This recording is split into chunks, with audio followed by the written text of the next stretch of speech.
Good morning, everyone, both in the room here in WTO and also online, and those who are listening in the future. So my name is Graham Zebedee. I'm a director in the Department for Business and Trade of the United Kingdom.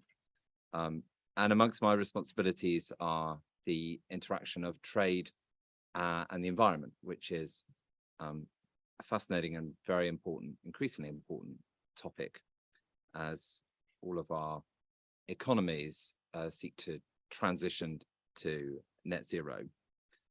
And it's really great to be talking to a number of you, both here in the room and online, during Trade and Environment Week here in Geneva.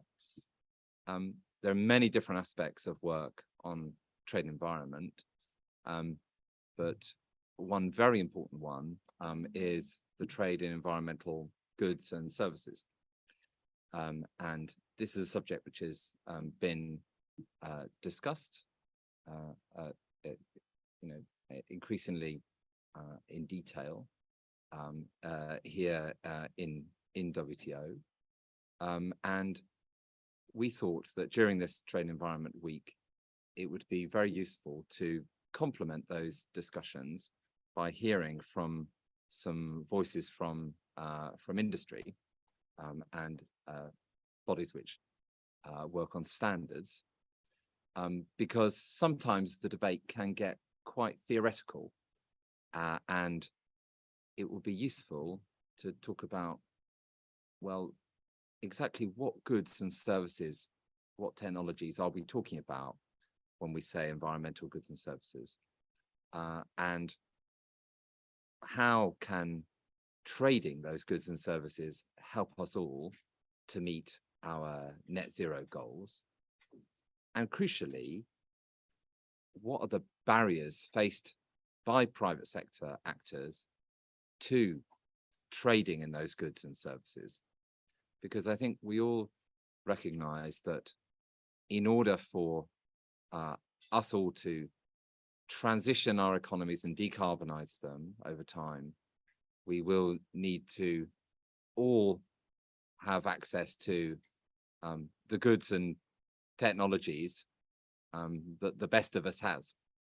And that is an extremely important thing. And for that to happen, we need to ensure that the barriers to trade in such goods and services are minimized. So with that in mind, I'm very pleased to say that we've got a number of speakers who have experience in the real world of the production and trade in such goods and services, who are going to talk to us. And I hope that people will have questions about to those speakers about what they have said. And I hope that this will be a very useful learning experience in a very informal setting for all of us to help inform our deliberations about this important subject. I would just say to our speakers, this session is being interpreted from English into both French and Spanish, the other official WTO languages.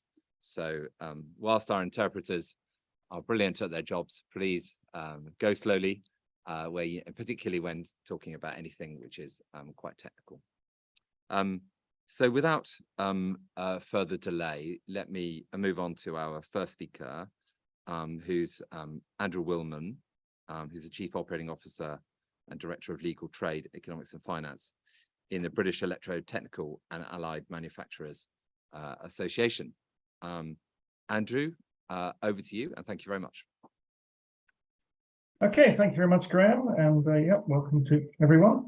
For me, as Graham was saying, I'm from a trade association called BEMA, which basically represents the UK manufacturers of electrical and slightly more broadly energy-related products, solutions now, services as well to some degree, but mainly it's to say electrical manufacturing. I think one interesting point that I'm sure we'll get into in this session is the definition of green technology or environmental goods and services, and clearly there is a lot of work that's been done, and there are certain definitions and certain lists which are available internationally. But certainly from our point of view, green technology would encompass a very, very wide range of, let's say, again, from our point of view, of electrical goods and services, mainly because in order to achieve the world's and all our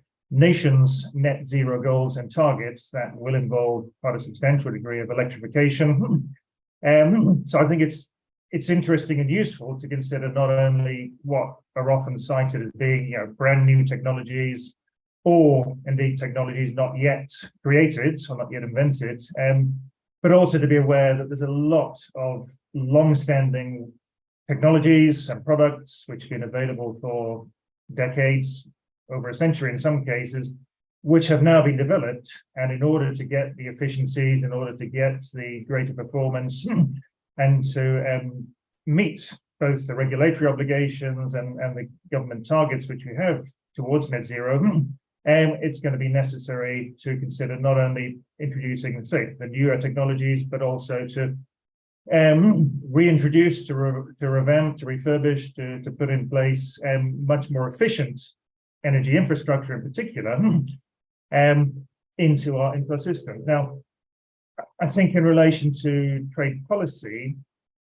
one issue in particular which arises from that is that it goes somewhat against the natural instincts of both the, if you like, industrial, or indeed in some cases government purchaser, and the household consumer to pay more money for something where there is an existing product which has served them well, and which therefore they would purely on economic grounds would initially target. So you have a particular issue with trade policy here, that as we're trying to disseminate green technology and environmental goods and services, this means that national governments will often have to provide financial assistance, financial support, either to the consumer, possibly to energy companies and so on, to say, right, okay, we're going to introduce, or we're going to encourage households and consumers to introduce these newer forms of technology, or these more improved and more efficient forms of existing technology. We're providing financial support for that. Clearly, there's a great temptation, to say the least, for the national government to say, and therefore, because we're providing some kind of financial support, therefore, we anticipate, we expect, or indeed we require that that technology is produced or has at least a certain minimum content from the country who is providing the financial support to roll out these new forms of technology. And of course, we see this today, and most famously, most obviously in the USA Inflation Reduction Act, but equally there are measures, of course, within the European Union to do this, and around the world, and most large economies have some form of subsidy, some form of national support of that type. All of this meaning that makes it much more difficult to ensure that we have free and open and global trade along the lines which, of course, the WTO is here to try and not only encourage, perhaps, but to bring about. It makes it much more difficult to say, yes, we have an absolute free flow of the new green technologies from country to country, and a much greater emphasis, or much greater emphasis than would otherwise be the case, on having products and solutions which are nationally sourced, or which have a much greater national focus. So in terms of why trade policy matters in this field, I think that's very much a prime and very much a current issue. How far can trade policy, how far can the WTO, for that matter, try and combat the nationally focused emphasis when it comes to the introduction of green technologies? And I'm sure that's something which we'll all have some thoughts about as we go through. In terms more broadly of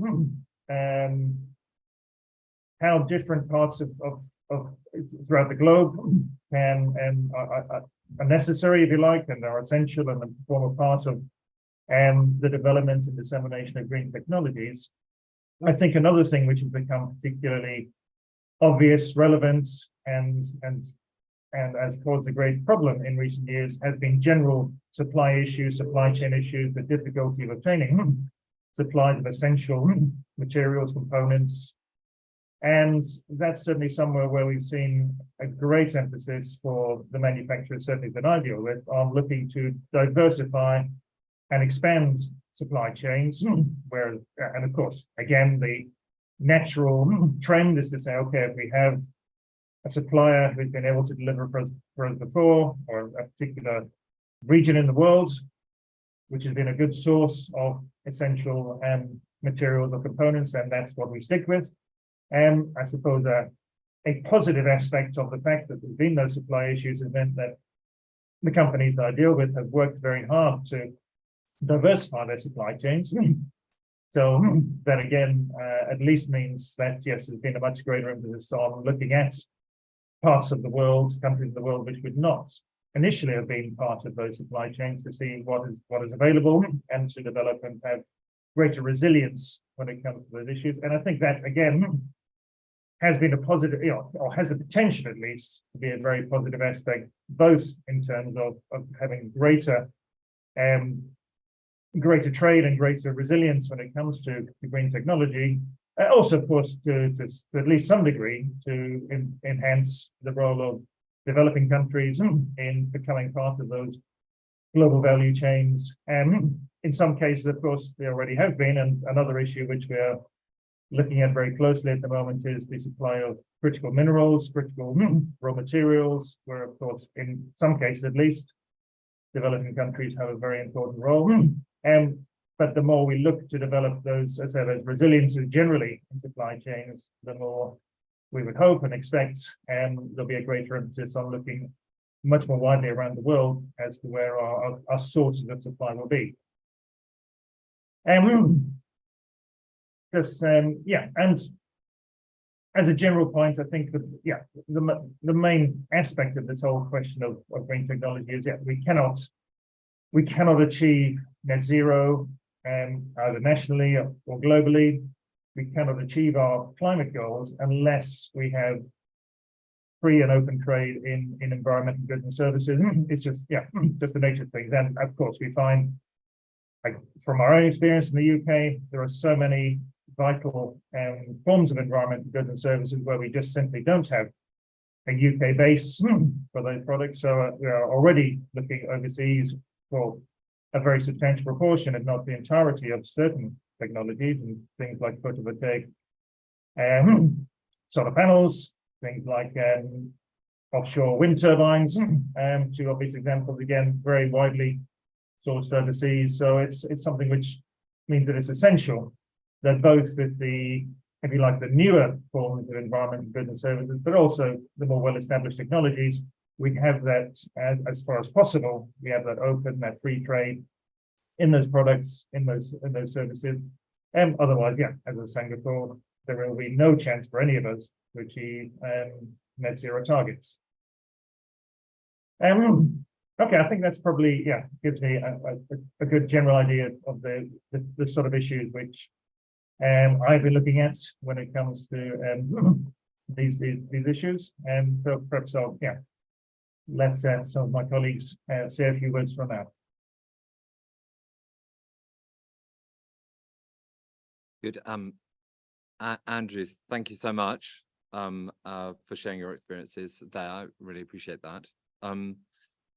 Next speaker, I'll turn to Dr. Hadi Mostarzadeh. I hope I pronounced your surname correctly. Who's the head of technology trends in the Advanced Propulsion Center. Dr. Mostarzadeh, do please have the floor. Thank you. Thank you, Graham. Good morning, everyone. It's great to be here. So yes, my name is Hadi Mostarzadeh. I'm from Advanced Propulsion Center, APC, in the UK. So APC is a joint venture between UK government and automotive industry, established in 2013, with the aim to accelerate decarbonization of the UK automotive sector, to facilitate the transition of the automotive sector towards those net zero targets. I head up the technology trends team at APC. I'm responsible for the automotive technology strategy and roadmaps. So we provide insights, foresight analysis of those strategic technologies, net zero technologies, as we call them, for the automotive sector, from batteries and electrification to hydrogen fuel cell systems, power electronics, e-machines, electric machines, also materials and manufacturing. We also develop value chains, do value stream mapping of these technologies to understand materials and resource requirements, as well as underpinning processes across the whole supply chain. And the third stream of work for my department is developing and updating technology roadmaps and product roadmaps for the automotive sector. We look at global trends and drivers across the global industrial landscape, basically to translate them into what it means for the automotive industry globally, and what sort of R&D and innovation should be on the horizon for the automotive sector to meet those net zero targets and regulations coming to the market. So how all of these can support the global automotive supply chain? Where is the right place to do something from system level efficiency perspective? And what are the barriers to doing this? I think it's from trade and policy point of view, I think it's important and it's critical to be informed by evidence from technology development and innovation to understand the interdependencies and to facilitate the global and even regional supply chain resilience and sustainability to help the whole ecosystem to tackle the climate change.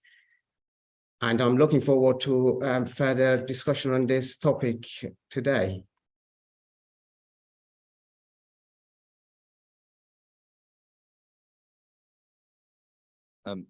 Hadi, sorry, had you finished? Yes, yeah, thank you. Okay. I think Sorry, I just wanted to do a quick introduction, Graham. So yes. No, I understand. No, thank you. I think can I just come back to you just to ask what do you see as the really important goods and services for in your area that need to be or that are traded internationally, and what do you see as the main as the main barriers to that in as concrete terms as you can? Thank you. Yes, of course. So if I may use a couple of slides I have prepared for this. Basically, the technologies and those strategic net zero technologies I talked about, I've just tried to put them into the context of those value stream mapping and how developing and outlining all of these steps across the supply chain can help can help to address the question you just asked, Graham. So I hope you can see my screen here. Yeah, we can see it. Okay, great. So in terms of, and I'm going to put it into context of the battery ecosystem and battery industry as one of the key technologies for the transformation and transition of the automotive sector. And I'm going to talk about automotive mostly, but mainly, probably only because I'm from APC, obviously. So in terms of battery supply chain and battery ecosystem, we understand that there is an upstream supply chain for that industry, and a midstream supply chain and a downstream supply chain.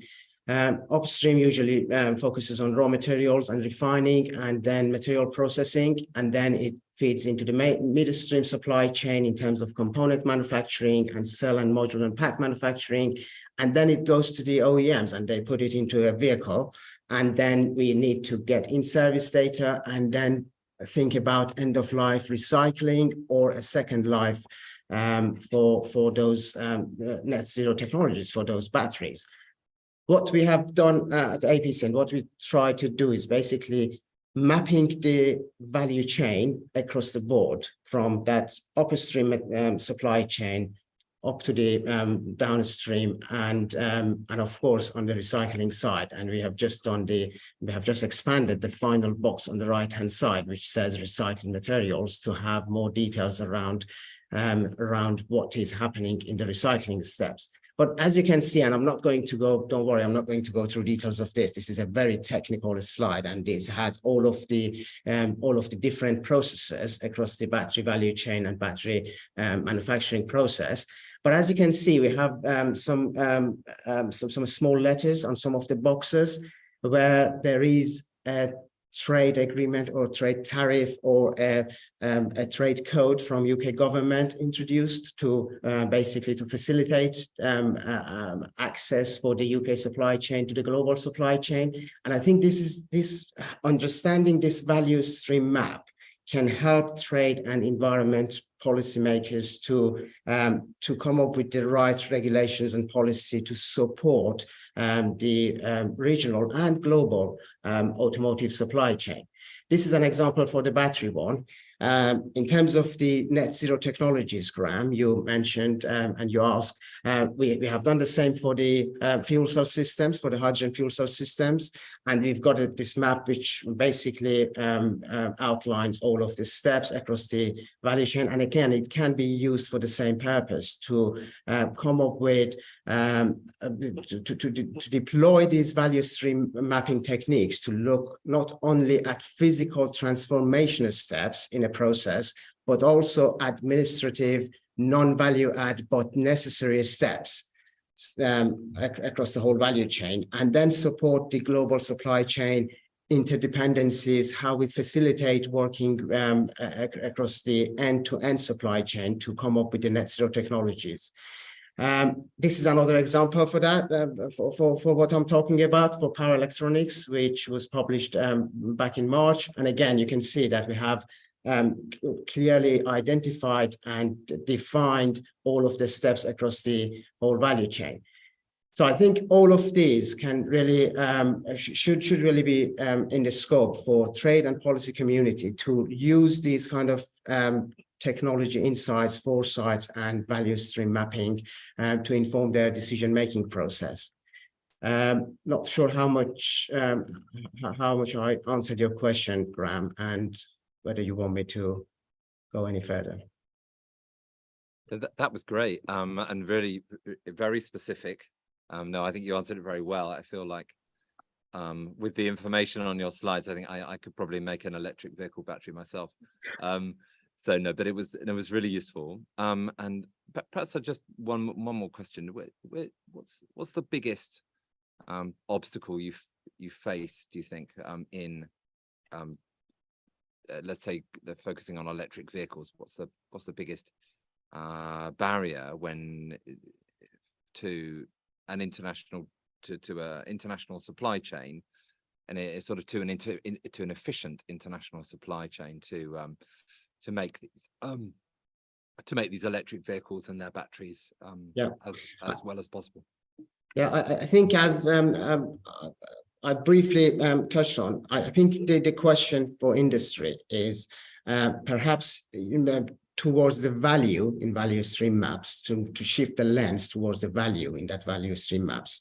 In trying to answer the questions like, where is the right place to do something from a system efficiency perspective? And then what are the barriers to doing this? Just to give a couple of observations on that, I think regulation adds steps into value chain sometimes, and can add bias or loading into the playing field where it differs between territories. We see protectionist measures being disguised loosely as growth or COVID recovery measures, for example. And these can take the form not only of tariffs, but also rules of origins, provenance, equally excessive incentives associated with local sources. And this is really, I think this shouldn't be really the focus of the trade and environment policymakers. It should become more facilitating tool and facilitating approach for the global automotive supply chain. And I totally believe in the role of the global automotive supply chain to achieve this. We cannot achieve net zero in one part of the world, and it is the role for the global ecosystem to come together and meet those targets and achieve that vision. That is extremely clear and helpful. Thank you. And yeah, if you want the global solutions on trade, then you definitely come to the right place in the WTO. So thank you. I'll let you go, but I'm sure there'll be questions to you later on. Thank you. Third speaker, in which case is David Bell, who is Director of Standards Policy at the British Standards Institute. So I will talk about the role of standards in this world, which is not always perfectly understood, I think.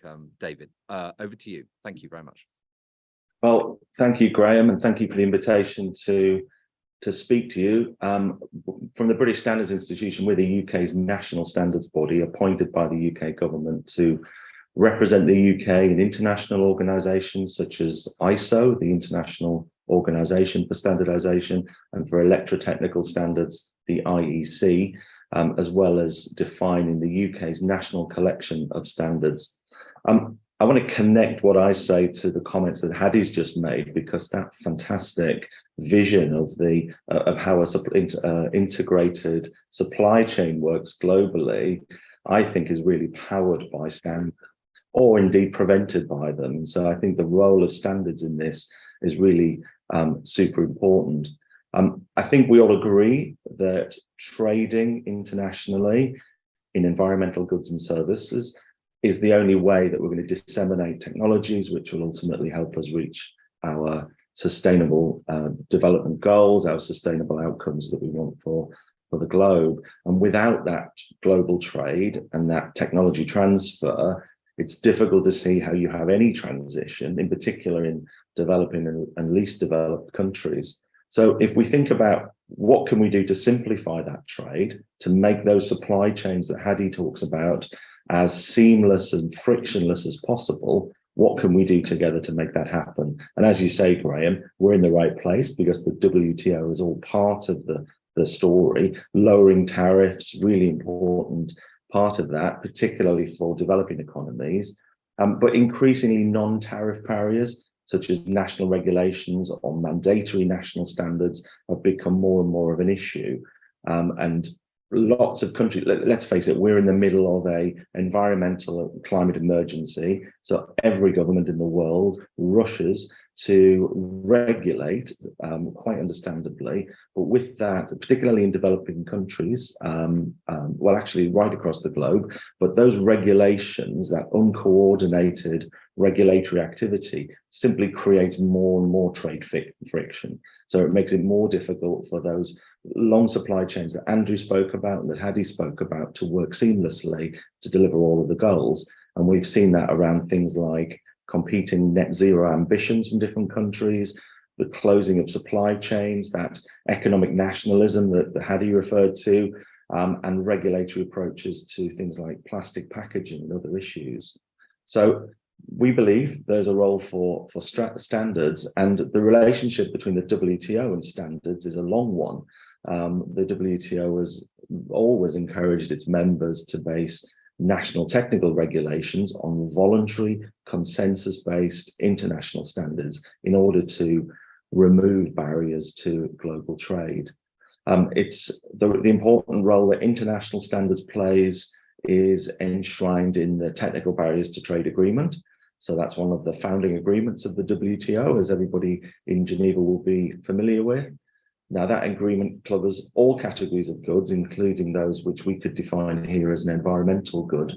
So standards have the potential to facilitate trade, but of particular benefit are those international standards developed by those bodies that I mentioned, because they benefit from a global consensus.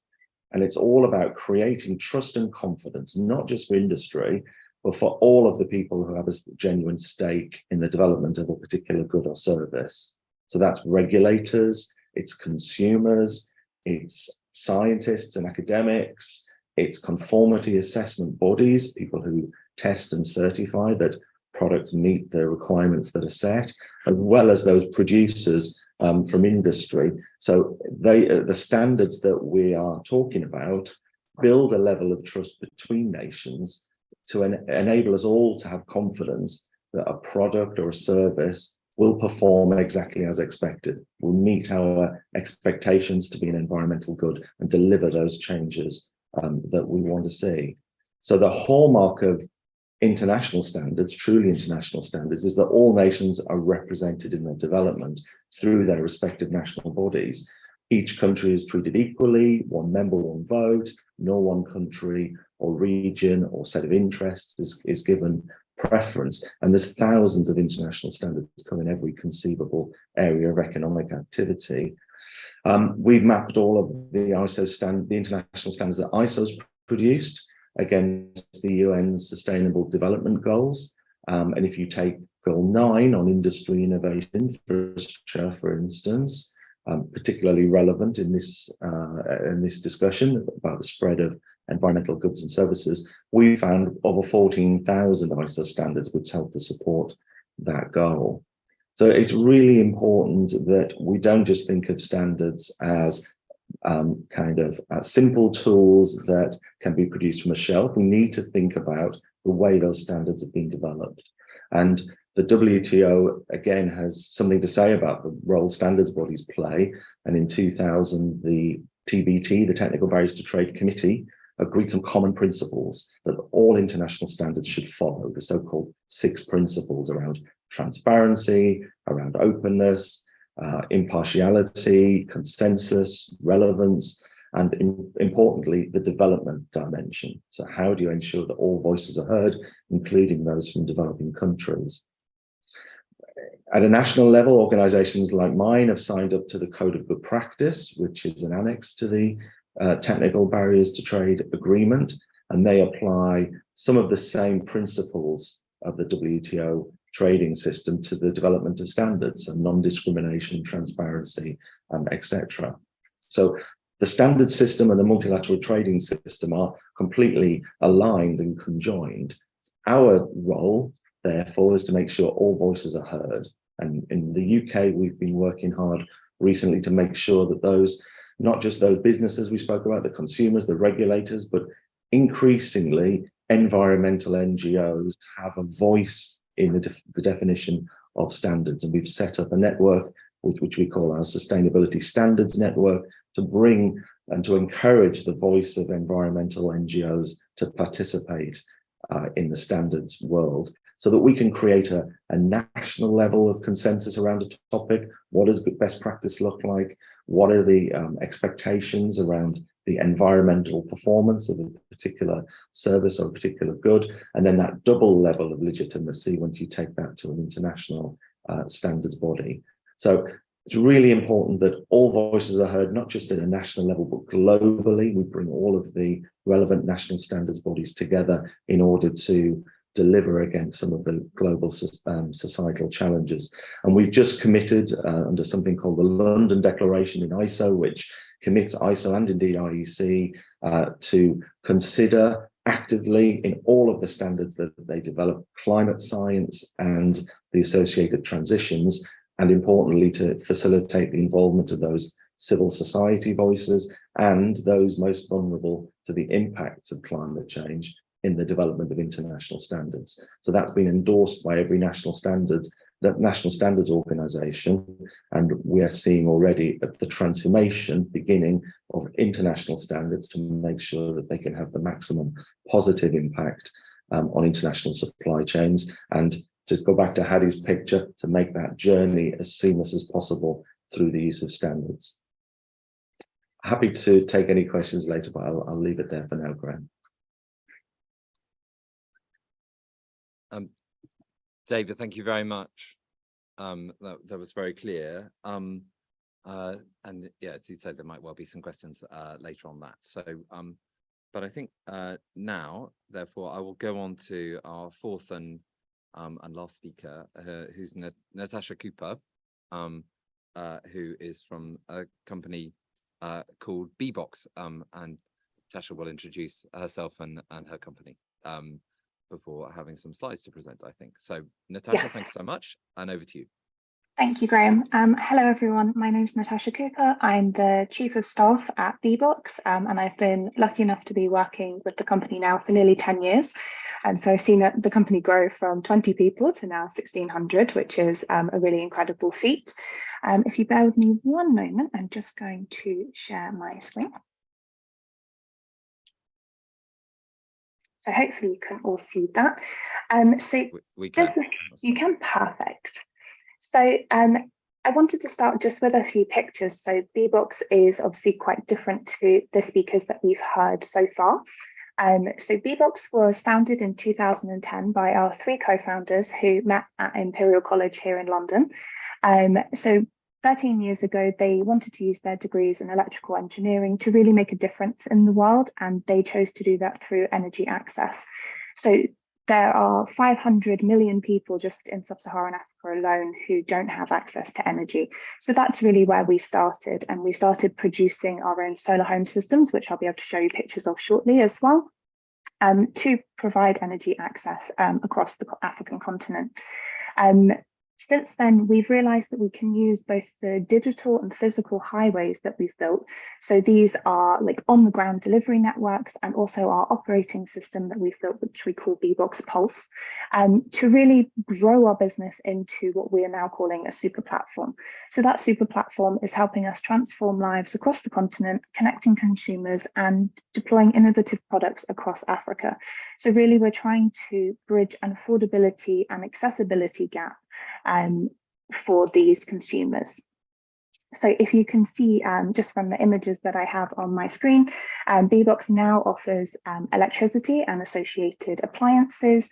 We are involved in cooking solutions because globally there are 3 billion people who don't have access to clean cooking solutions, so they're relying on firewood or charcoal. We've recently launched electric motorbikes as well. So for many people, you will be used to seeing scooters or motorbikes delivering your fast food or your favorite restaurant treat. A lot of the time in sub-Saharan Africa, these are moto taxis, so they're ferrying people around instead, but they're using ice bikes, so they're very polluting. And we also have water products as well, water pumps and mobile phones. So really a variety of products to bridge the affordability gap that we and accessibility gap that we see. All Bbox's products are sold on a pay-as-you-go business model, so that really helps us to give consumers the opportunity to access essential goods and services. So the Bbox Super Platform, after 13 years of operation now in a varying set of forms, we now have 3.5 million users of our products across the African continent. And this map just shows you kind of the diversity that we have. The reason that we're in the countries that we are, in the 11 countries that we operate in, is largely due to ease of access, places that it's easy to do business, especially in the markets that we started in Rwanda and Kenya. We've also had the benefit of launching in Togo, where they had a very innovative tender process, which was helping to electrify the country. But we've also launched in more difficult markets, such as the DRC and Mali, one through acquisition and one largely due to the proximity to Rwanda, but it's a huge market that has a lot of potential, but not a lot of access or affordability.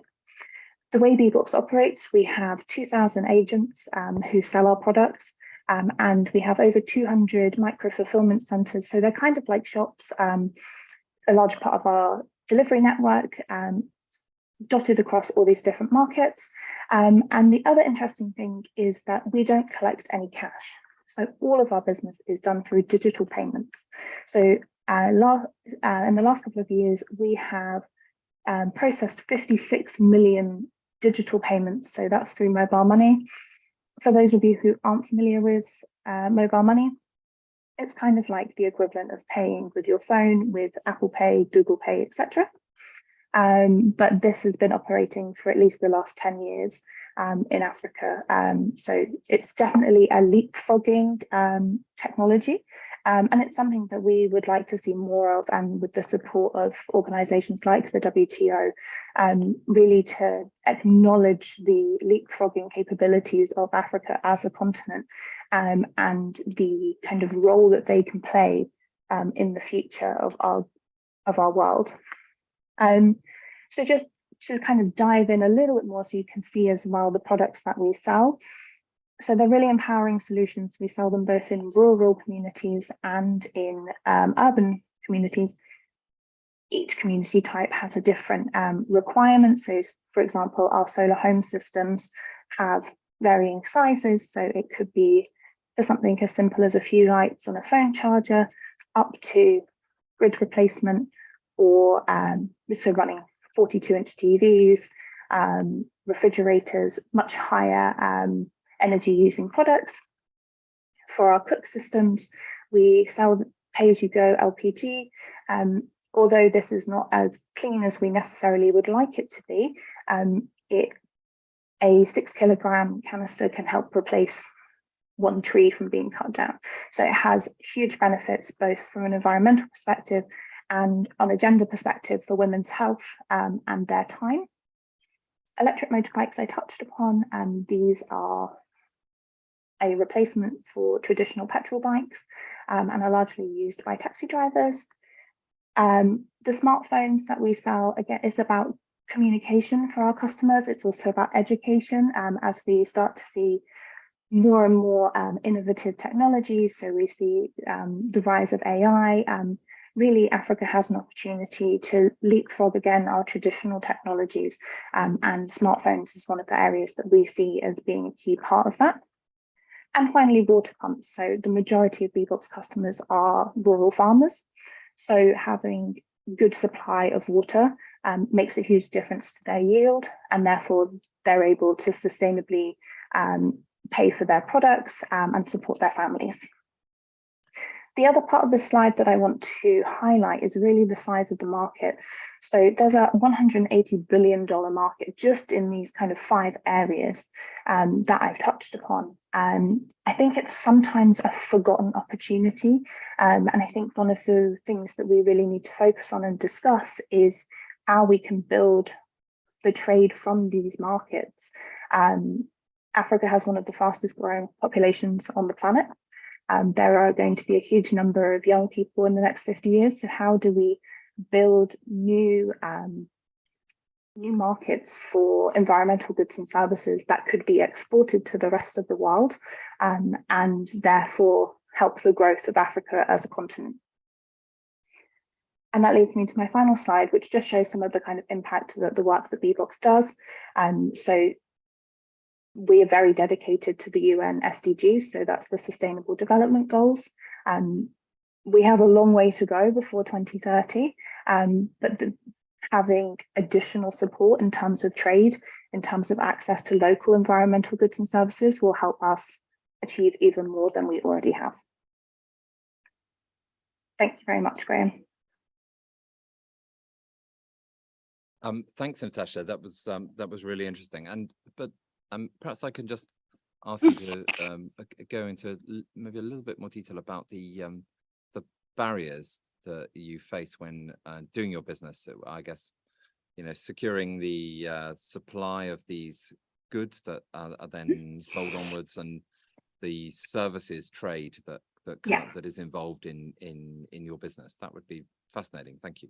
Yeah, absolutely. I mean, I think some of the biggest problems we faced in the last few years, especially during the pandemic, it kind of combined with the shortage of chips in China. So a lot of our solar home systems, we couldn't make them because there was a shortage of microprocessors, because everyone wanted to buy the latest PlayStation or games console. We were also suffering again. There's a huge reliance on China at the moment, and it is still the cheapest place we've found to buy our products from. I think it would be really interesting to start seeing more local assembly and local production. We have seen that in some markets, for example, in Kenya. There's this really interesting policy where they've taken away the VAT if you manufacture products like TVs locally. So that's something that's benefited our industry. But yeah, I think for us, the long lead times of buying things from China, shipping them to Africa, we could definitely benefit from positive trade policies that facilitate more local production, which would have a huge impact on the continent. But it would also, I mean, it would facilitate a lot of new markets as well. That's really interesting, and taps into one of the certainly one of the important current subjects of discussion here in WTO. So thank you for that as well. Great. Well, that's the last of our 4 speakers. So what I'd like to do is to turn it over first to people here in the room, in this windowless room, so we can't be distracted by the nice sunny weather outside here in Geneva, to see if anyone here has some questions for any of our speakers. And yes, I'll go to you first, madam. I'd have mine, the One Goal Initiative for Governance. Do I understand it right?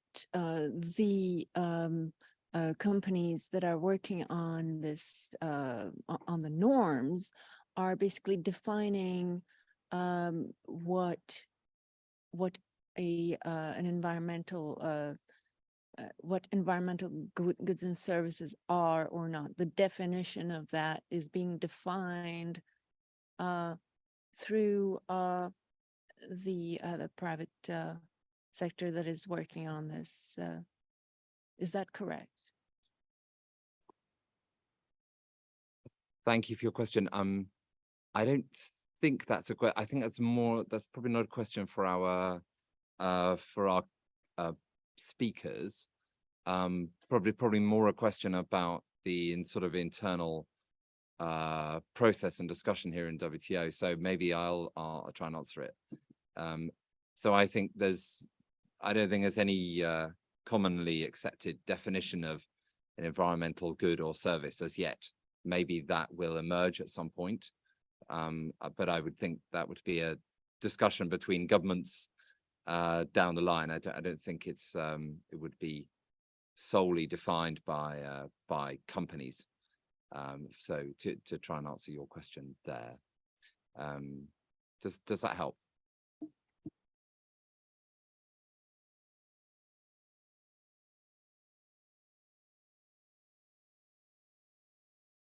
Very good. Let me see if there are other questions or thoughts in the room. Not seeing any right now. Let me just see. I know there are a number of people are watching online, and I want to give them the opportunity to ask any questions they may have. So if anyone does have, then they are very welcome to communicate that now. Thank you.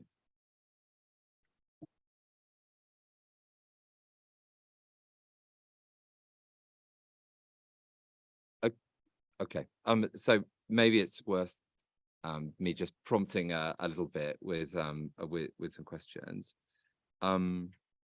So maybe I'll just let's start with maybe our first speaker, and maybe Andrew, just to pin you down a bit on what do you think, are the 2 or 3 products or services which you see as in your field as particularly important for the climate transition that all economies are needing to make, and what are the main challenges in if a trade in those goods and services as you see them? if that's an okay question to ask. Thank you. It's an okay question to ask, Graham. It's not an easy one to answer, partly because, very substantially because, again, as I said in my opening remarks, we're very much looking at the whole range of the, say, electrical products, or indeed more broadly energy-related products that we deal with, and almost all of them, almost perhaps literally all of them, have some role to play in terms of achieving environmental goals and driving towards net zero. And again, actually coming back to the question from the room, this question of what's sometimes called green taxonomy is a very live one, very relevant one. And there is, and again, as I was saying before, when there's questions of subsidies to be provided, financial support to be provided for whatever is defined as an environmental goods, environmental product, something working towards achieving net zero, then those are very crucial things.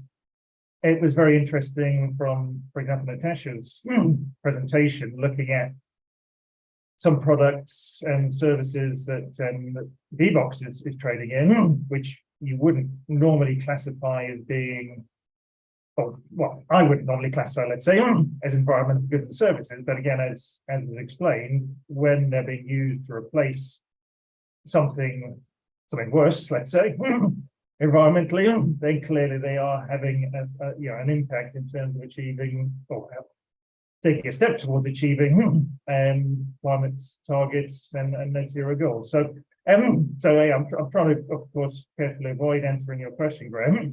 But yeah, some examples, and one which is very important in the UK is the use of heat pumps to replace, primarily replace gas or oil boilers for heating. Again, very and so it's something where there is a lot of government support to say yes, we want to very significantly increase the use of that technology, and the issues and barriers that arise there. Again, similarly to what Hadi was presenting in terms of the automotive, particularly electrical automotive sector, these are quite complex products. You've got an enormously lengthy, in many cases, complicated supply chains, and therefore making sure that you have all the components, all the materials available go into that, and particularly that you're able either to increase the manufacturing production within the UK, or in many cases, with that particular example, gets the increased supply of the finished product in from overseas, at the scale which is needed to really make an impact in terms of net zero goals, and to scale up to the degree required is a really very significant both commercial and technical challenge, and logistical challenge, perhaps even more so. Also, hindered by the difficulties which, again, a few of us referred to in terms of supply challenges, supply chain challenges, the lack of microprocessors and semiconductor devices and so on. That has been the case for a few years now, possibly alleviated a little bit. But yeah, these sort of supply challenges are really significant. So that's one example. In terms of what we're trying to trade and bring into, if you like, or increase the use of in the UK, in terms of more of our exports ambitions and where we're trying to export green technologies to other countries, we're doing a lot of work with the companies I deal with in terms of energy flexibility, so providing that controllability, the flexibility of energy usage, whether that's through metering, whether it's through controls, whether it's through other mechanisms to ensure you have good energy management, either at the infrastructure level or more particularly perhaps at the domestic, at the home level. So a lot of, again, much more newer products and solutions which are provided there. Again, when we're potential barriers for that, particularly when it comes to purely our domestic trade, then we need to work with David and BSI to make sure, yes, we know if you got particularly with newer technology like that, we have we know what standards should be applied to ensure that, yes, these products are actually meeting the efficiency and environmental targets that, that they're there to provide. So are they actually doing the job required? Are they safe for use since they're being installed into electrical systems? Clearly, that's very important. So making sure we've got the standard developments in parallel with the technical developments. And that, of course, then means when you're trying to export, then you need to make sure not only that you've got, you know, some good nationally based understandings of what the standard requirements are, but that those are also developed into international standards, internationally accepted standards. And that's really where we face the challenges when it comes to trade policy with our export efforts, is when you face those testing and certification requirements, when you face the fact that, yeah, you've complied with the standards that apply in the UK and hopefully within at least the whole of Europe, but there is in your particular export market additional requirements or different requirements, which mean that your essential technology, your environmental technology, is simply not eligible to be used or installed in that target market. So yeah, a few examples of technologies and barriers. That's really great, Andrew. Thanks so much, and you absolutely answered my question. Maybe I'll just go back to Natasha, if I may. Just you featured some solar power solutions in your slides, very well and clearly. I don't know if you could say anything about any particular barriers that are faced with getting solar panels to where they need to be. It's such an important technology for the future, and yet like some other goods and services, there are supply chain and resilience challenges there, I'm sure, as well. But if there's anything you could say about that, I think that would be really interesting. Thank you.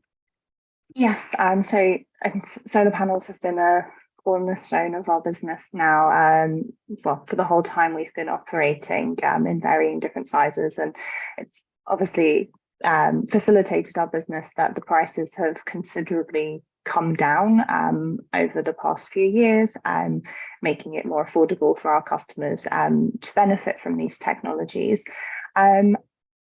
It's not an availability issue in terms of we can buy them, we have a very good supply of them, but again, going back to my point from before, they are made only in certain regions of the world, and so there's not for us a local supply chain of solar panels. So if there was an opportunity to have that would be very interesting for us, or to have the capability to produce maybe in the UK that was in a way affordable for the market that we operate in. Unfortunately, that is one of our barriers. Price is a huge variable in our offering because we're selling to some of the poorest people on the planet. So any trade policy that helps either bring the costs down, or and whether that's just the cost of the raw materials or the cost of the production, or the importation of those products, that makes a huge difference to our business. I mean, when you say the accessibility of them and the delivery of them, it did make me think of some of our technicians who do install them in very rural parts on their motorbikes. But that's a different accessibility issue. So yeah, it's really about providing a better way of kind of regional access to these products and services. I think although we want to have a global and very open trading market, I think trying to open up new markets that can produce these environmental goods like solar panels would be very helpful. Thanks so much, Natasha. That's really clear, and yeah, I think we would all agree that having a number of different sources of supply of any good is a good thing, and I think if that's one thing the COVID pandemic has I think taught us all. But David, you had your hand up kindly, and do please come in.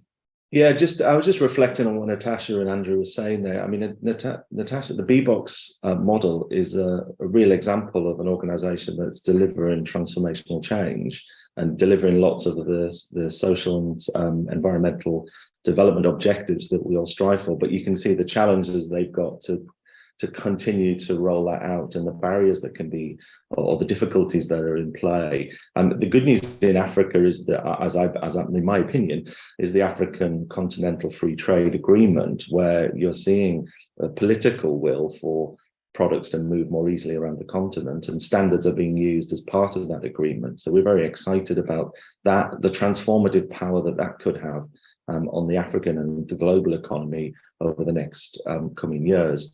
But there's still some challenges, of course, globally to get these standards adopted. And we see three challenges, to be honest. Firstly, it's the use of existing international standards. Then it's the convergence of standards where they already exist, and there's a plethora of standards. And then it's doing it in a timely way, because those technologies that Andrew's talking about need to be deployed quickly, and so the standards world needs to keep pace with it. On that first point, we're already seeing governments using restrictive, prescriptive national mandatory standards as national standards. So certainly there is a place, I think, for the WTO to act as a forum to encourage harmonization of technical regulations around international standards, because we think it hinders a country's integration into global export markets. So there's definitely a role to play. This idea around convergence is a real challenge, because we know there's a plethora of different standards that exist. And I think there was a discussion yesterday, perhaps, on net zero steel, a real life example of a product that there are perhaps too many standards that we need to reach some kind of global consensus. And on the timely development of standards, we've just agreed at international level some the net zero guidelines. So this is a set of principles that will be used to have a common basis for net zero claims, and that was produced very quickly, in less than 4 months, with a very wide and broad stakeholder agreement. So I think where there's a will, there is a process to deliver. I just think that we need the political will to support it, and we need to make sure that we engage all stakeholders if it's really going to happen. Thanks so much, David. That's really clear. And I was going to go to Hadi anyway, but he's already, knowing this, got his hand up. So Hadi, over to you. Thank you, Graham. I just wanted to first echo what David just said in terms of harmonizing and coordinating among different countries and different standard bodies and regulatory bodies could help for green technologies to create the impact they're supposed to, because sometimes we see inconsistent or conflicting requirements make it very challenging for industry, for manufacturers to meet multiple sets of regulations, standards, and impeding the smooth flow of goods and services across the global supply chain. The next thing I wanted to mention was around intellectual property rights protection and how important it is for those innovators on all of these strategic technologies or net zero technologies. I mentioned some of them earlier, because when we have that weak intellectual property rights protection in some places, it can discourage that technology transfer, knowledge transfer, and investment in those green technologies. Sometimes companies are concerned about their intellectual property being infringed upon during these global supply chain interactions and interventions. So how we facilitate that for countries, but again, other barriers. It was mentioned about tariffs and non-tariff barriers. I think some tilt will be kind of necessary to address the climate challenge. I mentioned earlier, it's important to recognize that climate change and this climate challenge is not a problem for one part of the world. It is a global challenge. So yes, there is a need for some thought in that, where, for example, carbon footprint is loaded with effective cost or tax or limits or set per unit of products, and then these should be welcomed, as they are probably an effective way to produce and to produce an effective way to reduce carbon leakage and displacement of these high emitting processes to less regulated parts of the supply chain.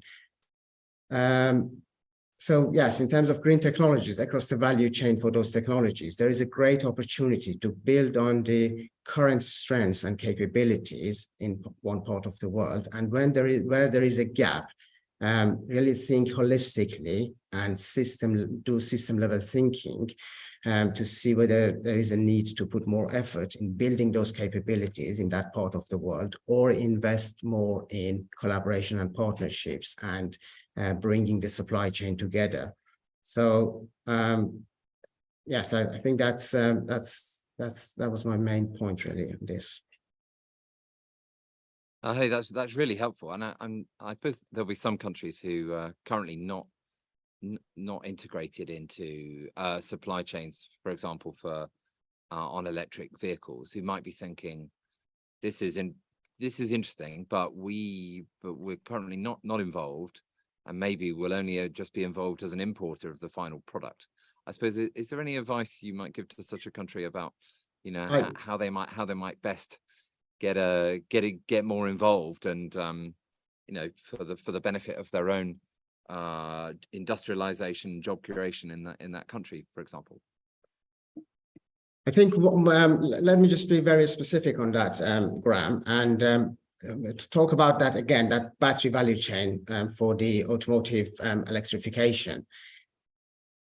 One of the final steps we have defined on that value chain is recycling and end of life, and what we're going to do with the battery pack and battery module and battery cells in that electric vehicles. And we are currently doing a lot of study, and we are trying to understand the recycling processes and what innovation, what technology development we need for that recycling processes. Whereas there is a great opportunity, and we have done this study very recently, that there is a great opportunity for second life for those batteries in probably smaller vehicles, in tricycle rickshaws in India or Bangladesh.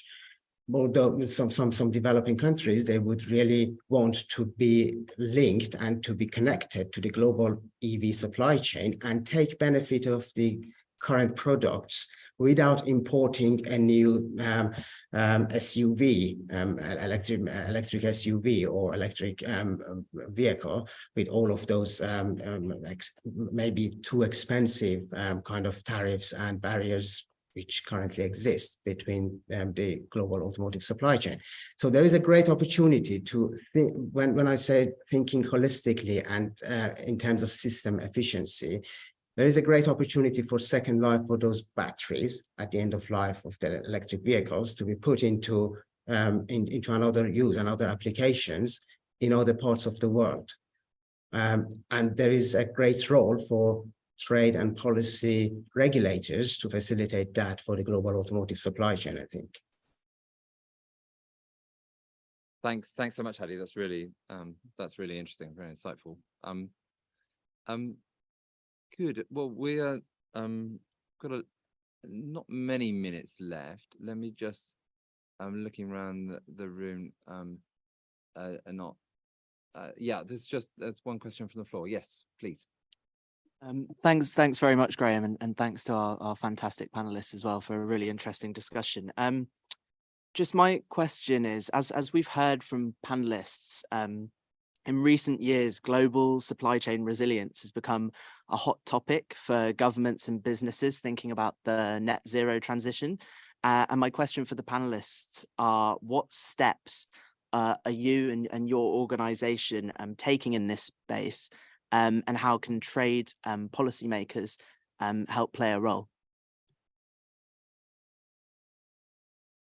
Thank you so much. So question around resilience of supply chains and what can be done. Is it what can or should governments do in this sphere? I don't want to pick on any one panelist. I think I'll just let whoever would like to, please put your virtual or physical hand up, and I will come to Okay. you. Hadi, I will. Oh, I can't remember. David, I don't know who you was go first. first. Fine. There we go. Very Hadi, I generous. think your answer will be a lot more There we go. interesting, but I shall try anyway. Look, it's a key issue, and I'm not going to pretend that the standards are a panacea for the world's problems, but we know that where common standards are in place, it opens up markets and it makes supply chains more resilient, longer and stronger, and it brings in more actors. We talked earlier with Natasha about the cost, and bringing more suppliers into a supply chain is super important, as we found through COVID. And so having the commonality of standards is really important to make that happen. So anything that trade policy regulators can do to continue to build on the WTO principles about national governments using international standards as the basis of their technical regulations would be good. And I might just reflect on the question that you had from the floor before about the definition of environmental goods, and I'm not involved in that conversation, but I would just remind everybody that environmental goods, of course, are not of a vacuum. They don't live in a vacuum. They are part of infrastructure of other industrial goods and products. So the same suppliers, the same materials, many similar processes, and so we can never isolate environmental goods and services from the rest of the supply chain. And it's one of the reasons why standards provide that interoperable plug and play technology, so you can make sure that other value chains can play a role in environmental value chains. Thank you so much, David. That's really clear. That's really clear. Thank you. And Hadi, I continue. Yes. What I think from APC point of view, what we do to support the resilience in the supply chain for automotive sector, I think first those value stream mapping, which I've talked about, I think that could demystify what it means for each of those technologies. And understanding those processes could help industry, policymakers, academia, and R&D community to plan better and to have a clear agenda where on the across the whole value chain, value stream, they can add value. That's the first thing. The second one is around the supply chain integration. I think global supply chain integration is a necessity for green technology adoption across the globe to tackle the climate challenge, and understanding where collaboration and partnership is needed across the whole value stream for each of those net zero technologies for the automotive sector. At least this is what we are trying to push for, and we are trying to encourage industry and academia and government to do.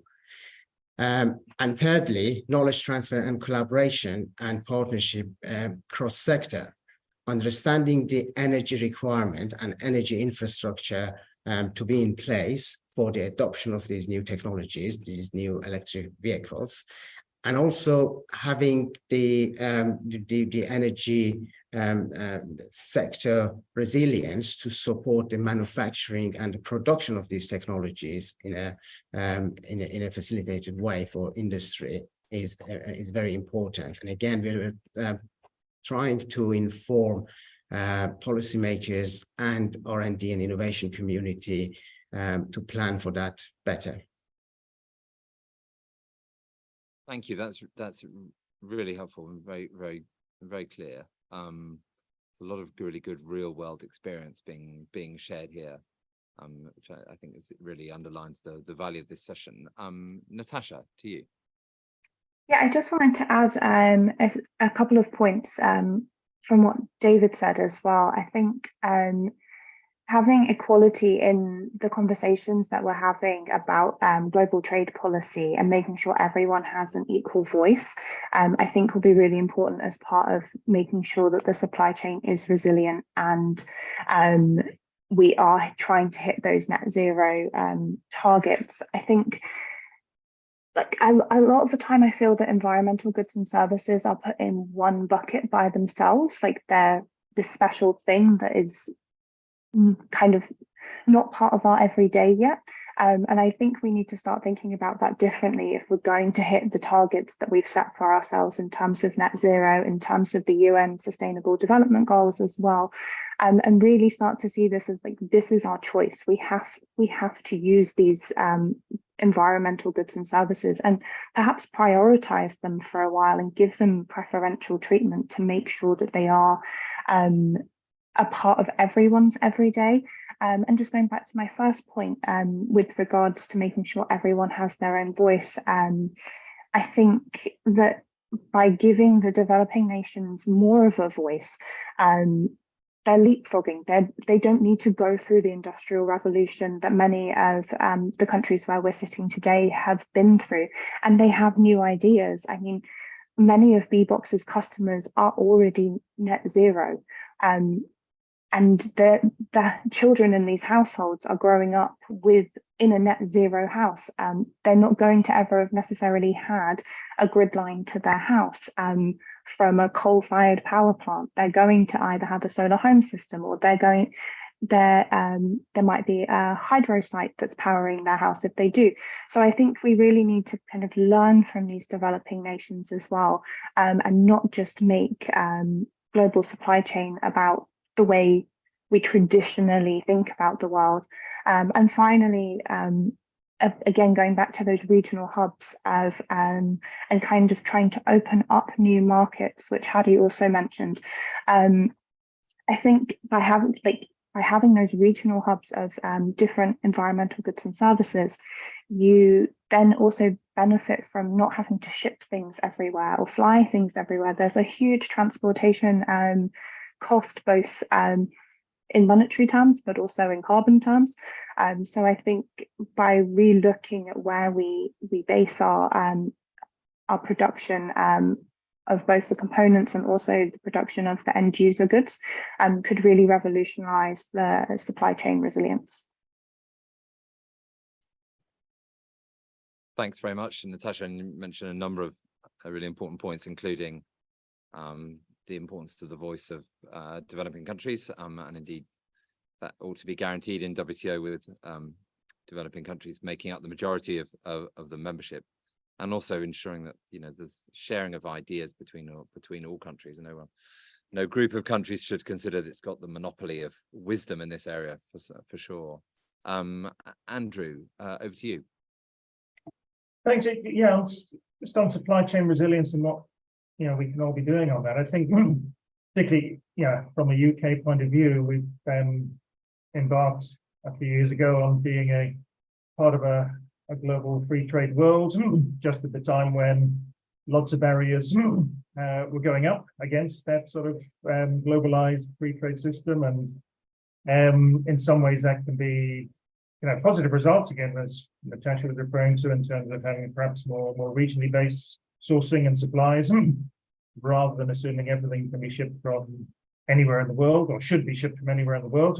That's the best solution. But it does mean with supply chain resilience, yes, we're facing great challenges from that. And in terms of individual businesses, with the challenges of recent years, they have been basically doing what they can. They've gone out, they've looked at other parts of other regions in the world where there's opportunity to source material, components, and finished products for that matter, with obviously some success, but there's a lot of areas where it's difficult to find an alternative source of supply. And clearly there's a risk here as well, not really a risk, a fact that there's some sources of supply, or one big source of supply, which has achieved that dominance very substantially through state support, state subsidies, to ensure that a particular market has been very substantially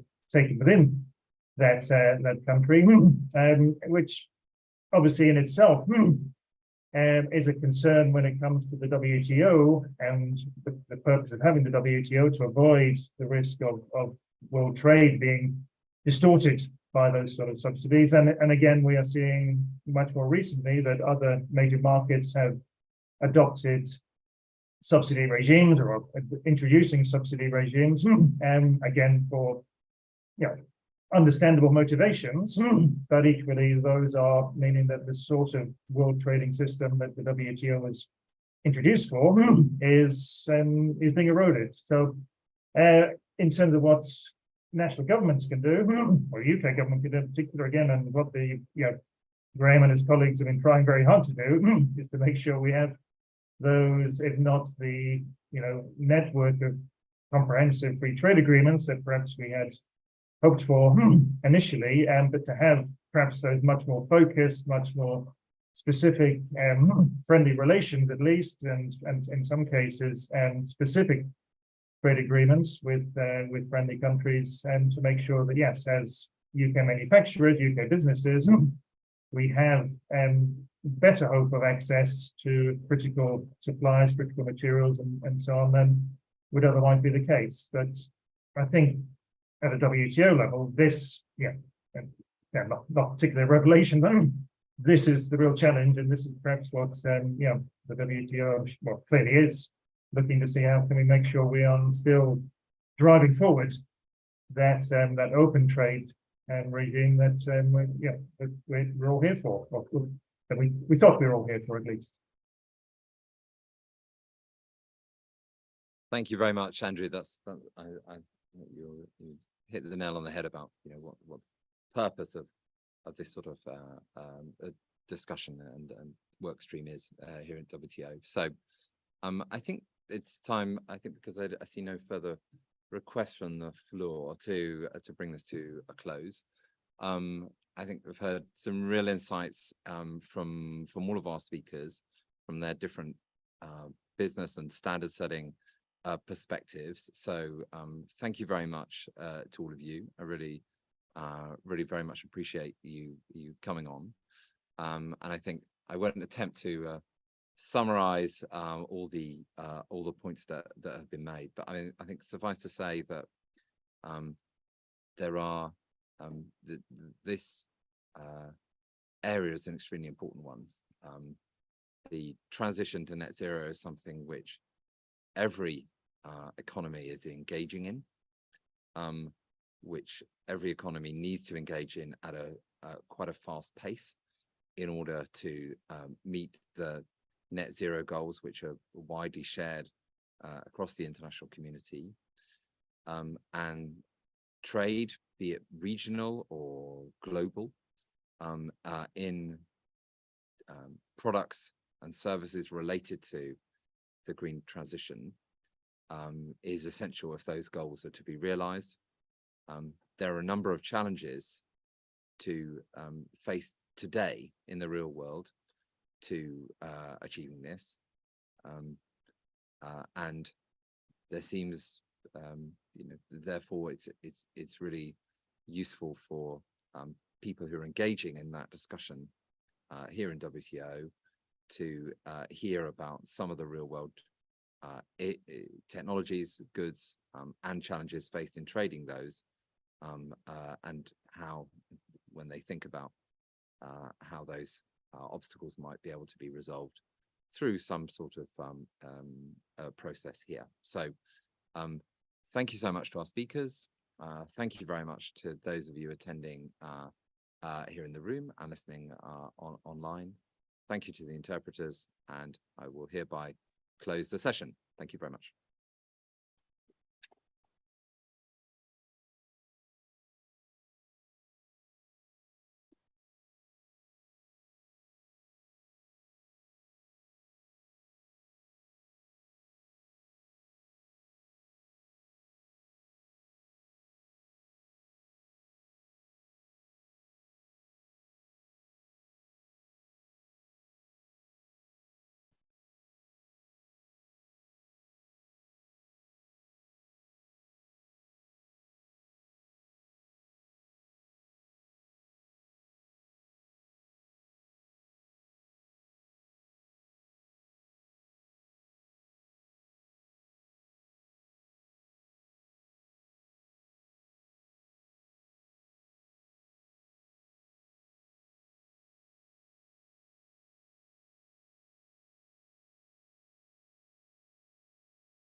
great to see you all here. Welcome to our event on dialogue on plastics pollution at the WTO. Today, we're going to talk about trade solutions to end plastics pollution and what we're doing here at this dialogue to contribute to the global response to end plastic pollution. I have the pleasure to have His Excellency, Dr. Asim Ahmed, Ambassador of Maldives, a very important member of the dialogue, to give opening remarks. Ambassador, thank you for coming, and you have the floor.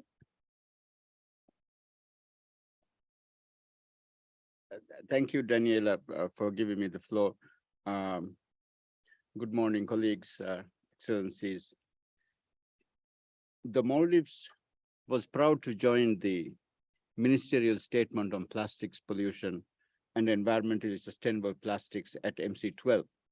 And we are delighted to co-sponsor today's side event, organized to brainstorm on a possible outcome of the WTO Plastics Pollution Dialogue for MC13. Today's dialogue is very important for the Maldives, as it is for all of us, especially with the effects of climate change and global warming looming over us. The protection of our natural ecosystem and their sustainable use is vital for our development, as our main sources of income is from fisheries and tourism. Cities are extremely concerned about the increase in plastics pollution, particularly on the oceans that we depend on. Plastic pollution has detrimental effects on the ecosystem, the climate, and ultimately human well-being. In particular, microplastics threaten human health and marine life on a global scale.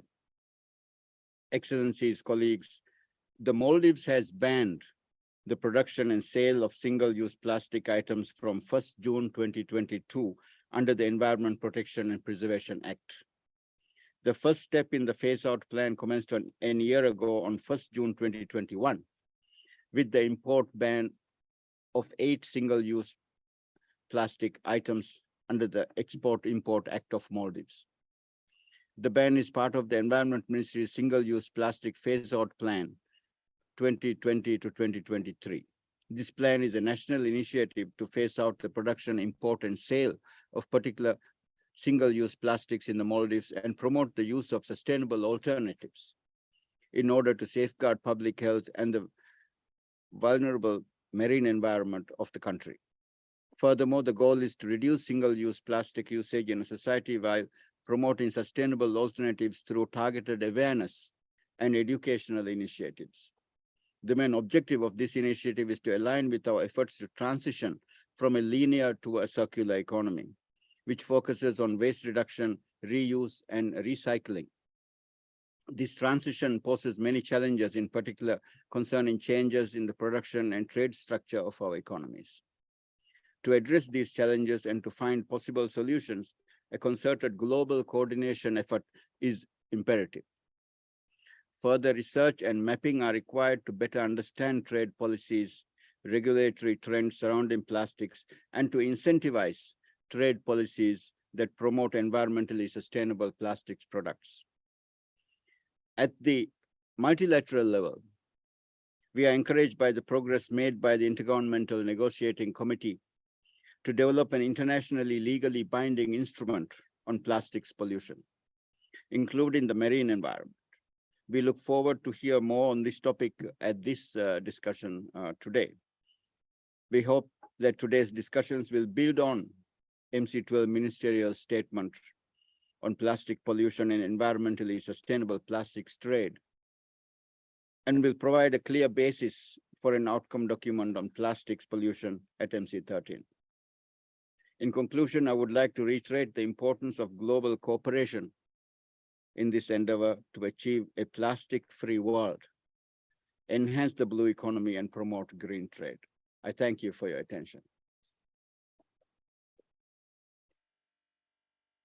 Thank you, Ambassador, for these great opening remarks. Congratulations on the efforts that Maldives is doing since 2021, and even before in terms of reducing production, export, import, and that shows importance of trade-related measures to contribute to end plastic pollution. And certainly, it's a great example for everyone to follow in terms of how to work nationally and how the example of the Maldives in the CTE always, but also in this important initiative is leading the rest to follow this great work. So thank you very much, Ambassador. And you mentioned as well, plastic pollution impacts our oceans, food security, and our livelihoods, our health, and it's an important task we have here. So thank you very much again. I will then open the floor to my two colleagues here with many thanks also to the other coordinators, always Australia, Barbados, China, Fiji, and Morocco. Together with Ecuador, we are coordinating the dialogue on plastic pollution, but thank you very much also to the co-facilitators that are here with us. Thank you to Luis Vega from Peru that joined the reduction work stream, but also thank you to the UK, Philippines, that join our efforts in this regard, and Cabo Verde that's also working with us. I will then open the floor to my colleagues, Xiaohui and Riz, to complement opening remarks from the coordinators. Thank you, Daniela, for your introduction. Good morning, colleagues. As Daniela already mentioned, I'm Xiaohui Zhang. I'm the China contact point of this dialogue on plastic pollution in the WTO. This morning, when I came into this meeting room, this side event reminds me the first time I participated in the first plastic pollution side event of the WTO Environment Week in December 2019, almost 4 years ago. Yes, in that event, I also had the honor to also make a presentation that named Brainstorming on the WTO's potential role in addressing global plastic pollution. In the past 4 years, we have been continually to put our efforts to clarify what role for the WTO in addressing plastic pollution. 4 years is not a short time. In 4 years, a student can graduate from university. Thanks to the joint efforts of our WTO members, especially the 76 co-sponsors, the WTO Secretariat, and the 44 stakeholders, many international organizations, this dialogue has made great progress in the past 4 years.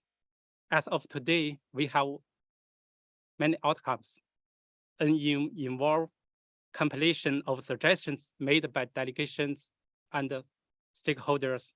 We have a factual summary of discussion on promotion, a factual summary of discussion on reduction and circularity.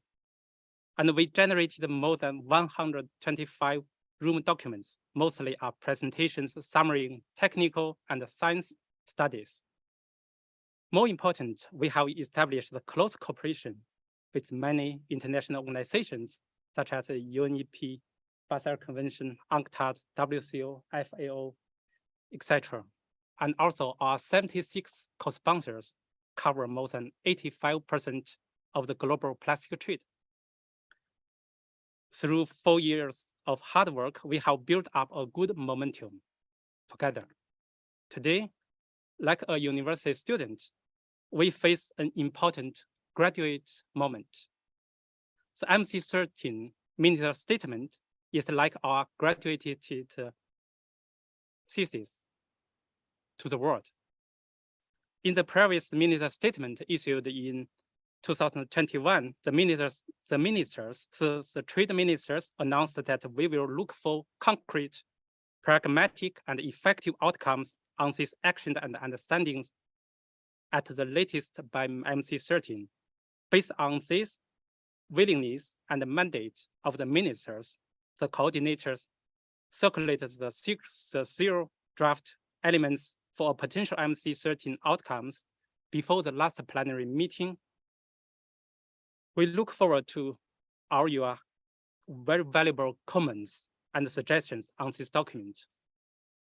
For me, as a contact point of the coordinator engaged in this dialogue for years, I heard a lot from members and stakeholders that a potential outcome of the dialogue for MC13 normally should contain several elements.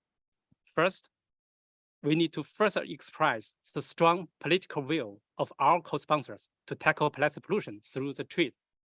Second, our trade ministers could express our support to the ongoing UN ANC negotiation toward a legal binding instrument to end plastic pollution. We will continue to work closely with UNEP, BRS, UNCTAD, WCO, FAO, etc., including promoting transparency and understanding of trade flows across the full life cycle of plastics, addressing trade-related capacity building and technical assistance needs of developing members. We will try our best to contribute to the international processes from our trade perspective. Third, we could also share our understanding on the trade solutions.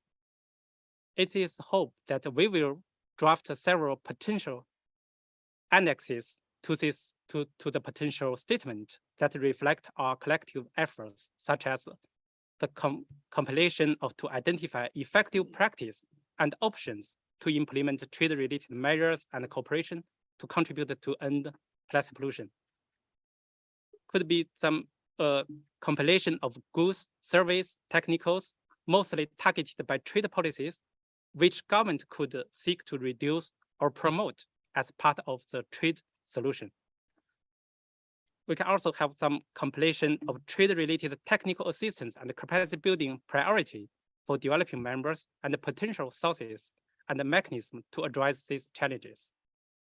Of course, we will also encourage efforts and commitments by co-sponsors to implement collective action and welcome the individual and the collective efforts also are already announced by some members.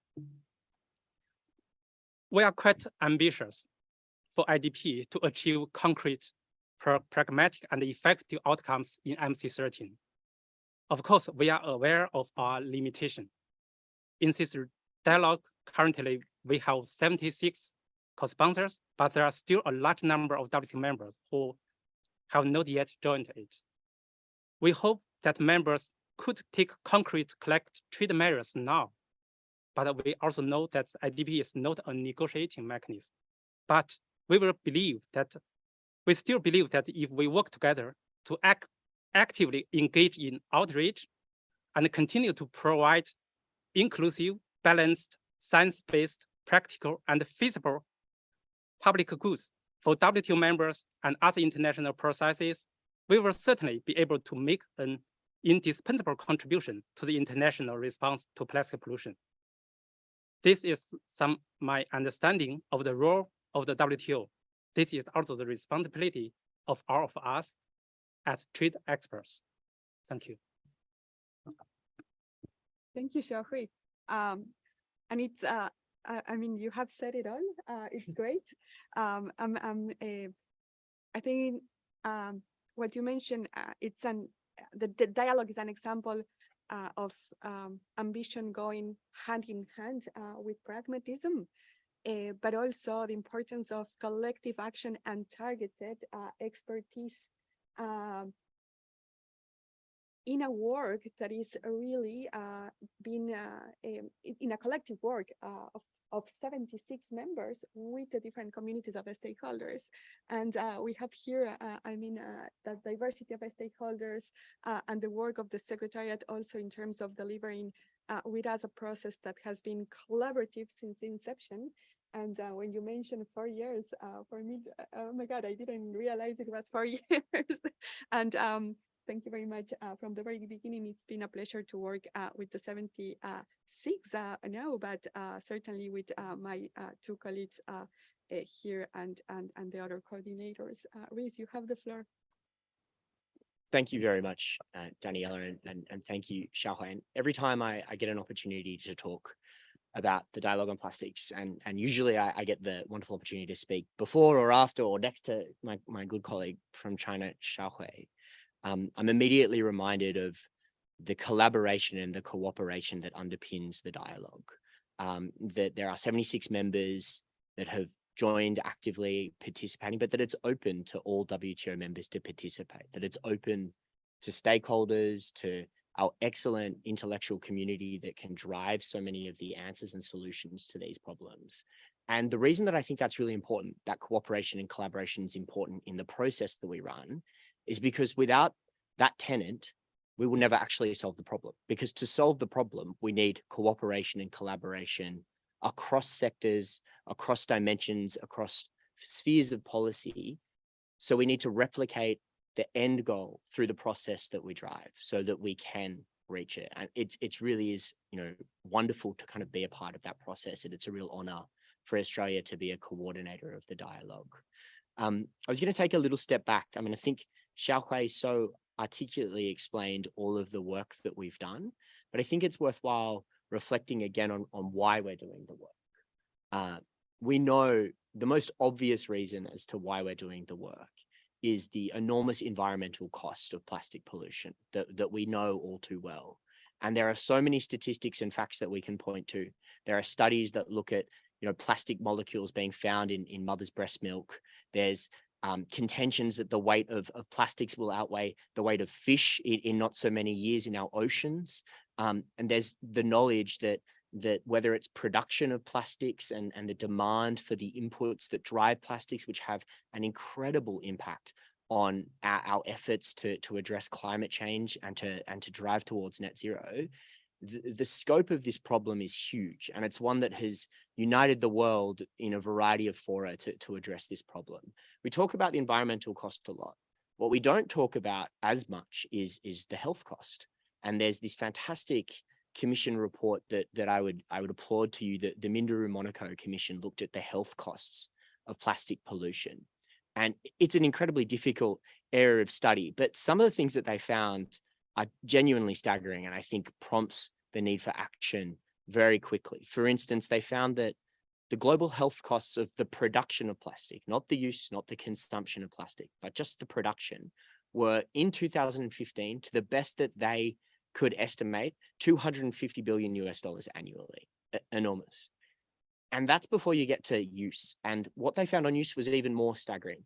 Use is much harder to articulate or to estimate because the data costs at our health system, attaching why a health cost might be attributable to the cost of plastic use is much harder to identify. But the United States has, through the CDC, some excellent data that they were able to draw on. And amazingly, what the Minderoo-Monaco Commission found was that the health cost of use of certain health costs that they could articulate in the United States alone in 2050 was $920 billion, bigger than the production cost. So if you start to imagine what that might look like across the scope of the globe, we're really talking about some really staggering, figures. And we know that the costs associated with plastic pollution are not equally distributed. They affect developing countries or lower socioeconomic communities greater than they affect the developed world and those in higher socioeconomic community. So there's not just an environmental imperative, there's a health imperative. There's a justice imperative for the future generations that we hope will inhabit this earth and be able to take full advantage of it. That's the imperative that has really drawn, I think, the world together to take action, and it drove the very historic achievement in the United Nations context to come together to establish a mandate, to negotiate a treaty, a legally binding instrument to end plastic pollution. And it unites us here at the Dialogue on Plastic Pollution to see the role that trade can play about that. I often get asked, why trade? I mean, come on, this is a plastic problem. Can't we just regulate it out? Trade is so fundamentally critical to this problem for so many reasons. Firstly, the value in global trade in plastics is $1.2 trillion annually. That is 5% roughly the global value of trade. And I steal those statistics from colleagues that have done work on this panel and will talk to us later online.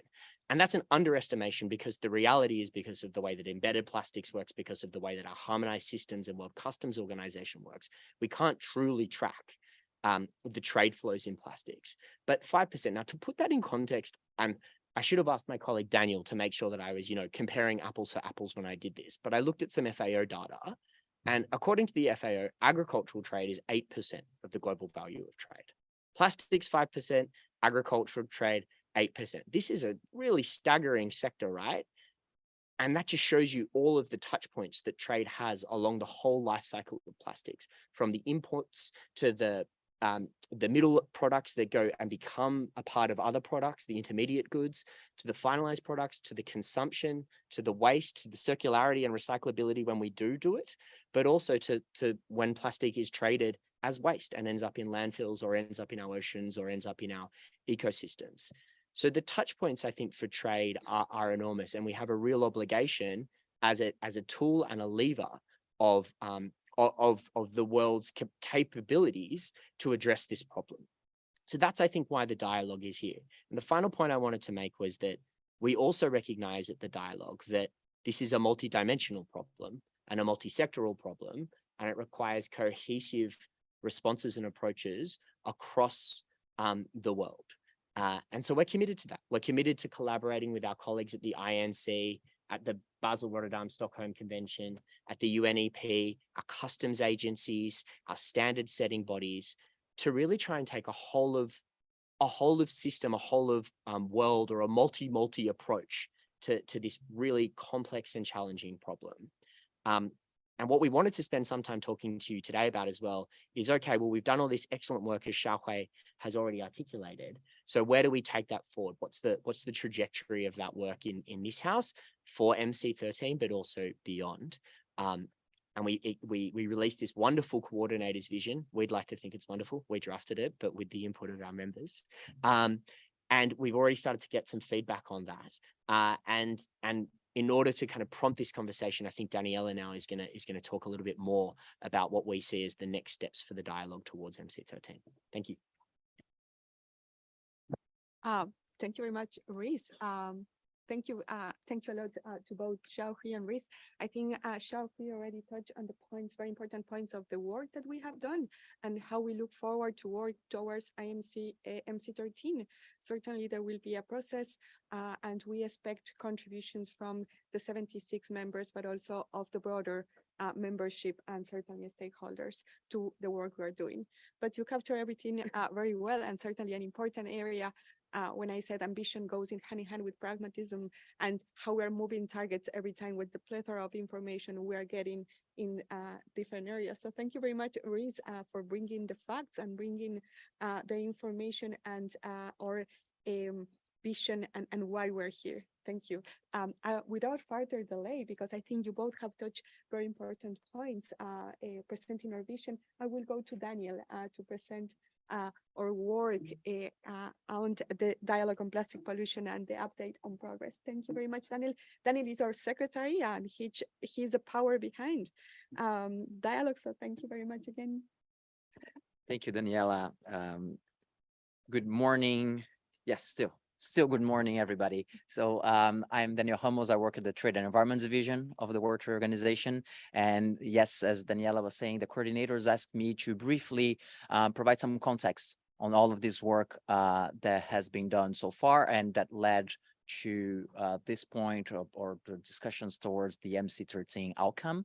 I'll try to be brief. It's as Xiaohui was mentioning, it's a lot of work. So I won't repeat what he said, but maybe it will provide you some insights on what is behind that work, the substance behind that work, and some of the things that are coming out of it. So yes, so I won't repeat what Xiaohui said. I mean, there is not 4 years just because let's say the official launch and the first documents you'll find in the website, we have a dedicated website to the dialogue you'll find from November 2020, but as Xiaohui was mentioning, there were side events and discussions before that. You have there the coordinators and the facilitators, Daniela already mentioned, and in essence, as you heard, the objective at the very start was to try and understand the connecting points between trade and plastics pollution issue, and the other, how to contribute to domestic, regional, and international efforts to address it. So as was mentioned, the group has grown considerably since its beginning. It now has 76 co-sponsors, 85% of that $1.2 trillion annual trade that Riz was mentioning is represented among the 76 co-sponsors. And from the start, and this is a common feature, I have to say, of the environmental initiatives, probably, I mean, the coordinators can correct me, but probably given how technical and complex these issues are, all of these environmental initiatives count a lot with the technical information and substantive contribution from stakeholders. And this has been quite an interesting, and I personally think very useful aspect of these initiatives. Now, the work is currently divided into three work streams. One on cross-cutting issues, technical assistance, transparency, access to technology is discussed under that specific point. Then one on circularity and reduction to tackle plastic pollution, and another one on promoting trade to tackle plastic pollution. And in order to better understand a few of these issues and what is being already done by members on the topic, 2 surveys were launched. One on the trade-related plastic measures that are already being adopted by WTO members to address the issue, and another one on aid for trade needs assessment of these members or existing aid for trade programs that are trying to address plastic pollution from a trade perspective. Now, for those of you that are new to the trade area, aid for trade is a line of work in the WTO that tries to, give more visibility, understand what are these aid programs that are specifically focused on trade. Now, shall we mention that? And so in the last plenary meeting of the Plastics Dialogue, we try to give an idea of the amount of work that has been done by the group since the ministerial statement into 2021. So let's say midway during the university course that Xiaohui was mentioning. And I mean, I can give numbers: 10 regular meetings, 2 specialized workshops, etc. But one that struck me when I was trying to calculate it is that we have in the WTO what we call room documents. Normally, these are documents prepared for discussions in the room. That's the history behind it. But for the dialogue, mostly these are paper trails of presentations, of technical presentations summarizing studies or members' approaches to the issue. And if we would transform these 128 room documents that were produced into one PowerPoint presentation, it would lead us to 1,600 slides. It would be a very, very long and very heavy. Each slide, you can imagine, when you bring scientists to discussions, they are very heavy slides. So hopeful, a good news is that you don't have to read the 1,600 slides. By the way, almost all room documents are public, available in the website. But there were 2 factual summaries that Xiaohui mentioned were produced following these workshops that focus specifically on reduction and specifically on promotion. And we try to provide an analytical way of summarizing these discussions, these technical discussions, and they have 30 and 23 pages. So hopefully, if you're interested, you can read. But let me just highlight a few of the things that are coming out of the dialogue, and then I'll stop. So first of all, in the first year, there was a lot of soul searching, if I may say, in the dialogue, trying to understand, okay, what are the connecting dots? And the slide that I'll show, I'm not expecting you to understand everything. It's a little bit of a shock and awe slide, but it's just to show that they identified after this first year, and you can read it in the factual report that was produced for the first year of discussions. I have the code there. There are a lot of connecting points with trade. So for those of you that follow the work of the OECD on circular economy and trade, we worked actually at that point with the OECD to adapt that analysis to the plastics world. And there you see it. So trade essentially interacts and trade policies exist in all of the different life cycle value chain. I know I'm mixing 2 big words there, but of plastics. And so there are connecting points everywhere. and be it, of producing and trading the inputs for plastics, or maybe the services needed for reuse options and etc. So they identified essentially, yes, we have a lot to talk about and a lot to do. And the survey specifically on trade-related plastic measures was started based on that, saying, okay, well, what are we already doing across the value chain? Now, just for those also that are not experts on trade, when we at the WTO, when we say trade-related plastic measures or trade measures adopted for environmental purposes, normally we talk about three big buckets of measures. So you had your command and control or sustainability requirements bucket. There are bans and restrictions on the import or export of certain goods, etc., or minimal recycled content, for instance. Then you have a second bucket, which is the taxes or other market tools. So you might think about an environmental tax or an EPR scheme. Those are also traditionally discussed in certain committees in the House. And you also have your support measures, your subsidies, etc., grants through research and develop alternatives and substitutes, for instance. So when I'm talking about trade-related plastic measures, you can identify that they are a vast type of measures across the economy. And what we've seen so far, and this is our preliminary numbers, I always say this, the surveys are still up until the end of the month. And over the summer, the coordinators will start working together with us, the Secretariat, to provide a more structured analysis of the results. But so far, we have about 280 trade-related plastic measures from 64 members, most from developing countries, and across that plastic life cycle value chain, if you will. Interestingly enough, this reflects a lot of what we hear in the discussions, not a lot upstream, but also not only completely downstream on waste. So you see quite a few measures as well at midstream there in the finished goods part of the life cycle.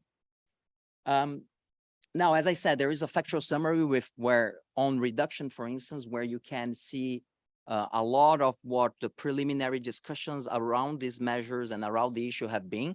But just to give you a flavor, a lot of these measures, so these measures identified, target packaging, a lot, as you would expect, target single-use plastics, and we've done a preliminary analysis of what specific single-use plastic products these measures are addressing. And you can imagine plastic bags, tableware, food container, plastic straw, cups, a lot of the products that we see still, unfortunately, around.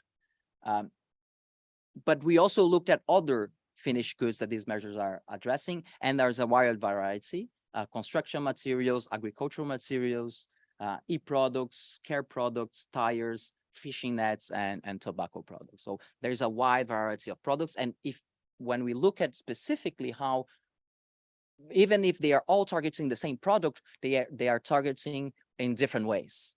We did a preliminary analysis on plastic bags, for instance, on single-use plastic bags, and the way they define these measures are defining single-use plastic bags vary among them.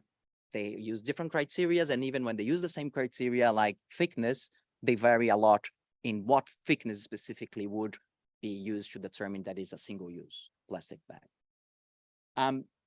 Just to give you an example of the promotion discussions, so here you can find in the summary of the promotion discussion so far, there has been a wide variety of potential effective and sustainable substitutes and alternatives that were discussed. And we have UNCTAD Online that has been a power force in the dialogue behind this work, but also many delegations and other stakeholders mentioned products. And again, shock and awe, don't expect you to be able to read, but I just wanted to show you is a long list of potential products that were discussed and that have been their sustainability and effectiveness have been debated in the dialogue. Finally, it's my last point, just to emphasize, it's a very interesting and important moment in the discussions. where coordinators are looking towards the MC13 outcomes. As was mentioned by the coordinators here, the 2021 ministerial statement calls for concrete, pragmatic, and effective outcomes at the latest by the 13th ministerial conference. Here we have an interesting and maybe happy coincidence. I have my UNEP colleague here besides me. MC13 will take place during the same week as UNEA 6, the Environmental Assembly. So there might be an opportunity for the coordinators to send a very good message there. Thank you. Thank you very much, Daniel. And yes, UNEA 6 chaired by Morocco. And one of our coordinators as well. Great to see you, Saida. And thank you very much, Daniel, for portraying all the information that has been gathered in terms of trade-related measures. Certainly, there is a lot of data to contribute to the plastics economy and a lot of things that are food for thought. For the dialogue, a lot of things, certainly a message, we need more upstream, but certainly it's good to hear there is a lot of things midstream, a lot of things that we can really understand more in terms of trade related measures, and good examples from developing countries, a lot of developing countries in terms of control measures to contribute or to fight plastic pollution. But certainly this is the movement of pollution, but also the transboundary nature of trade makes it impossible to fight alone. And that's why we are here as well. Without further delay, because I always talk too much, so sorry for that.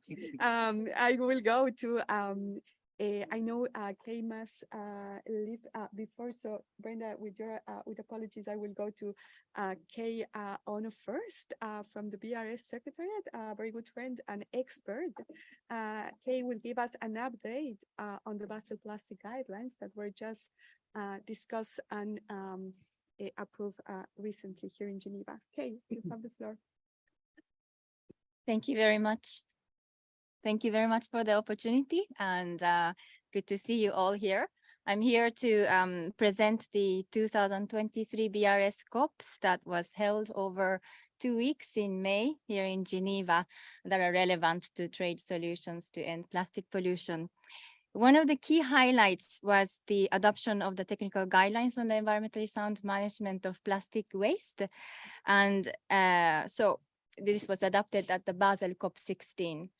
And what made it so significant?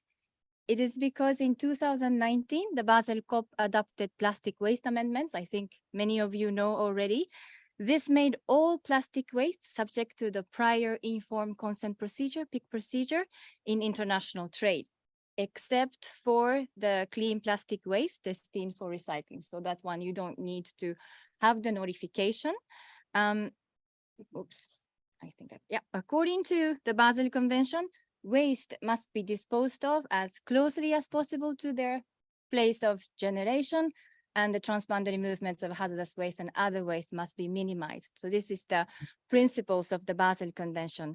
So the PIC procedure requires that the exporting country, obtain written consent from the importing country before any shipment takes place. And then the importing country is responsible for making sure that it has the capacity to manage such waste in an environmentally sound manner before it grants any import. So the adoption of the technical guidelines was very important because it provided the guidance and the framework for how the waste needs to be managed in an environmentally sound manner. And the technical guidelines discovered this has covered many aspects of management of waste, for example, collection systems to treatment and disposal, and also classification of polymers, typical additives, risk assessment and training of personnel, as well as response to emergency situation. So the technical guidance really provided the framework that the countries can follow with the recommendations to related to environmentally sound management. But one of the most debated aspects of the technical guidelines was chemical recycling. In fact, the guidelines were adopted with square brackets around chemical recycling, and the COP acknowledged the need for further information on all those technical technologies for the environmentally sound management, including chemical recycling. So this aspect could continue also in the discussion under INC 2 and INC 3 to come. And another aspect that was highly debated was the reference to biodegradable plastics. The discussion focused on different factors concerning their efficacy and environmental impact, including the time that is required for degradation and the implication for recycling practices or compatibility with the existing waste management system. So those two were the areas where experts discussed, the negotiators considered over 2 weeks, but at the end, it was adopted by the Basel COP. I would like to also note that recycling is considered as a disposal operation under the Basel Convention. And this is to ensure that waste are managed in an environmentally sound manner when they are exported to another country for recycling purpose. So even though, sort of circular economy, you would like to consider that recycling is not disposal, but under the Basel Convention and in relation to trade, it is defined as part of the disposal operation. And also recycling operation, if it's not managed properly, it could generate a lot of microplastics, or it could reintroduce hazardous chemicals into like recycled products. So now turning to some chemicals related aspects, the Stockholm Convention COP11 listed 3 new chemicals: methoxychlor, the pesticide, and 2 industrial POPs, Decloram Plus and UV328. So Decloram Plus is a chlorinated flame retardant. I think you know a lot of brominated flame retardants, but this is chlorinated. So a bit technical, but now it's adding a bit more of complexity in terms of screening when you recycle, as it might not be applicable so much with the sink and float system to identify brominated flame retardants. Another one, UV328, is a first non-halogenated POPs. Both are highly used plastic additives. So just very quickly, where you can find those chemicals as flame retardant, it's contained in an area where it could get heated or hot. And the others, UV328, is also used in a heavy industry operation where you need to protect items from UV exposure. So like industrial vehicles, construction machines, agricultural machines, or inside a car, the wire harness would contain those Decloram Plus or UV328. So for Decloram Plus has been a substitute of some of the POPs that are listed under the convention previously. So it's one of the examples of regrettable substitution where the industry and trade should watch out for. And some more pictures of a car where UV328 can be found, and Decloram Plus in, for example, seat belt systems and so on. So as you know, this is not a single-use plastic. It has a longer lifespan, and also it requires spare parts to be available in order to keep this very expensive instruments alive. And therefore, you have 5 years of specific exemption initially, plus for spare parts, you will have until 2044 for countries to make use of UV328 and Decloram Plus in those machines, spare parts. With regard to medical devices, this is another very important area whereby some countries use it for healthcare and needed to ensure the availability of such medical devices, that the specific exemption did not specify the end date. So with this, the number of chemicals covered under the Stockholm Convention is considered 34, but many of them are groups of chemicals. And for example, PFOA-related compounds has more than 350 CAS numbers identified. PCB or PCN or brominated diphenyl ethers, they have congeners of over hundreds of chemicals. So when you say 34, but it does cover, so many more chemicals. However, as UNEP other report on chemicals in plastics have identified that there are more than 3,200 chemicals of concern potentially used in plastics. And therefore in the, just before INC2, the BRS released a publication called Global Governance of Plastic and Associated Chemicals, where we mapped how those plastics associated chemicals associated with plastics. Is it? No, plastic, whichever, are managed under the international or not addressed under international agreements. So here, did I finish? Yes. So here it is very important to work very closely with scientists and policy makers in order to continue this addressing such chemicals in plastics. And finally, with regard to the Rotterdam Convention, the events that unfolded on the last day of the meeting made me personally really realize the very important role of multilateralism. I don't know if you have followed what happened at the Rotterdam COP, but it is only through working together, I think, with the cooperation and taking shared responsibility that we can address and make meaningful impact and effectively tackle environmental challenges that we're facing. And it's a shared responsibility. This is the guiding principle of the Rotterdam Convention, indeed. It's a key aspect of environmental multilateralism. It's a shared responsibility, not shared interest, but it's shared responsibility that was for the protection of human health and the environment for this generation and for the generation to come. I think this is very important aspect that the BRS COPs had messaged to INC process to come. Thank you. Thank you very much, Kay, for giving this important update, not only on Basel, but also on Stockholm, a very important part of our job that really shows the production, how the production side is so important, and looking to additives and chemicals associated. Certainly, when we talk about trade, importance of transparency, labeling, and other measures, it's something that we look forward to understand better and work with you in this regard. Also, regrettable solutions, it's a good message to be taken into consideration, unintended consequences. I'm sure it's a shared responsibility for us to look for better ways and understand the interlinkages always, science policy and the plethora of expertise we have here. So thank you very much, Kay. I will then give the floor to Brenda Koeker. She's the Senior Program Officer in the INC Secretariat, a very good friend and colleague. So thank you very much, Brenda, for giving us an update on the ongoing negotiations and the INC and what happened in Paris. So great to see you here as well. And what we look forward to, good to know also about the intersessional work expected. Thank you for being here with us. Thank you, Daniela, and thanks for the kind invitation today to present on the outcomes of the INC.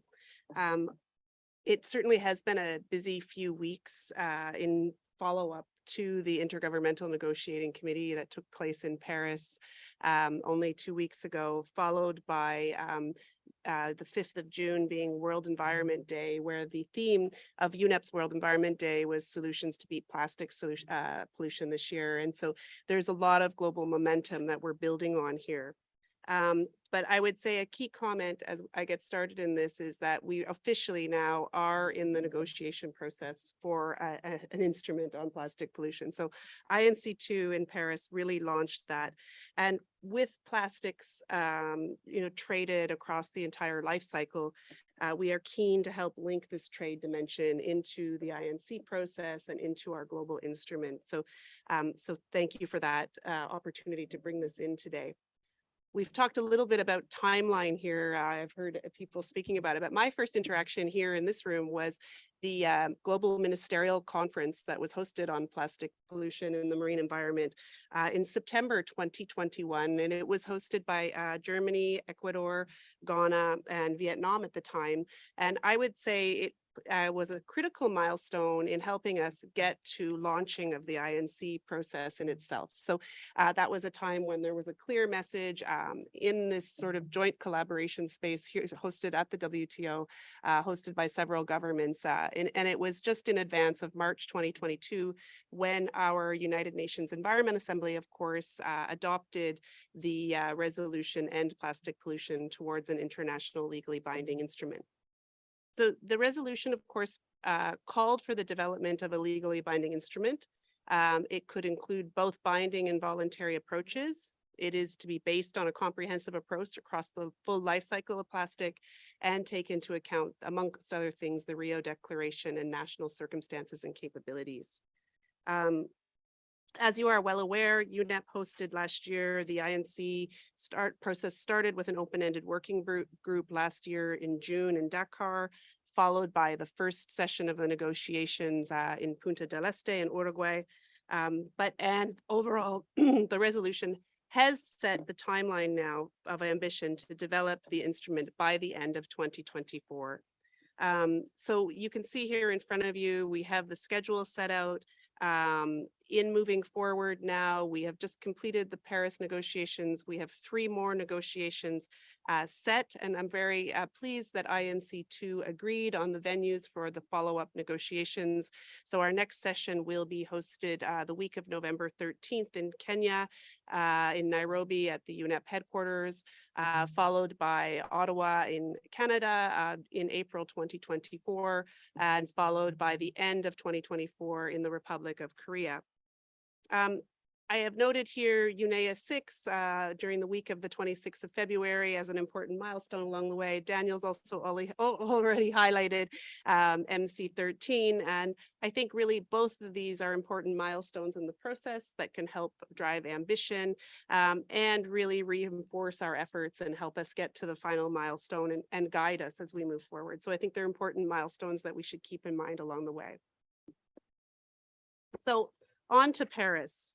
I just wanted to give you some outline of who was there and what took place.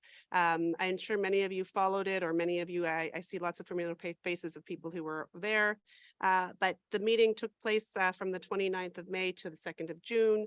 We had over 1,600 in-person participants representing 167 members of the committee, so 167 member states and of the European Union, with over 370 observer organizations, which include, of course, UN entities, international organizations, and NGOs.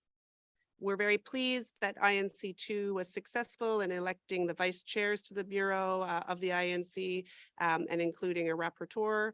And there was much lengthy discussion at the INC itself on the draft rules of procedure. But after quite a bit of debate, we were successful in adopting the fact that the draft rules of procedure apply provisionally to the work of the INC, and members agreed on an interpretive statement of that. So we have rules to work within now, and substantive discussions took place through 2 contact groups at the INC starting from Wednesday evening till Friday. And the 2 groups spoke about possible objectives as well as substantive obligations that were in our key options document. These substantive obligations look at across the life cycle, so from upstream, midstream, and downstream, and also looked at some cross-cutting obligations. The second contact group looked at other measures focused on means of implementation and implementation measures. So those were important avenues where we actually really talked about substance. Even though we were bombarded by process at the beginning, we were able to get through the entire options paper that was agreed to be discussed at the meeting. So that was a very successful piece for us in terms of launching what happens next. I will also highlight a number of you were participating in the thematic side events. There were 12 of them. We're grateful for your participation. And it also provided us an opportunity for significant stakeholder inputs beyond just the INC process as well. So Daniela, you've asked what are our mandates for next steps. So in terms of our mandated next steps, I've highlighted 3 here for us, and I think they're very important ones in terms of timelines for you to be aware of. So the INC requested the chair of the INC, which is our Ambassador Meza Kudra from Peru, with our support of the Secretariat, of course, to prepare a 0 draft text of the international legally binding instrument for consideration at INC 3. INC 2 requested us to invite submissions from observers by the 15th of August and members of the committee by the 15th of September on 2 aspects. So the first is on elements not discussed at INC 2. And so those elements are elements of a possible instrument, which include things like introductory elements such as principles and scope, but maybe also other aspects such as governance arrangements, subsidiary bodies, conference of the party aspects. So some of these details.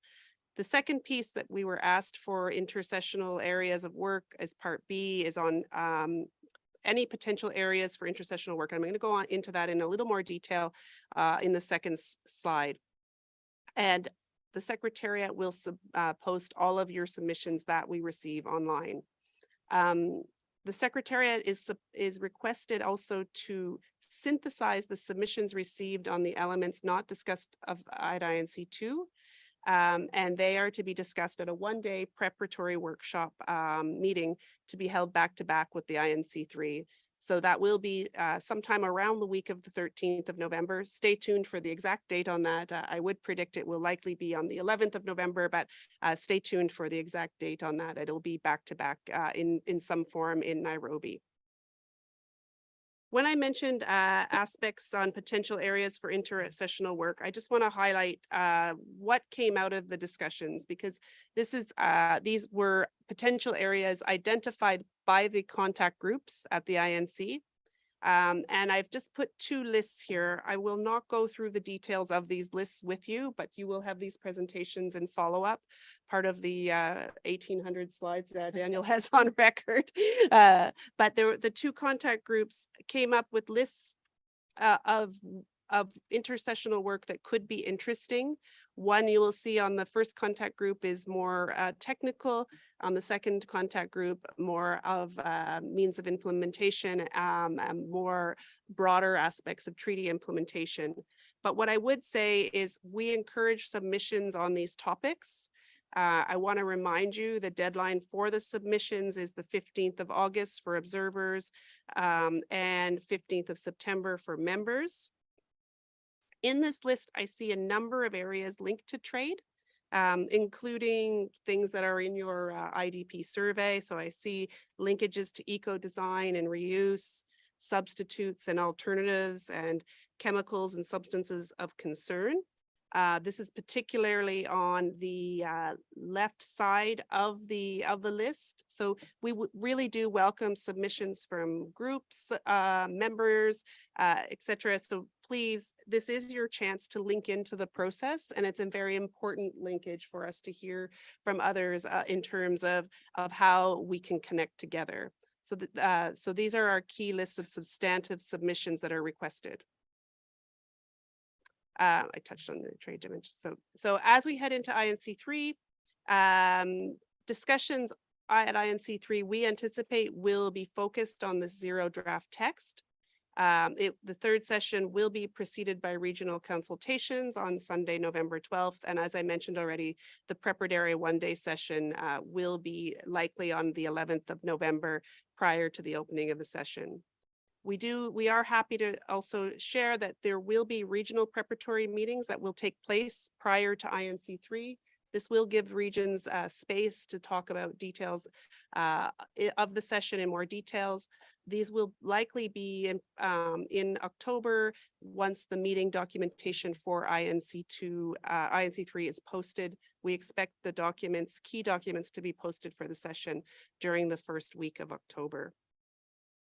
So finally, I just want to end with two messages, really. So the first is why, our planet is choking on plastic. We have plenty of statistics and plenty of numbers, but the World Environment Day platform last week has plenty of new illustrations, et cetera, to point us to, and really reemphasizes why we're here. And the second is the team photo we have here from the UNESCO headquarters in Paris, is sort of how are we going to do this? We really do require a community of people to do this. Our INC team convenes the meetings and prepares the documentation for it, but we really rely on what we hear from members, from observers, and from processes. And so there's many, many communities that should feed into this ending piece, and we really count on you for that input and support. So thank you very much. Thank you, Brenda, for such great information, very complete, and really looking forward to contributing the process.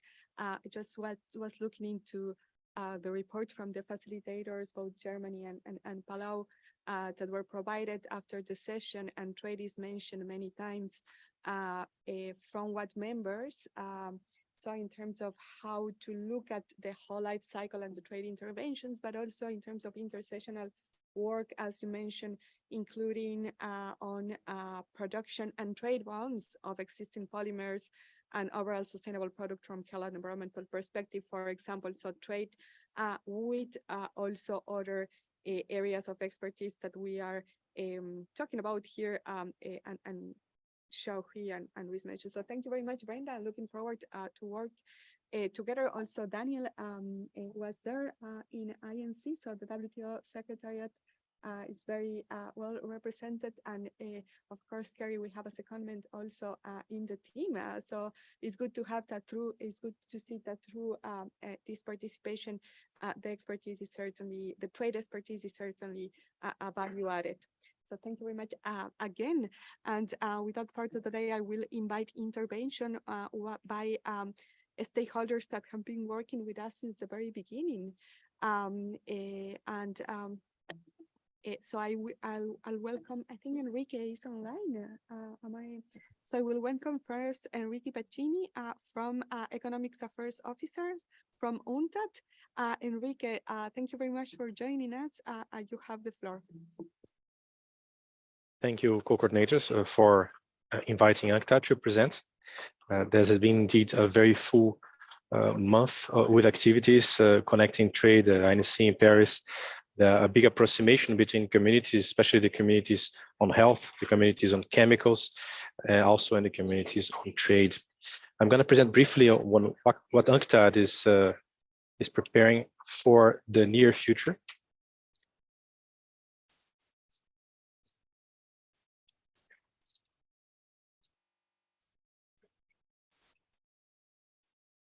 In order to assist and contribute to both the dialogue on plastics and also to the submissions to the INC.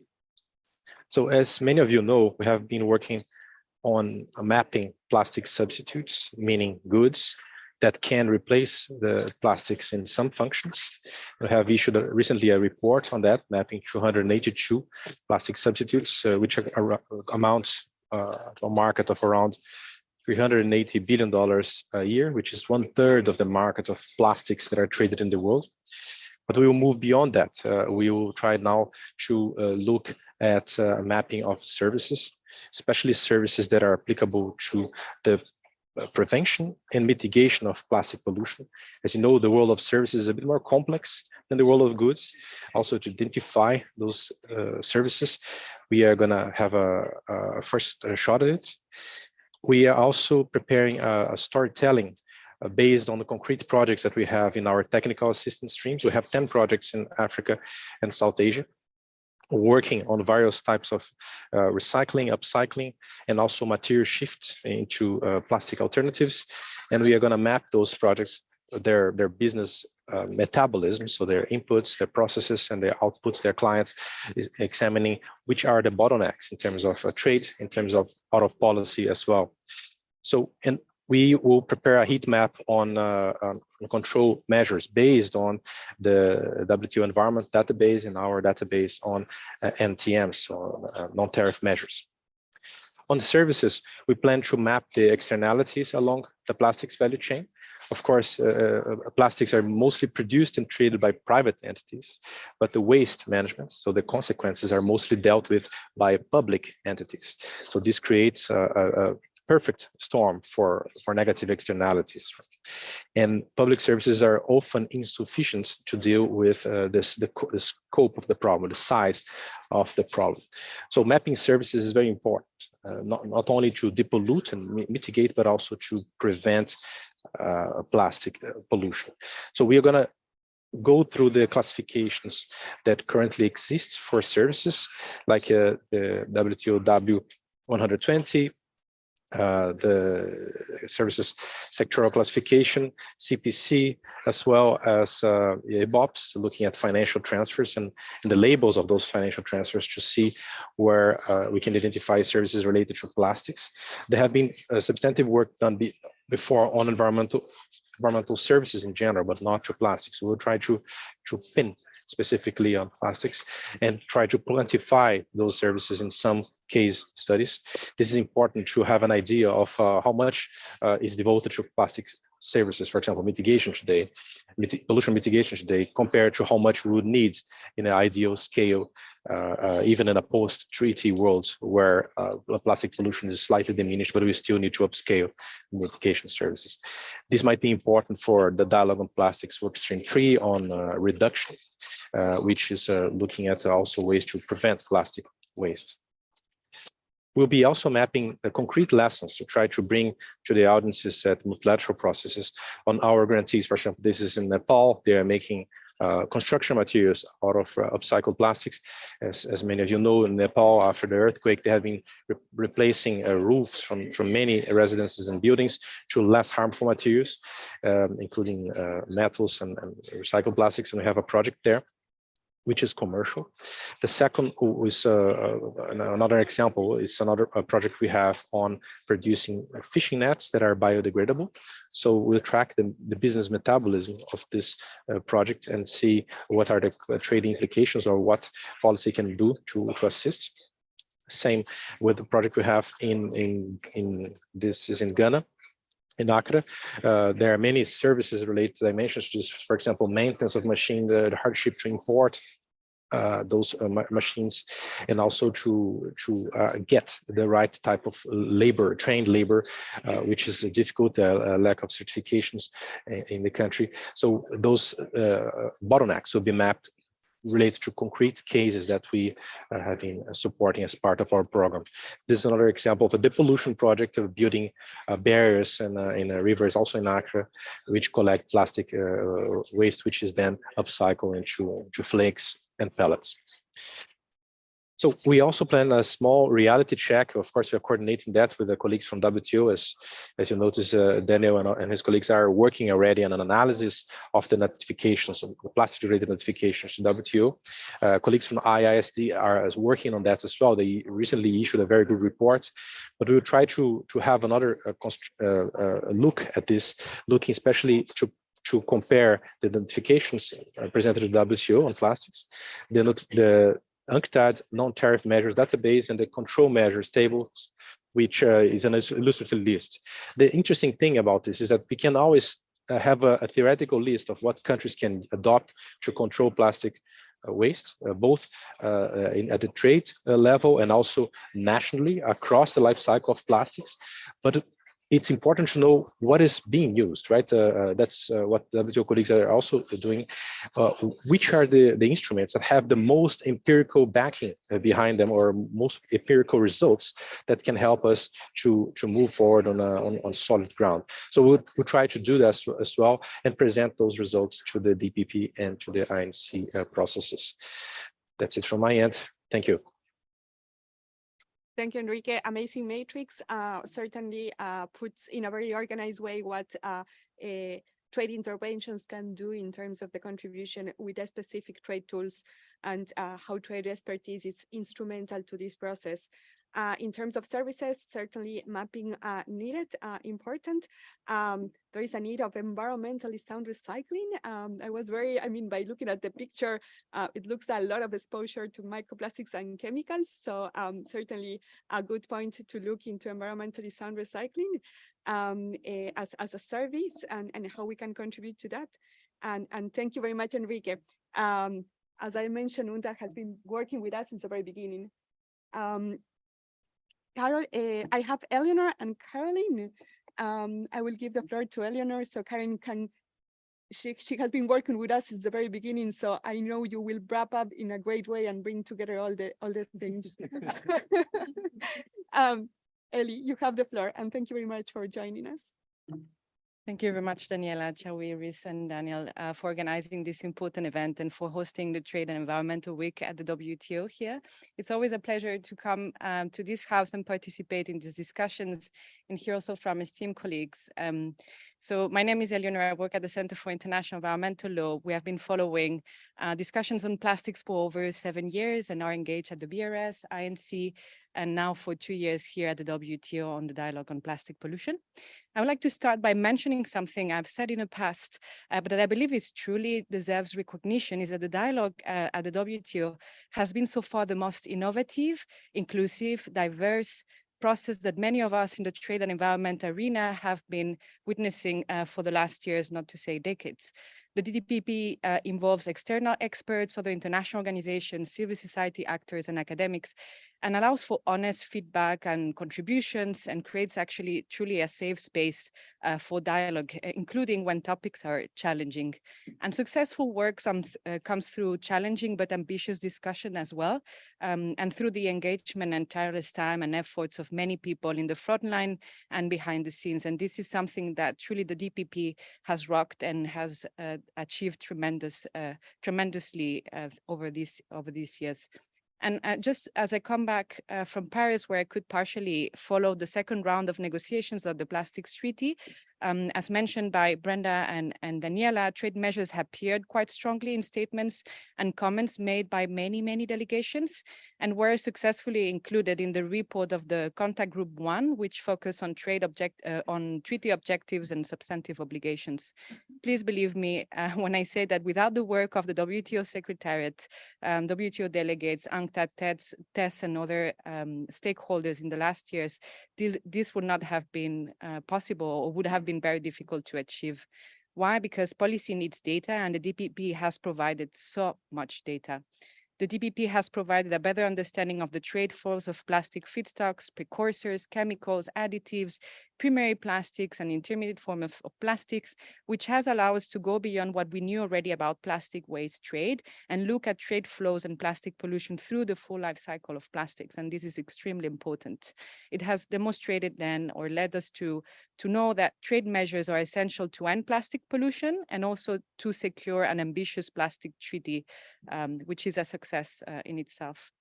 Now, the ministerial declaration has a tremendous opportunity as well to set the tone and ambition, work carried by the DPP and beyond, by example, continuing to emphasize the role of multilateral trade cooperation in promoting transparency of trade flows of plastics through the full life cycle, including flows of plastics embedded in or associated with internationally traded goods. And in this regard, the close cooperation between the dialogue and the World Customs Organization and custom authorities is extremely important and valuable. And I think delegations have done tremendous work on this regard. To be ambitious and answer the call of many reports and scientific assessments made so far on plastic pollution, the ministerial declaration could also play an important role in supporting the reduction or phase out of the production, consumption, use, and trade of chemicals, precursors, polymers, and plastics of concern. And in this regard, thanks to the Secretary, we know that WTO members have actually already notified many trade bans and restrictions of some products and materials, which could be leveraged and strengthened to keep working on this regard here at the dialogue. The DBP can also support the much needed development waste management hierarchy. And actually there has been a lot of discussions already on zero waste, reuse, refill.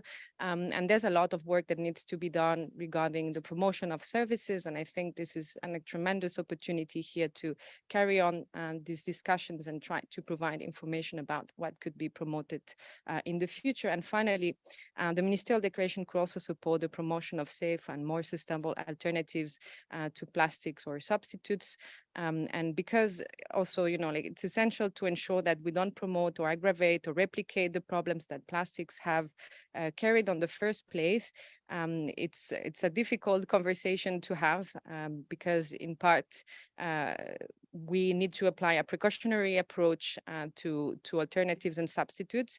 But at the same time, as I said before, it's not because sometimes discussions are challenging that they're not possible, and actually challenging discussions bring success. So I truly welcome the discussions on this regard and hope that we will see, as we have seen already, ambition at the DPP and forward. Thank you very much.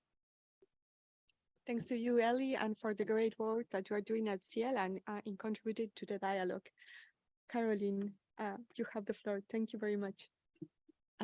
Thank you, Daniela, and thank you for the invitation to be here today. I realize I'm the last speaker on what has been a lot of speaking, so hopefully I can keep you inspired. So firstly, I just really wanted to congratulate the DPP members and their co-leads for the work that they're doing on trade and plastic pollution, and join Eleanor in thanking them for their vision and leadership on this. I think what we've seen this morning is from this range of panelists is that there's this extraordinary commitment among a range of international organizations to working together on the issue of trade and plastic pollution. And I think we shouldn't underestimate how significant that is. You can go all over the UN system and international system and find appeals for organizations to work more collectively.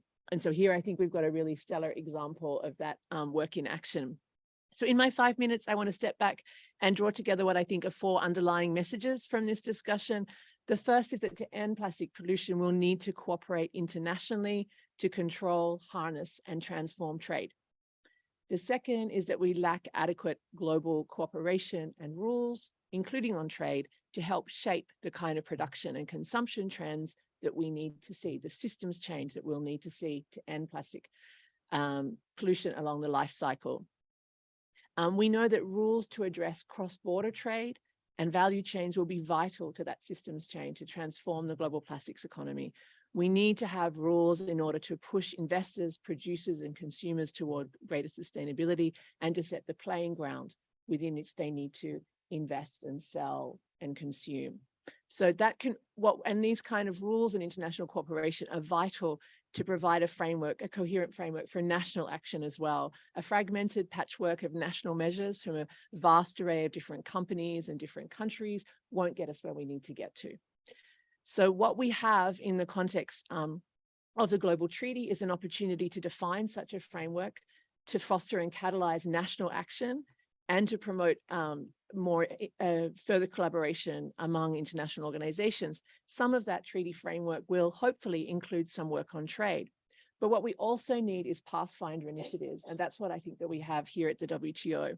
We need to show what is possible and what countries are willing to do in terms of trade-related question, and how the trading system has a vital role to play in catalyzing and supporting action, both for the treaty and also independently, because it has a unique role to play in helping countries cooperate.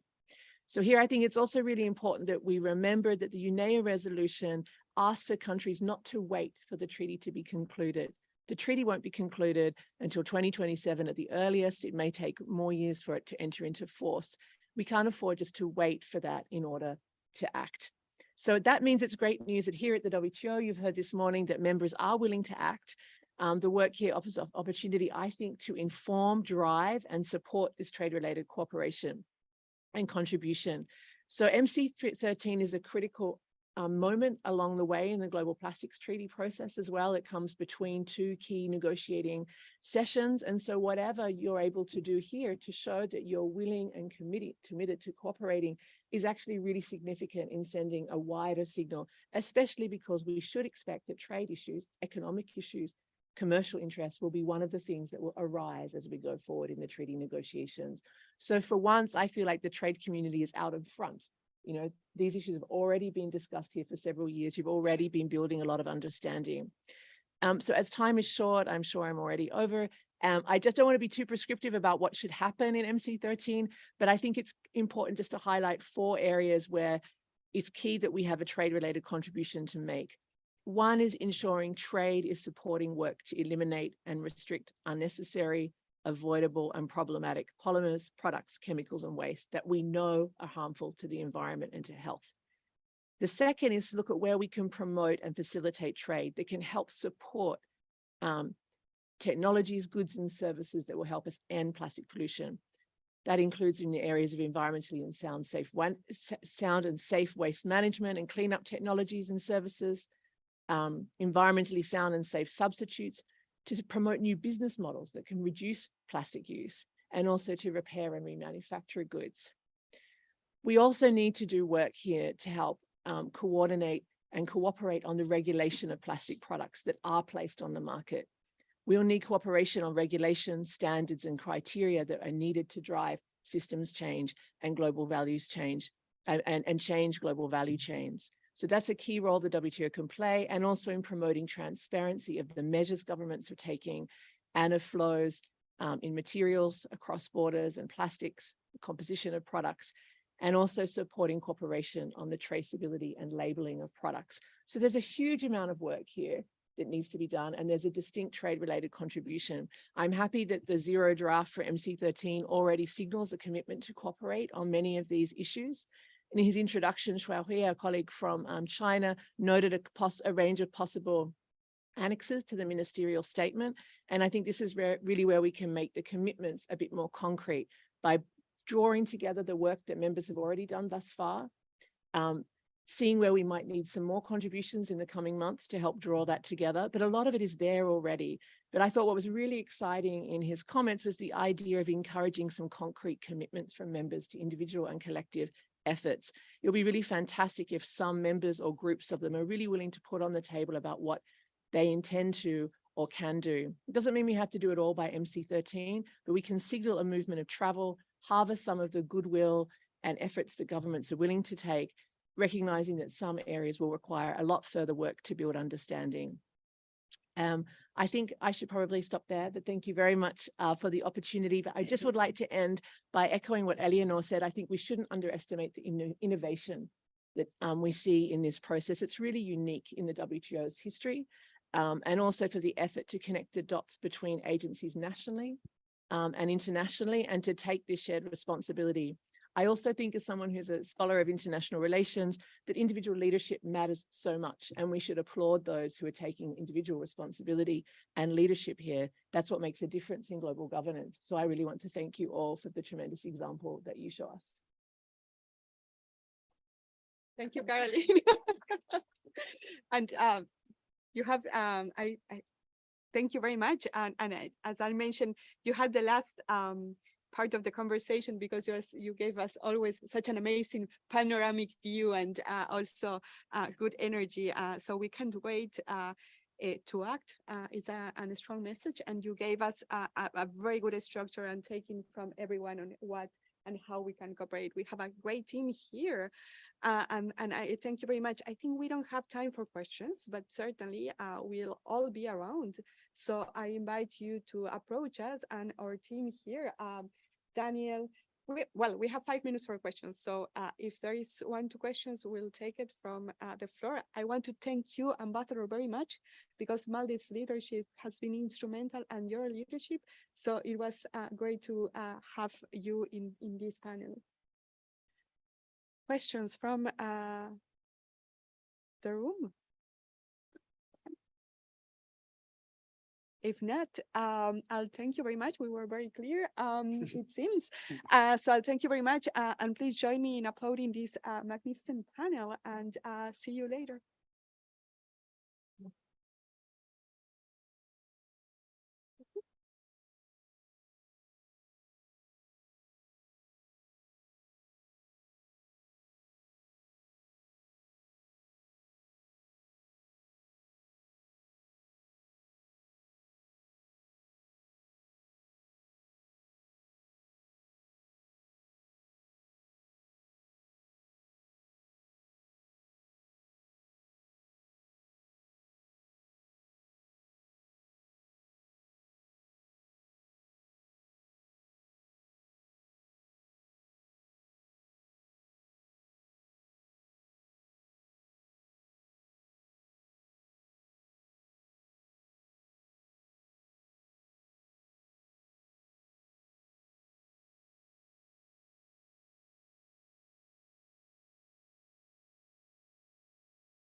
Hello, Luis, I can see that you're already in the meeting. I just wanted to check whether you can hear me. Yes, I can hear you. I can hear you loud and clear. Great, I can see you, I can hear you clearly as well. So as agreed to share your slides from here, Matteo is going to share them, and I'll see you Okay. in the podium in a second. Thanks a lot. Perfect. See you in a few minutes. See you.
Alan, I can't see you yet. I can't see your name, but just in case you've joined Teams, you've joined Zoom through another account. I'm just checking if you're online.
Hi, Alan. I can see that you joined us now. Can we test your connection, please? Hi. Can you hear me? Svetlana, You can't hear me? yes, you're with us. You can't hear me? Oh, and sorry, I haven't put my earpiece, so I can't hear you, obviously. Yeah, please go again. Hey, hello, Alan, can you hear us? Yes, I can hear you and I can see you. I can hear you now very well. I don't see you. Can you try your Yes. camera as well? Ah, brilliant. Okay, super. So we can hear and see you very well. So I'll see you in the Okay. podium in a second. Thanks so much. All right. It's good to be here. Thank you. Thank you. See you in a bit. All right. So I park here, isn't it? Yes, yes, and we Okay. will share your slides from here, from the room, so you don't have to worry about that. Okay. Thank you so much. Just let us All know right. when you want to move to the next slide. Okay. All right. Thank you. Thank you. Yes.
Okay, good.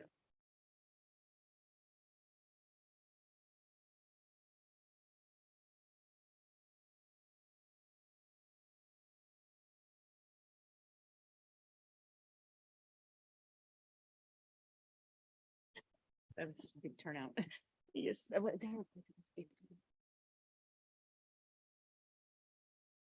So good afternoon, everyone. I think we're going to slowly start and welcome everyone to this lunchtime event on trade policies for green hydrogen. So I just want to remind everyone we do not have interpretation for the lunch event, but hopefully we manage to understand each other. And since we only have 1 hour at our disposal, I'm just going to go ahead and start. So this is an event that's co-hosted by the Australian government, the WTO, and IRENA, and we will explore the role of trade policies in creating an enabling environment for the development of green hydrogen and its derivatives markets. Now, since we have a limited amount of time, without further ado, I'm going to give the word to our first speaker. I just wanted to mention, actually, to put in context the importance of this question that we're going to talk about today. Just today, Financial Times published a series of articles headlined Hydrogen, Fantasy or Fuel of the Future. And perhaps today we'll learn a little bit more about the importance of this question and perhaps get an answer from a trade policy perspective. So without further ado, I'm going to give the floor to our first speaker. This is Mr. Luis Janeiro. He's a program officer for Renewable Energy Roadmap, the end-use sectors team at IRENA's Innovation and Technology Center. He will set the scene for our discussion today and tell us a bit about IRENA's abundant research on the topic. Thank you, Luis. Thank you very much, Svetlana, and good afternoon, everyone. So as Svetlana said, I will be talking a bit about IRENA's perspective on what is the role of hydrogen in a decarbonized scenario to meet the goals of the Paris Agreement. And I will also touch a bit on some key drivers and trends that, from our perspective, will shape the way in which potentially the trade of hydrogen actually plays out in the future. Can we start with the first slide, please?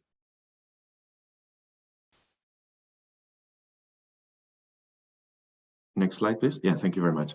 So starting with how we see the role of hydrogen in a decarbonized scenario, you see here two graphs. On the left-hand side, you see the situation today of the final energy consumption of the world.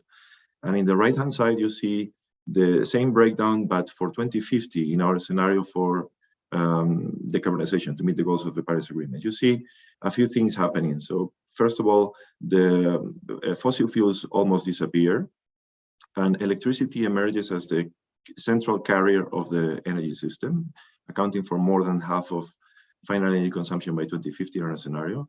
And you also see the emergence of hydrogen, and I should say also hydrogen derivatives, accounting for 14% of final energy consumption in 2050. So in terms of quantitative contribution, is a relatively modest contribution, both for hydrogen and hydrogen derivatives. However, it's a critical role because there are some applications for which electrification is not a suitable solution and is likely not going to be in the next decades. And therefore, we need hydrogen to solve, let's say, that gap in the energy transition. Next slide, please. And to achieve this, we have ahead of ourselves a really serious challenge in terms of scaling up the production of hydrogen. Today, the world produces around 100 million tons of hydrogen, almost exclusively from fossil fuels. And by 2050, we need to scale this sixfold while making sure that the production of this hydrogen is actually clean. Just to give you a sense of the scale of this challenge, to produce this green hydrogen in 2050, we will need an amount of electricity that is comparable to today's electricity consumption for every application in the world. Another sense of the scale with regards to electrolyzer capacity, we will need to grow 3 orders of magnitude from single figures today to 5,000 to 6,000 gigawatts of electrolyzer capacity by 2050. So this is a serious challenge ahead of ourselves to scale up the production capacity and the production of hydrogen towards 2050. Next slide, please. And precisely because we have this challenge, and we have this, let's say, this huge amount of hydrogen to be produced. We need to be, as Svetlana was mentioning, we need to be very selective in the applications on how we use hydrogen in the energy system, making sure that we pick the applications where hydrogen actually adds the most value to the energy transition. And here you see Irina's perspective on that. We see some applications that are clearly in the realm of electrification. Then there's an area in which electrification, biomass solutions or bioenergy solutions could compete with hydrogen. And then there's some applications that are, we could say, no regret applications for hydrogen.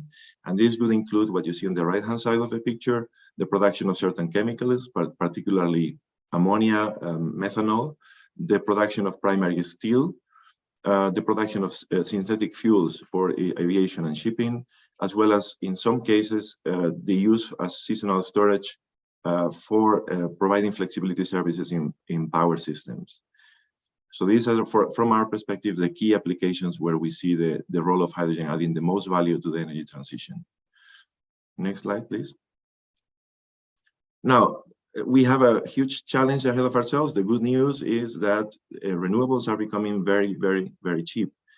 Just to give you a sense of what has happened over the last decade, the cost of solar PV has declined by 85%. The cost of onshore wind has declined by almost 2/3, and the cost of offshore wind has halved over the last 10 years. And today, solar and wind are the cheapest sources of electricity in most markets around the world for new projects, new capacity additions. We can go well, next slide, please. Sorry, I was missing something, but I would link it to this slide. So this puts us in a position to produce electricity and to scale up the production of the decarbonization of the end-use sectors, as well as the production of green hydrogen at more competitive costs. Here you see the map of cost for hydrogen production in 2050 in our scenario in different regions around the world. What you see in the left-hand side is the color coding for the cost of hydrogen production expressed in US dollars per kilogram. And a couple of insights that we need to get out of this map. First, this is a very different market compared to the fossil fuel market, because as you see, it's very well distributed around the world. A second element is that, as you see, we can potentially have very competitive cost of hydrogen. Just to give you a sense of the scale, the production of hydrogen with fossil fuels ranges from $1 to $3 US per kilogram. And as you see, there's plenty of regions around the world where we can produce within those ranges in 2050. Next slide, please. However, the areas where this production can happen are not necessarily the areas where you have the demand centers. And this is what we set up to do with a modeling exercise that we launched last year, of which you see the results in this graph here. A couple of things to extract from this graph. First of all, the color coding expresses green hydrogen flows in green and green ammonia flows in blue. Yeah, so first conclusion that we extract from this analysis on trade is only about a quarter of the global hydrogen demand would actually be traded. And this is because hydrogen does not really like to travel so much. It has some physical characteristics that makes it very difficult for transport the long distances. Another element that we see in the results here is that around half of this trade with it around the European Union. So, and this is because the European Union already has an infrastructure of pipelines in place that could potentially be repurposed for the use of hydrogen. And the other half would travel as ammonia to be used as ammonia. So not to be used back as hydrogen in the end use, but to be used as ammonia as input for fertilizer production or as input for shipping fuel. Another consideration that is important to take into account is that this is a quarter of 14% of the energy system. So in the end, we are talking about 3 to 4% of the energy system in 2050. So this is, although it is a very sizable market, is very different or not comparable in volumes with the current volumes for oil and gas trade. And it's also different in terms of the percentages that are actually traded. So for instance, oil is today traded, 3/4 of the oil that is consumed is traded across borders, versus what we see here, our estimation that hydrogen will be traded, only 1/4 of the hydrogen will be traded. Next slide, please. So as you can see here, IRENA has done quite some work in the last few years in the area of hydrogen. All of these are for free publications in our website. And I would like also to mention that we are very happy to work together with WTO towards another publication this year as input for COP28 end of this year, where we look at the implications for hydrogen trade, how this hydrogen trade could potentially play out in the future, and how policies could help the scaling up of this trade. And with this, I get you back to Svetlana. Thank you very much again for the kind invitation to IRENA. Thank you very much, Luis. And on our side at the WTO, we also look forward to our collaboration with you. And thank you for the great overview of what's the present and what's the future of green hydrogen trade. I thought the map actually that you showed was particularly interesting and telling, because I think a lot of the yellow-orange area where comparative advantage in the production of hydrogen was located was in developing countries. So there's something to learn from this. But without further ado, I'm going to give the word to our next speaker, Alicia Eastman. She's president and board director of Intercontinental Energy, and she's a green fuels developer and investor focused on 25 gigawatt plus integrated upstream wind and solar, midstream hydrogen, and downstream ammonia projects, as well as other synfuel projects located in the coastal deserts of Australia and Middle East. She will talk to us about her abundant experience in the sector.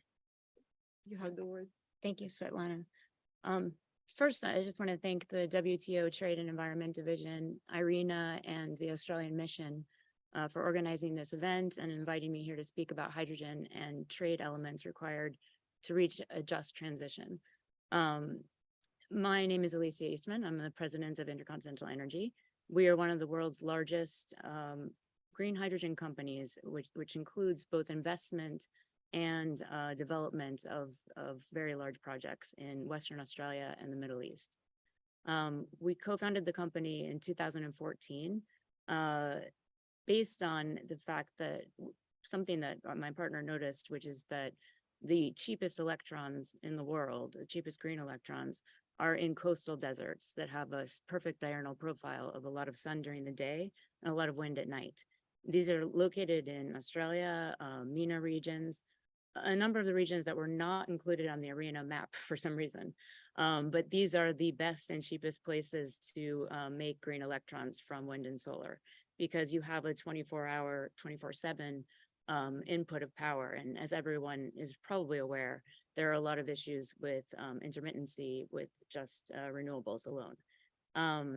So just to provide some context, each of our projects is larger than Three Gorges Dam.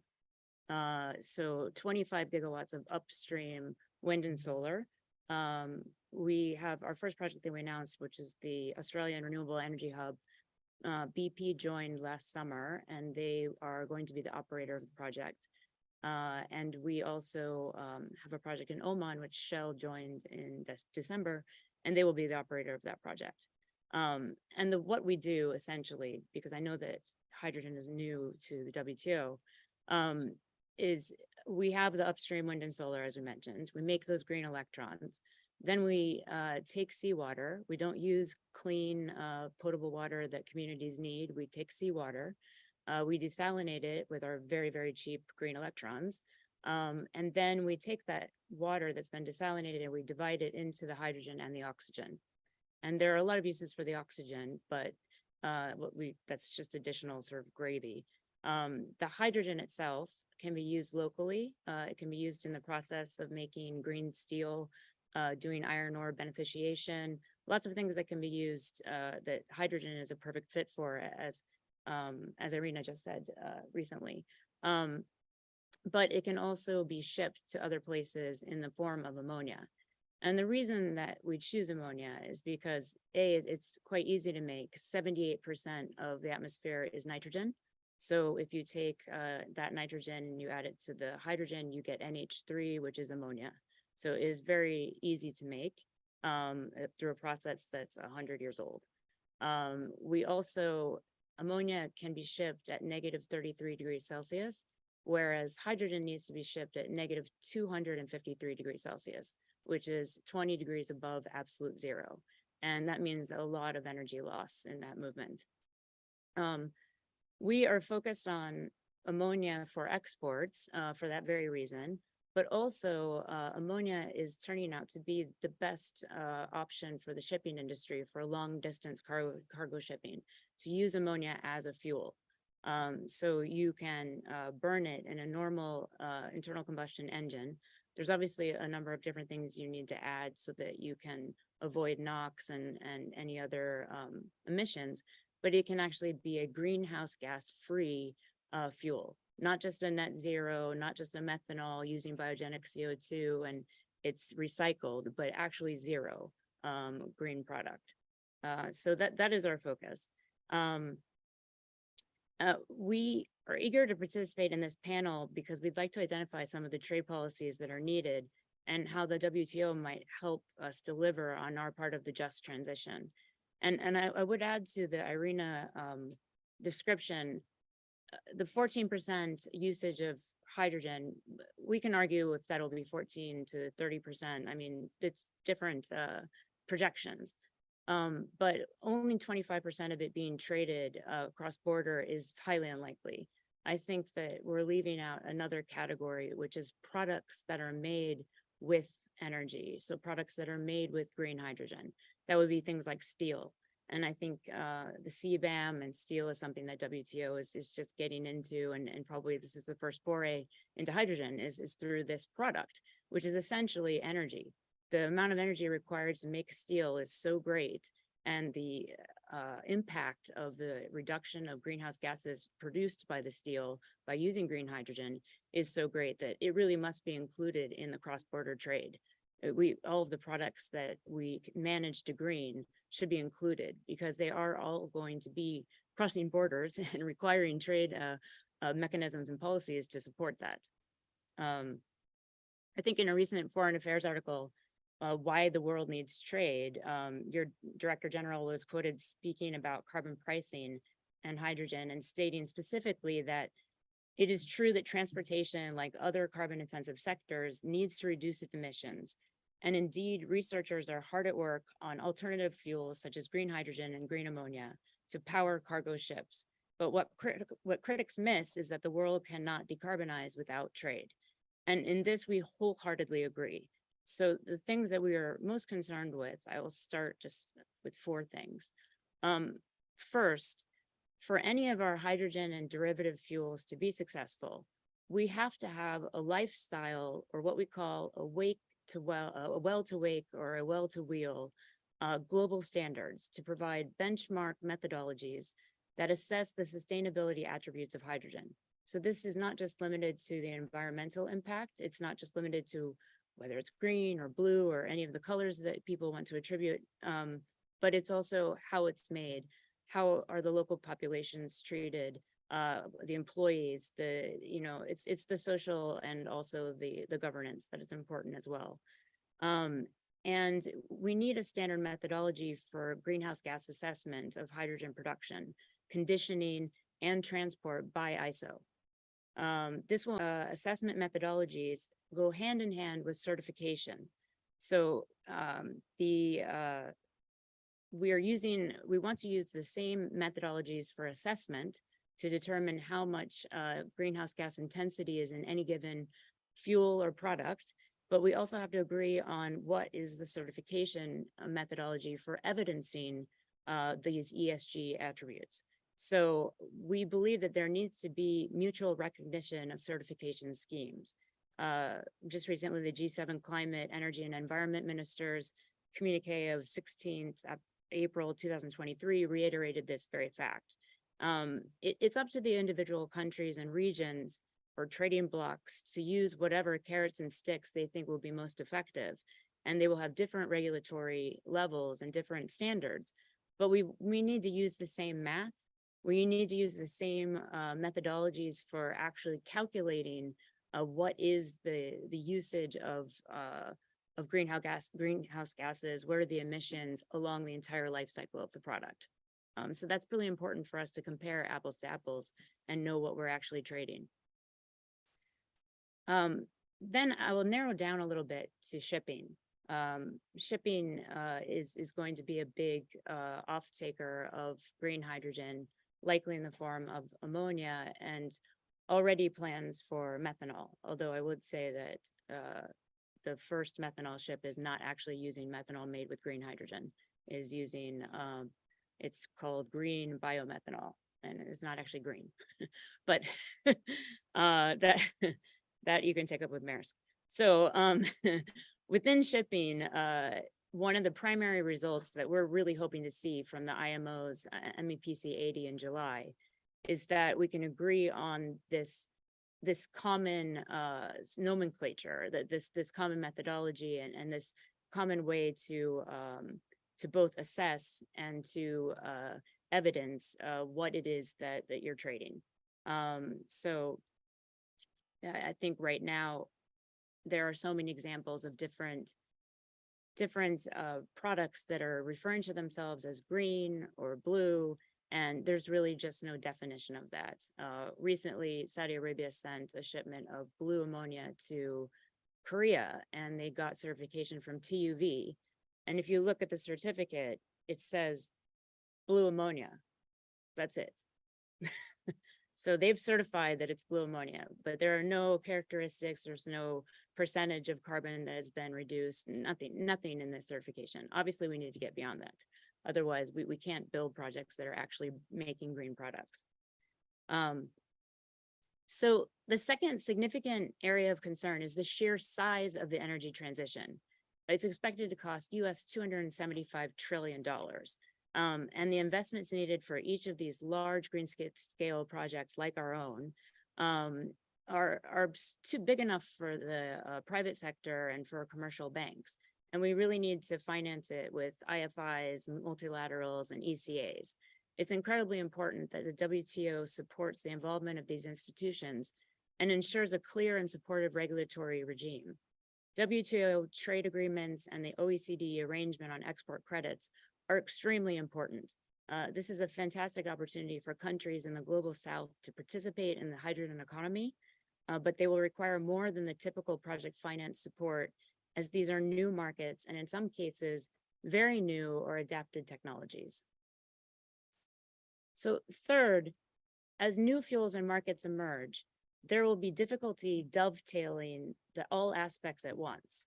And so we believe in areas like shipping, a book and claim system can maximize decarbonization, particularly in the early stages of the transition, because there are different players with different appetites, different targets, different dates that they are willing to meet. And book and claim offers more flexibility and insurance to the first mover investors, which will result in speedier timelines.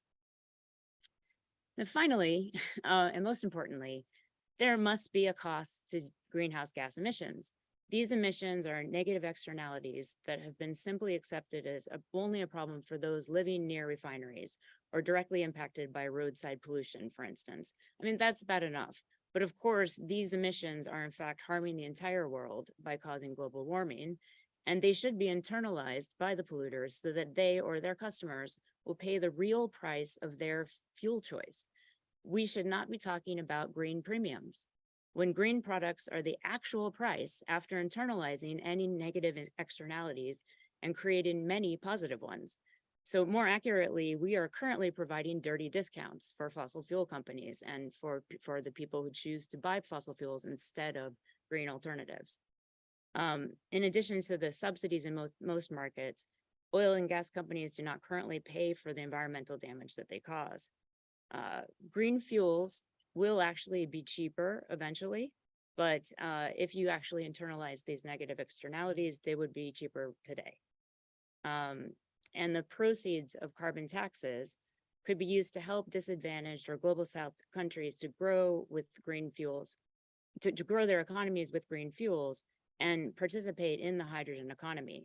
Hydrogen is better than almost any other product because not only can you export it in the form of ammonia or steel or different products, but it is infrastructure for a far more complex economy, which will help these countries really to develop much faster. And that's it for us, but we would love to have those four things prioritized. Thank you so much, Alicia. There's a wealth of lessons to draw from in your presentation, and thank you specifically for zooming into the link between trade policies and how they could be useful in developing these markets. There's a lot to say, but perhaps just highlight the importance of, as you say, common standards, well-to-wake, well-to-wheel, global standards, methodologies on greenhouse gas emissions assessment going hand in hand with certification. And if we cannot get to common standards yet, think about mutual recognition. These are principles that come out very clearly in our agreements. You linked also the discussion to financing, project financing, that trade can also have a say in there too. And finally, the discussion that has been highlighted a lot throughout panels on the cost of GHG emissions. We heard about this week a lot. And you zoomed into ammonia and the importance of ammonia trade actually in the context of our discussion on green hydrogen. So I'll use this transition now to give the word to our next speaker, Alan Mahanga.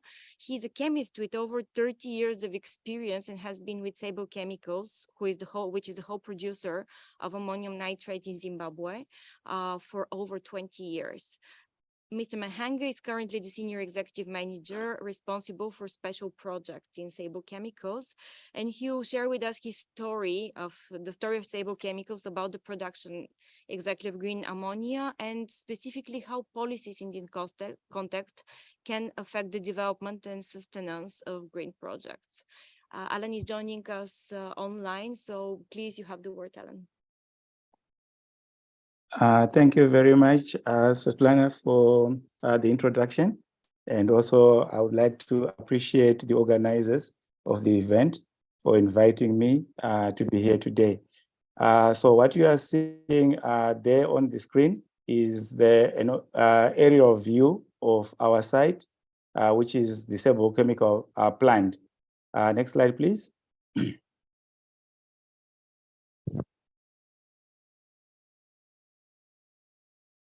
Okay. So on the next slide, we are just trying to give an overview of the types of ammonia by source.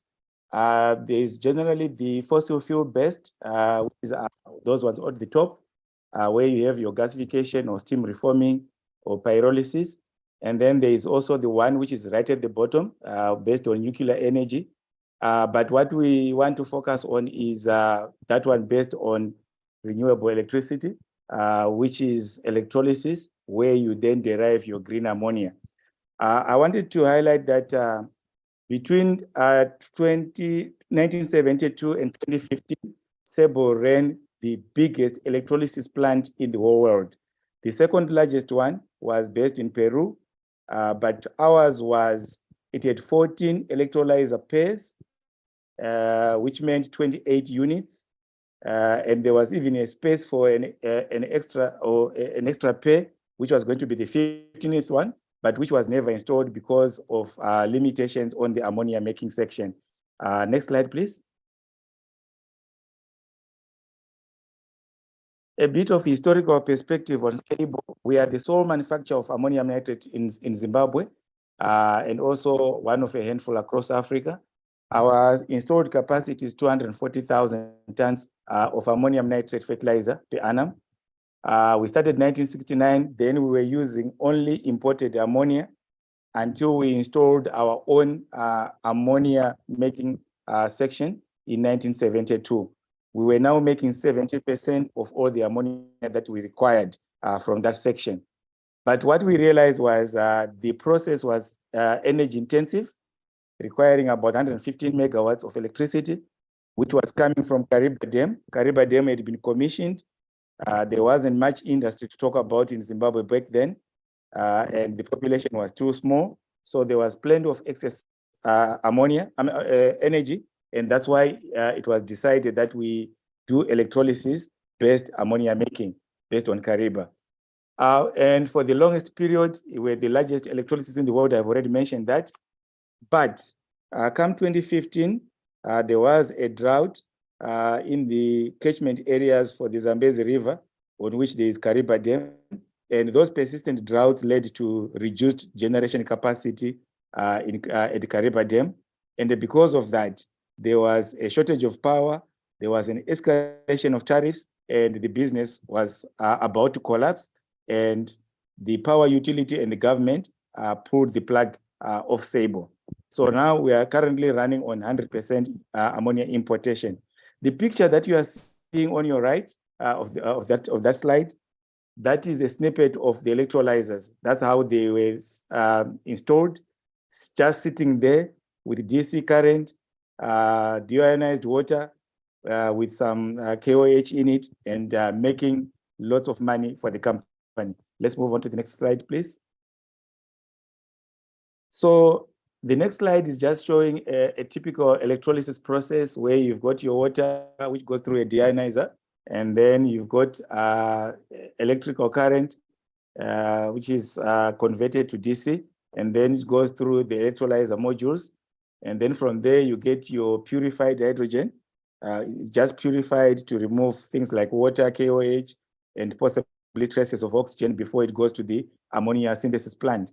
And then you can also benefit from gaseous oxygen. Our gaseous oxygen was being fed to metallurgical processes, which were around us. And that was an extra benefit, which actually brought down the price of fertilizer made from this process. Next slide, please. So the next slide is what I call production fact sheet. It shows the level of production that we went through from 1969 all the way to 2019. I hadn't had time to really focus on what has since happened, but the key events there are in 1969, we started production based on 100% imported ammonia. And then in 1972, we commissioned the ammonia making section, which was the ASU, the electrolyzers, as well as the ammonia synthesis plant. And like I said already, we were using hydropower from Kariba Dam. And everything was going well until maybe around 2000. Around 2000, we had what is called the land reform in Zimbabwe, where there was a redistribution of land from commercial farmers to the indigenous people. The indigenous people had no capacity to buy the fertilizers. So we could make the fertilizers, but they could not buy the fertilizers to use the fertilizer. So usage of fertilizers went down. I could say food security also went down. And because we weren't selling the fertilizers, because there was no market, our own production went down. And also our own capacity to maintain the plant, the electrolyzers and everything else went down until the time when in 2015, we decommissioned the electrolyzers. And since then, we've been running on 100% ammonia, imported ammonia, like I've already said. Next slide, please. The challenges that we came across was the process is naturally energy intensive. It requires about 12.5 megawatts to a ton of ammonia. That is when everything is new. But as the electrolyzers get older, your specific energy also goes up. I think by the time we decommissioned, we were already around 17 megawatts per metric ton of ammonia. So the electrolyzers themselves, they require 105 megawatts, and then the other 10 megawatts was for the rest of the plant. We also found out that with decreased generation capacity at Kariba, then availability of power within the country as well as within the region became an issue. And because of that, the cost of power, the tariffs started going up from about less than 3 cents. By the time we decommissioned, we were already about 6.8.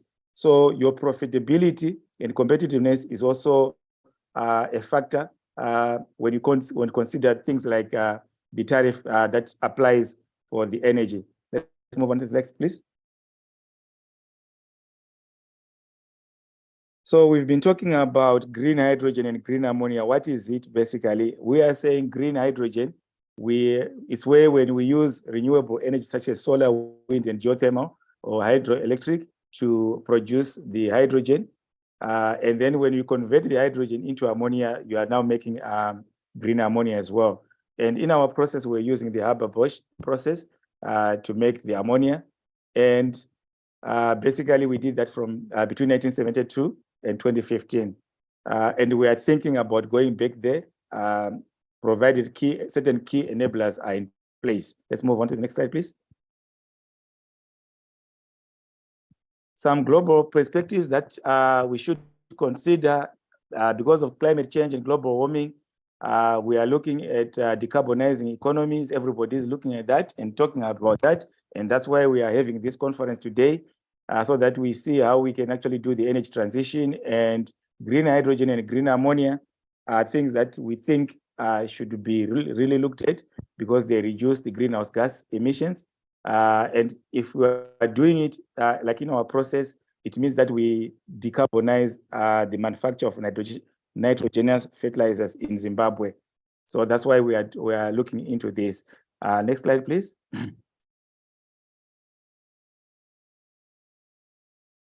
So the imperatives that we think should be in place, we will talk about them, but as SEBO right now, I need to tell you that the air separation plant is still there. We need to do a few things to upgrade it because it has been sitting idle since 2015. But we are keen to say if we get, say, about $1 million, then we can upgrade the plant, a few instrumentations and things like that. Same applies with the ammonia synthesis plant. It's still sitting there. We need to do a few things to it and then recommission it. But what will be key for us to do all this, of the four things or four pillars that are required, the ASU, the ammonia synthesis plant, what is missing is a new generation electrolyzer plant, because the former electrolyzers that we had, we have since decommissioned them and sold them. There's nothing there anymore. So we need to find an appropriate technology to put in place to replace what was there. And then we need also an appropriate source of renewable energy, preferably a mix of solar, PV, and wind.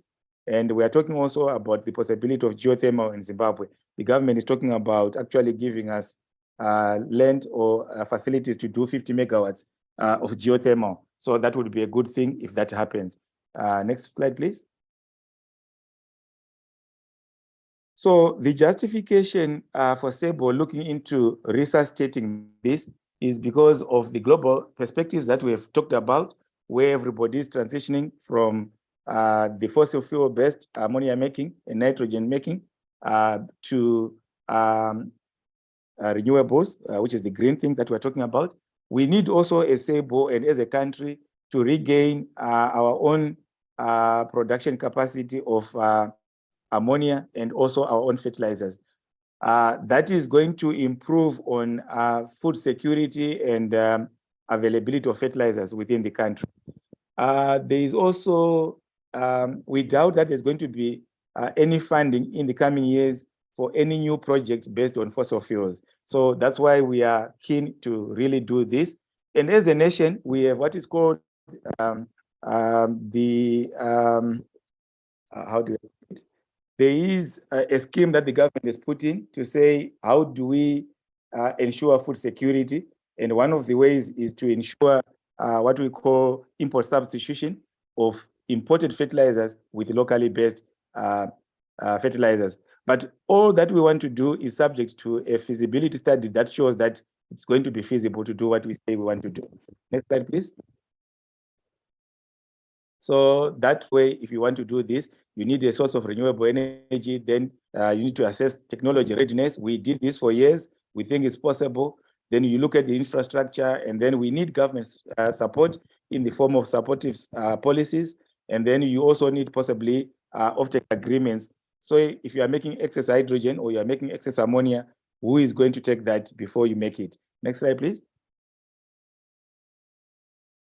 So the benefits to SEBO and to the country is that we will have an increased production of AN fertilizer. Then with that, we have increased availability of those fertilizers, which will enhance crop production. Then we have also a reduced cost of production, because right now, based on imported ammonia, it's costly because we have to move the ammonia from other parts to come here, and then we convert it. Then with that, we improve food security in the country. And what is most important, then we will have carbon-free production of local fertilizers in a sustainable manner, which prevents what we call carbon lock-in, should we make the fertilizer using new plants based on fossil fuels constructed at the present time. Next slide, please.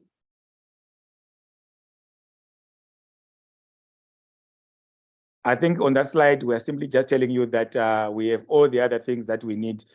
On the bottom left, that's the ammonia synthesis plant is still there. It's a picture of the ammonia synthesis plant. And on the bottom right, that's our air separation plant where we get the nitrogen. So the hydrogen, the ammonia loop is there. The air separation unit is there to make the nitrogen, sorry. Next slide, please. I think that should be the last one. Yes. Thank you very much. That would be my submission to you colleagues. Thank you very much. Indeed, thank you very much, Alan. And this is a story, I think, from which both policymakers and industry can learn from. And thank you also for highlighting some of the main trade factors in the development of these markets, such as infrastructure, technology, renewable market, renewable energy capacity, of course, and certainly the role of state and state policies. So this is a very nice transition to our last speaker, Cynthia Yuan, and she is an assistant director at the Climate and Trade Section Green Economy branch of the Australian government, Australia Department for Foreign Affairs and Trade.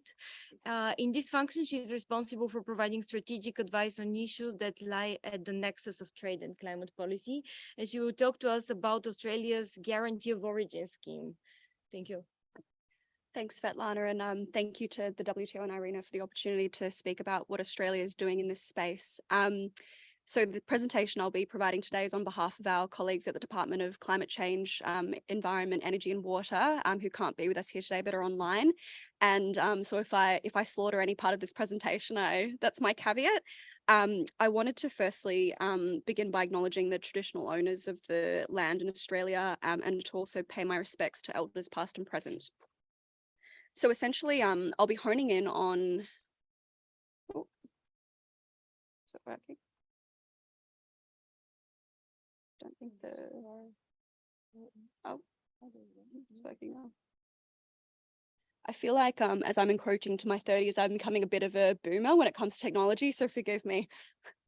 So today I'll be honing in on specifically a topic that's come up quite a bit, and Alicia drew attention to it as well. It's the need for an embedded emissions accounting scheme to measure the emissions intensity of environmental goods and services writ large, but obviously the focus of today's panel is on hydrogen specifically. So first off, why do we need a guarantee of origin scheme, or why do we need an embedded emissions accounting methodology? Many of the WTO members in the room today will have emissions reduction targets, whether they be net zero targets or interim targets that you need to achieve within the next few decades. And what this will mean is an increasing demand for environmental goods and services and trade flows in these goods and services. So not only are governments driving demand for these goods and services, consumers and investors writ large will also begin to demand greater transparency. And that's a theme that's come up a lot, the need for transparency in emissions intensity of products as a way to legitimize low emissions and environmental claims about goods that are being traded.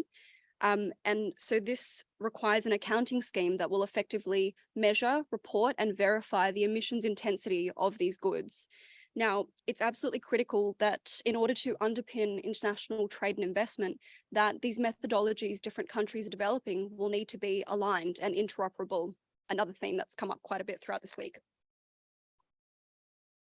So what is Australia's Guarantee of Origin scheme? Our Guarantee of Origin scheme is effectively an embedded emissions accounting framework that in the first component will be product-based, so primarily focusing on accounting for hydrogen and hydrogen energy carriers such as ammonia, as well as renewable electricity. with the intention to eventually expand to other commodities such as steel and biofuels, with obviously steel being raised quite a bit today as one of the key no regrets uses of hydrogen.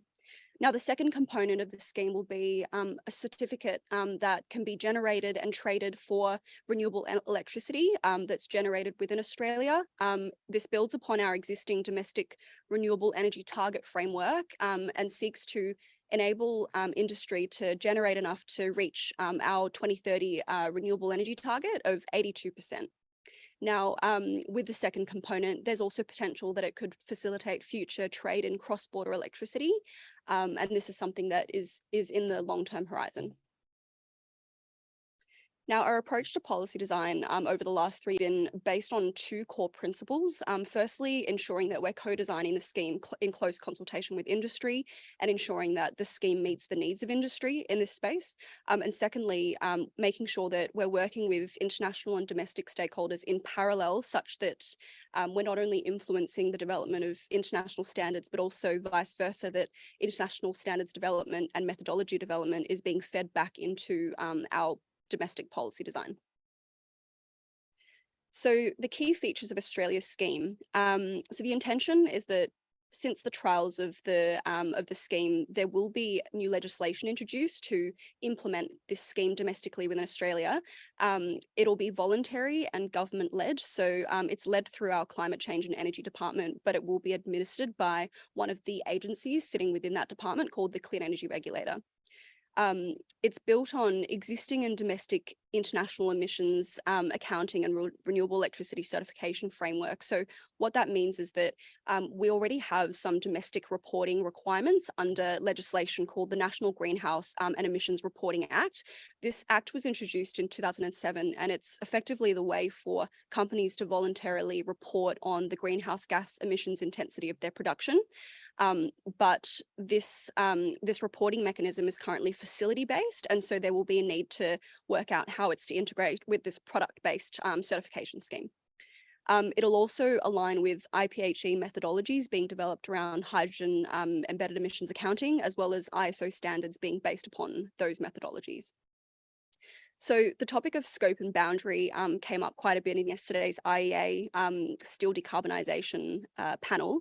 And to provide a bit of clarity around the scope and boundary of emissions of Australia's emissions scheme, it'll first off commence with hydrogen, hydrogen energy carriers and renewable electricity, with the ambition to gradually expand to other products, as I mentioned earlier.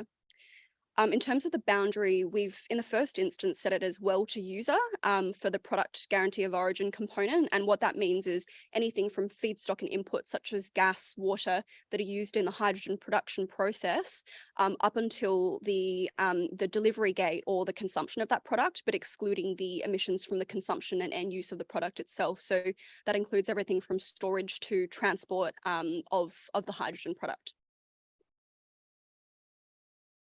So how did we go about developing this methodology? It's predominantly been based on the IPHE methodology.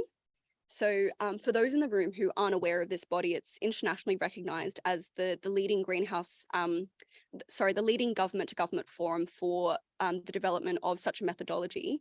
And, you know, there are various WTO members that are a part of this forum. So it includes the European Commission, it includes the UK, the US, Canada, Japan, Korea, Singapore, India, so on and so forth.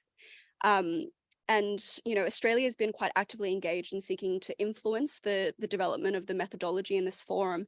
And it's culminated in the publication of 2 working papers with government agreed methodologies for approaches for well to consumption gate boundary, which you'll notice is consistent with what the Australian government's approach is in terms of boundary definition, as well as 6 main production pathways and 3 hydrogen energy carriers. Subsequently, the intention is to start looking further into the transport component, noting that there have been challenges around measuring emissions in the international transport and shipping component of hydrogen supply chains. And this work will form the basis for the work being done in the ISO Technical Committee 197, which is trying to develop an internationally recognized standard for this methodology. So there has been a need to test the IPHE methodology, which is obviously seeking to create international interoperability in the Australian context. And there have been trials running over 19 operational and well-advanced projects that cover various production pathways and end uses across Australia. It essentially has affirmed the challenges in measurement that have been discussed in the IPHE and the need to strike a balance between accuracy and practicality of what can be currently measured given the technology capabilities and regulatory readiness of different economies.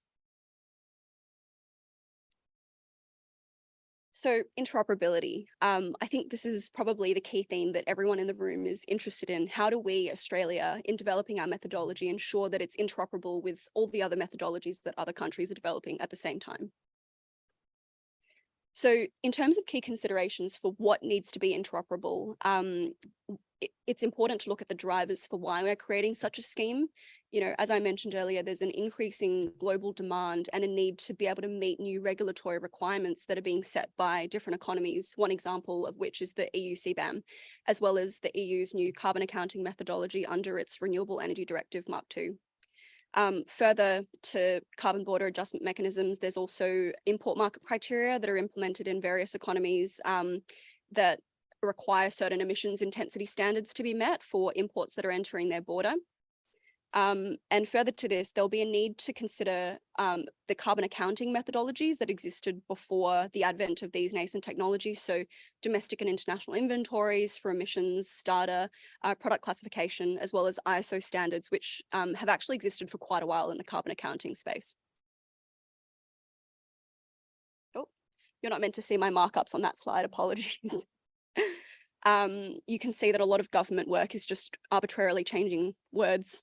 So interoperability has many layers. We need to ensure the interoperability of our regulatory frameworks, as well as the technological aspect, including the IT systems that are used to measure and store the data, the emissions data, as well as the compliance aspect. Now, Australia is co-leading the IPHE's certification mechanism task force, and we're currently tasked with recommending an approach to achieving global interoperability of certification schemes. And I also want to note some of the work that's happening in other forums, such as the Hydrogen Breakthrough Agenda Priority on standards and certification for hydrogen, which has a parallel sister in the Steel Breakthrough Agenda as well.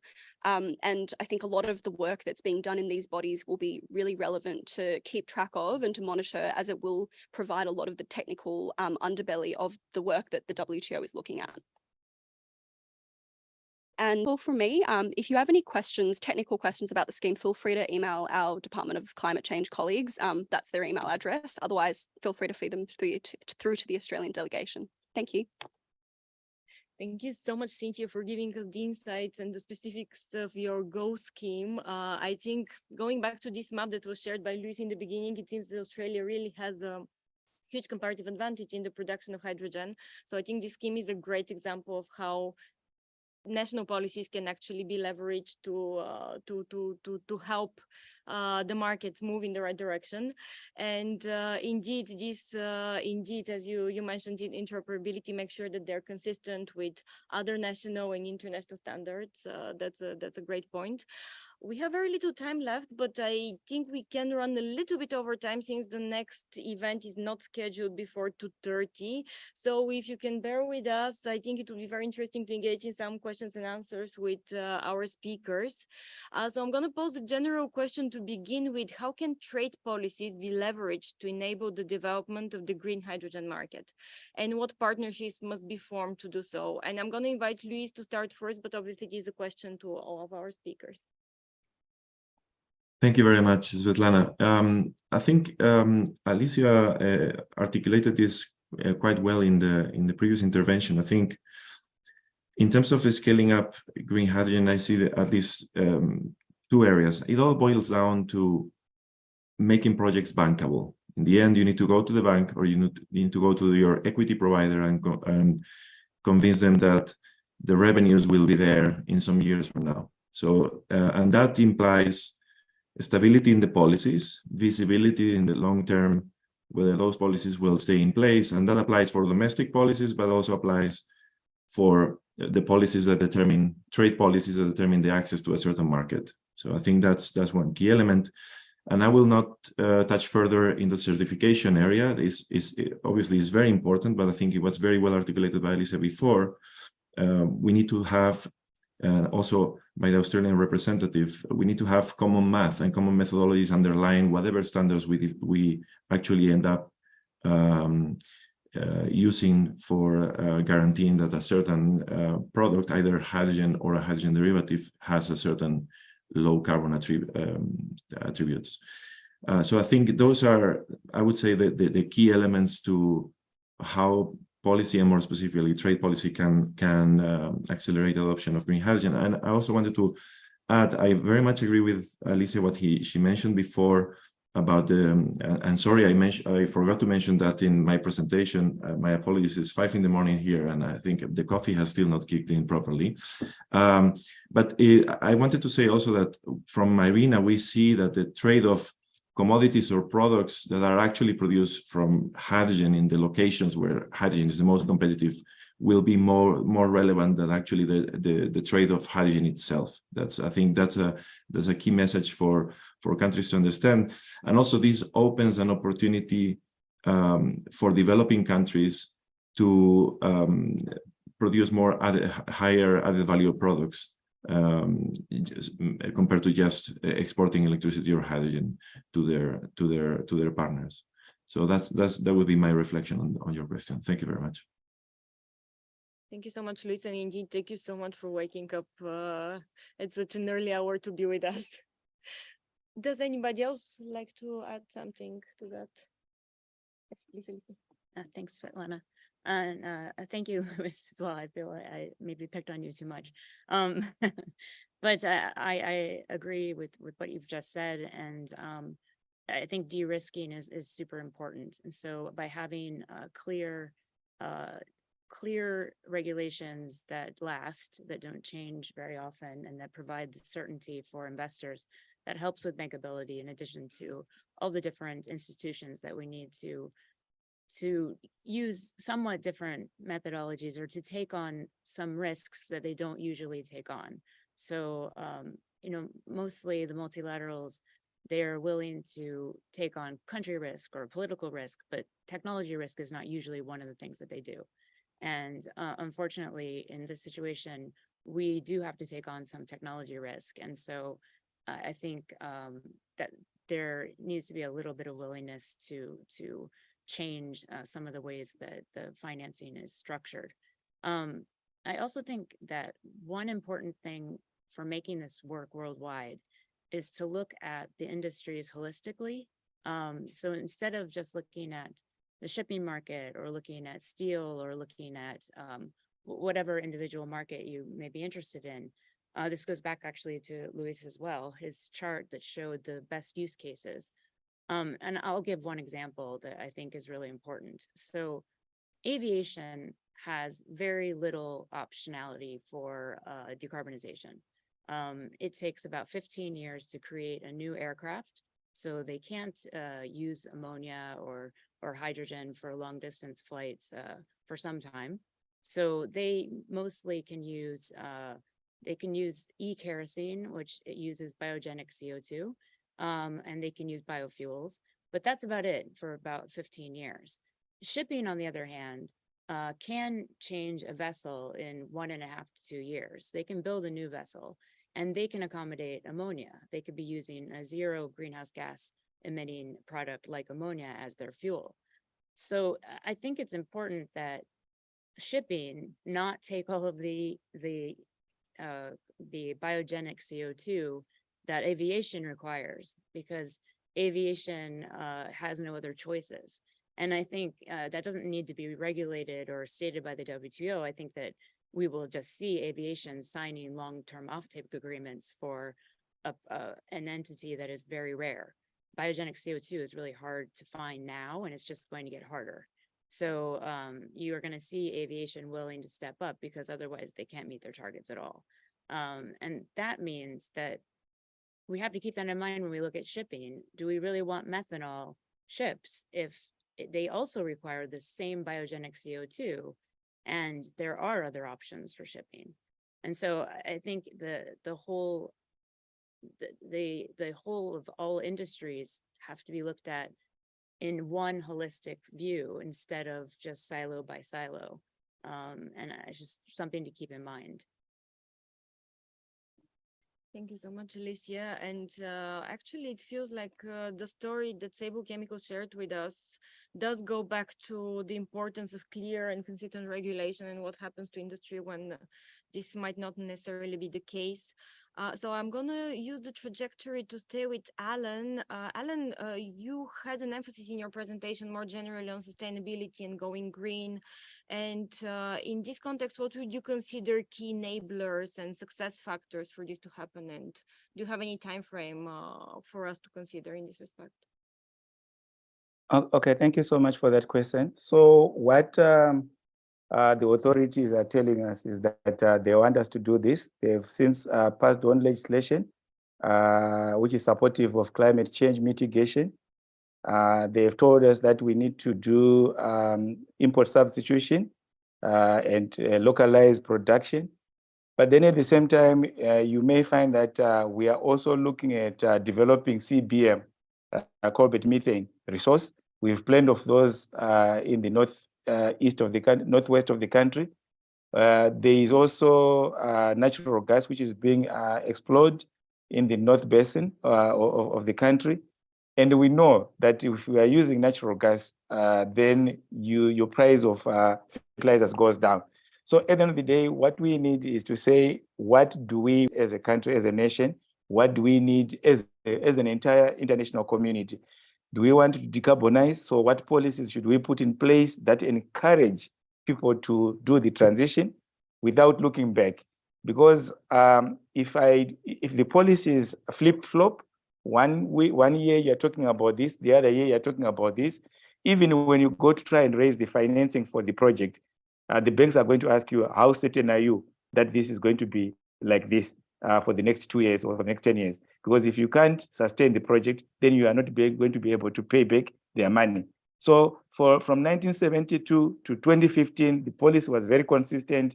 Get the hydropower to run the electrolysis. And until that changed, then everything else changed and fell apart. Thank you very much. That's what I would say for now. Thank you, Alan. And Cynthia, do you have something to add on that? Yeah, thanks, Svetlana. I just wanted to add that in terms of the shift to sustainability and sustainable trade of goods and services, that I think Alicia made this point earlier, that there's a shift away from looking at just emissions intensity and more towards broader ESG factors. So in the hydrogen certification space, the IEA recently published a report which essentially said we need to not preclude that embedded emissions accounting schemes may in the future need to expand to other factors such as land and water use or biodiversity impacts, as well as social factors. So there is increasing demand from consumers around broader sustainability rather than just the emissions intensity of a product that they're consuming. That's a great point, Cynthia. Thank you so much for adding this. Perhaps I can finally open the floor if there are any burning questions in the room, or yes, please, Madeleine from the EU. Hello, yes, it's a pity. And I hope that the audience online doesn't think that Geneva is not interested. We're not with many, but thank you very much. And maybe a follow-up because that you could follow up on this. I've listened with a lot of attention, and I think it's crucial, many things, but I think we need some time to digest how we can incorporate that in our work. And one of the things I'm thinking of, it's a very, I mean, we had earlier this week discussions on standards and steel.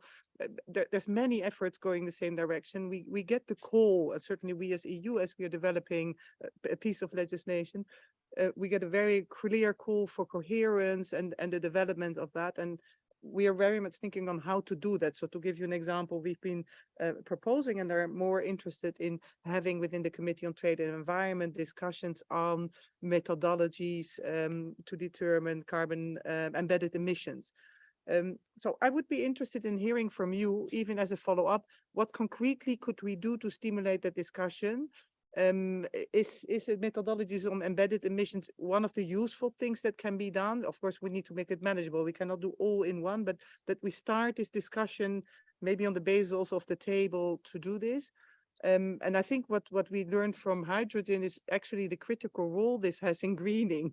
Although I haven't fully absorbed the blue, the yellow, but I see that green is an important one, which brings you to renewables. So in that sense, it could also be good for our contextual understanding of what we're talking about, to not only talk trade rules, but actually understand, if we indeed want to green globally, all these things, how important this is and how we can actually stimulate with these measures in a positive way, the greening. Thank you. Thank you very much for that question, Madeleine. We absolutely welcome the opportunity to discuss this further with the EU. We have a bilateral actually next week, so possibly we can discuss it there. I will just say that there is this emerging question around sort of where we do the interoperability and the alignment. And so, you know, in terms of sectorally specific standards and methodologies, there are technical bodies such as the IPHE or Global Steel and industry-driven standards that are being, but the question then is sort of how do we link this back into the global trade system, and how do we involve members that aren't involved in those technical bodies so that it is an internationally interoperable system and not just led by certain members that are that have those technical capabilities. So yeah, absolutely welcome further discussion. Thanks.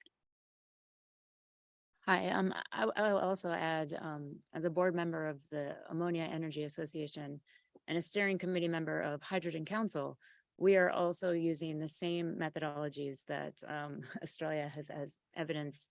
I mean, everyone is circling around IPHE, and we're trying to use the same vocabulary and the same methodologies as much as we can.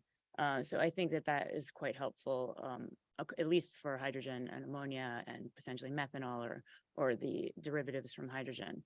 And then we haven't gotten ourselves as deeply into the embedded products, but I think the same sort of methodologies would be required and just would be expanded. Thank you, Cynthia and Alicia. I don't know, Luis or Alan, would you like to add something? Not much, maybe just that there's some underlying standards developed by, for instance, ISO to actually look at what are the flows that you need to monitor and measure, and how to measure them, and with which criteria, etc. And it's good to build on those existing standards to facilitate interoperability in the future. That would be my only addition to this. Thank you. Sorry, I'll let this one pass. Thank you. Thank you very much, Alan. Are there any other questions in the room?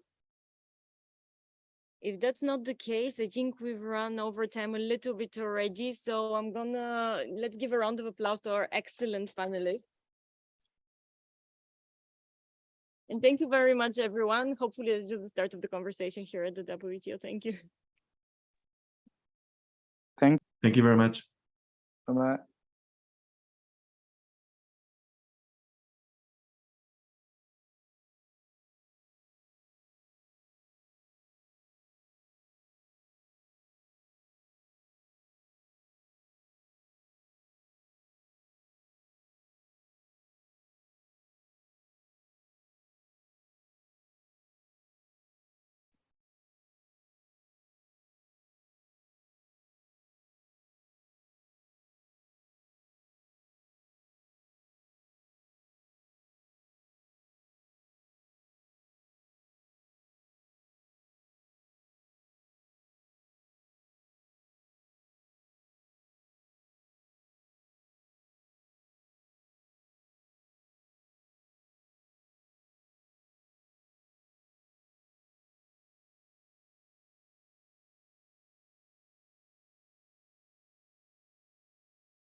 Into the microphone, yeah.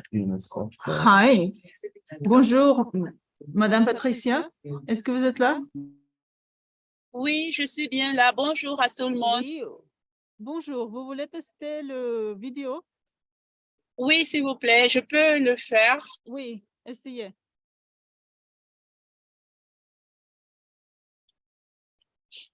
C'est bon? Est-ce que vous me voyez? Non, on vous voit pas, on vous attend très bien. Ah oui, maintenant oui, oui, c'est tout bon. Merci beaucoup, à tout à l'heure donc. À tout à l'heure, merci. Ouais. Son Excellence Oliveira. C'est pas son excellence, c'est Scipion. Okay, parfait. So you can hear us, right? Yes, I suppose. Okay, we can see you. Okay, so we'll start in a second. Yes, you have to know that this camera made people without hair and fatter than they actually are. No, you're fine. Señor Fernández, usted está ahí. Yeah. Good afternoon. Good afternoon. Can we test your video, please? I'm sorry, excuse me, I'm just my audio system is I'm just trying to change to switch from the computer to my headset. Can you hear me? Yeah, we can hear you, but we cannot see you. Yeah.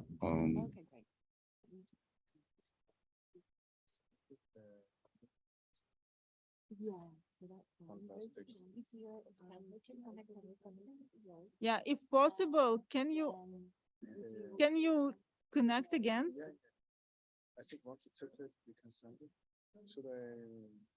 Yes, well, let's sit and try again. Okay, perfect, thank you. Okay. Se ve, se ve. We can see. Se ve. Yeah, we can see you. Super. Yeah. Yeah, perfect. We can see you. We can hear you. So we will be starting very shortly. Thank you all for testing session.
Hello, everybody. Let me know when we can start.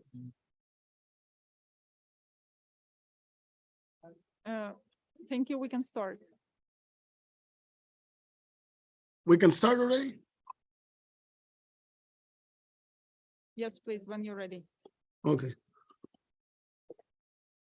Sorry. Thank you very much to all of you for being here today in this session on balancing environmental and climate change mitigation measures and sustainable development efforts by our countries, the countries from the African, Caribbean, and Pacific states. My name is Escipión Oliveira. I am Assistant Secretary General of the Organization of African, Caribbean, and Pacific States, and I work under the leadership of His Excellency, Mr. George Revelo Pinto Chicote, our Secretary General. For those that do not know us, the OECPS, which became an international organization in April 2020, evolved from the ACP group, which was founded in 1975 by the Georgetown Agreement. And nowadays we group 79 countries from our regions, from Africa, Caribbean, and the Pacific, I myself being from Africa. And we work to promote the sustainable development of our member states and the greater integration into the global economy with the ultimate objective of reducing and eventually eradicating poverty. In these actions, the European Union has been our main partner since 1975, so we thank them and to be here with us today. And we work together in a series of actions that give priority to private sector development, and especially private sector development led by youth and women. Today, we're going to be talking about market access issues. And what the OECPS is trying to do is to ensure that the world trade system is more fair, and that while we promote macroeconomic sustainability, we also think about human welfare. We want to work towards promoting a fair and inclusive world trade system, giving priority to global human and economic development. We want to empower local private sector and civil society in this effort. So we will have today experiences from both Cameroon and the Dominican Republic. We want to work in production, productivity, and value addition. And we dream of a world in which tomorrow, being a farmer or a miner in one of our countries doesn't condemn you to absolute poverty. In this regard, we are concerned with new market regulations that are coming up and how we can work together to abide by them. I must say that all OECPS countries are committed to the Sustainable Development Goals of the United Nations. But we want to start with number one. SDG 1 is no poverty. The work that we're doing and we're looking today with our European Union colleagues is to guarantee that our farmers have competitive access to international markets, that our farmers can participate in the drafting of new regulations and rules that are controlling their trade, that they have sufficient time and resources to adapt to these new rules, to ensure that with the European Union we exchange of best practices, and that, of course, we take the necessary steps to reduce whatever negative effect from new rules can have in our people. We're working very closely with the European Union in closely monitoring the process. So it is important for us to listen from the stakeholders on the ground what's happening. And we really have around some 20 programs together with the European Union targeting the business climate, targeting intermediary organizations. Today, we will hear from two organizations, the International Cocoa Organization, ICCO, and also ACRAM that works in coffee. And we look forward to supporting them. We also support directly some companies through specialized programs, and we help find funding for SMEs. All this strategy that we're implementing with the European Union covers around 600 million euros divided into 20 plus programs, and is based on sharing best practices, assuring market access, and promoting public-private sector dialogue, which is what we're doing today. So I just wanted to thank everybody very much. After this brief introduction, I would like to welcome my distinguished panelists. I would like to start with the ambassador of Samoa in Geneva, Mrs. Nela Pepa Tabita Levy. She has a wide experience working in Rome with the FAO, with UNESCO in Paris, And she has worked in the Ministry of Foreign Affairs and Foreign Trade for many years, and includes also, she has been in ministerial meetings at the WTO many times. We also want to welcome Honorable Emin Patricia Tomaino Najam Nyoha de Cameroun. Madame Tomaino a beaucoup d'expérience dans le secteur des cafés, mais elle est aussi membre du Parlement de son pays, dont on la remercie. Elle a une activité très importante avec ACRAM et dans la promotion des femmes dans les cafés, dont c'est très important la promotion d'équité. Elle a aussi publié des livres qui sont disponibles, et il y a beaucoup œuvré pour vraiment les secteurs cafétaliers et les femmes dans le secteur agricole, dont on les donne la bienvenue. Et nous avons aussi Madame Madeleine Tuniga, Head of Unit and DG Trade in the European Commission. Mrs. Tuniga has a law degree from the University of Amsterdam and has worked in DG Trade since 1998, right out of high school. She's head of unit since 2020, and she's really covering the work of the Green Deal and environmental, also conflict minerals, human rights, labor, and she has really worked in defense negotiations, industrial sectors, raw materials, free trade agreements with Mexico, Chile, and Mercosur. So she has a lot of experience. The last but not least, given that I'm from Dominican Republic, I leave my people last and also men last. El último es el señor Abel Fernández, de San Francisco de Macorís, de República Dominicana. Él representa a la Confederación de Cacauteros de la República Dominicana, que tiene más de 9,000 miembros. Él también dirige la Organización Internacional del Cacao. Es un líder de nuestro país. Ha ayudado a que la República Dominicana hoy en día sea el principal exportador de cacao orgánico del mundo y hacia Europa, y ha trabajado con muchos proyectos, incluyendo con la cooperación alemana de trabajo. Perdón por cambiar los idiomas, pero trato de hablarle a cada uno de mi gente en su idioma. Having said that, I think that maybe the best way to start this discussion is maybe to allow the European Commission to do a brief presentation on some of the new rules that are coming. Mrs. Tuniga has presented a very comprehensive presentation. So I will invite her to present it now. It's very long and comprehensive, but we will ask her to please limit the time to around 15 minutes presentation. Try to summarize it as much as possible so we can have interactions also from people abroad and in the room.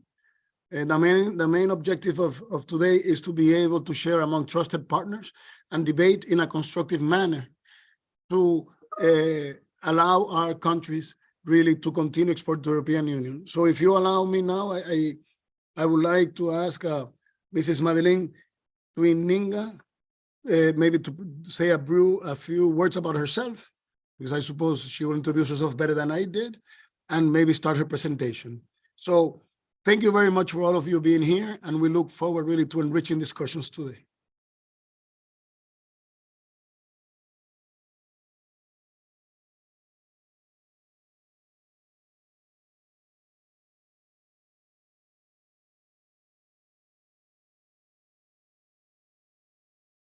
Ms. Tuniga. I'm Can you very, hear me? sorry, Yeah. the button needs to be red. Thank you very much for these kind introductory words. I'm very pleased to be here on this important event, and I want to thank the organization of ACP, African, Caribbean, Pacific and States for organizing this dedicated session on balancing environmental and climate change mitigation measures and sustainable development efforts by ACP members. My objective of today is really to listen to you. I've sent the signal during the whole week, but certainly in this group, this is an expression of our desire to work with you, not only on the things we already do, but certainly also on EU measures, and in particular the Green Deal measures. I have here slides. I'm having a challenge because let me see. Yes. So I'm not going to enter too much in the detail of the legislations in order to shorten it. And I don't know if I have. Is it working? No, it's not working.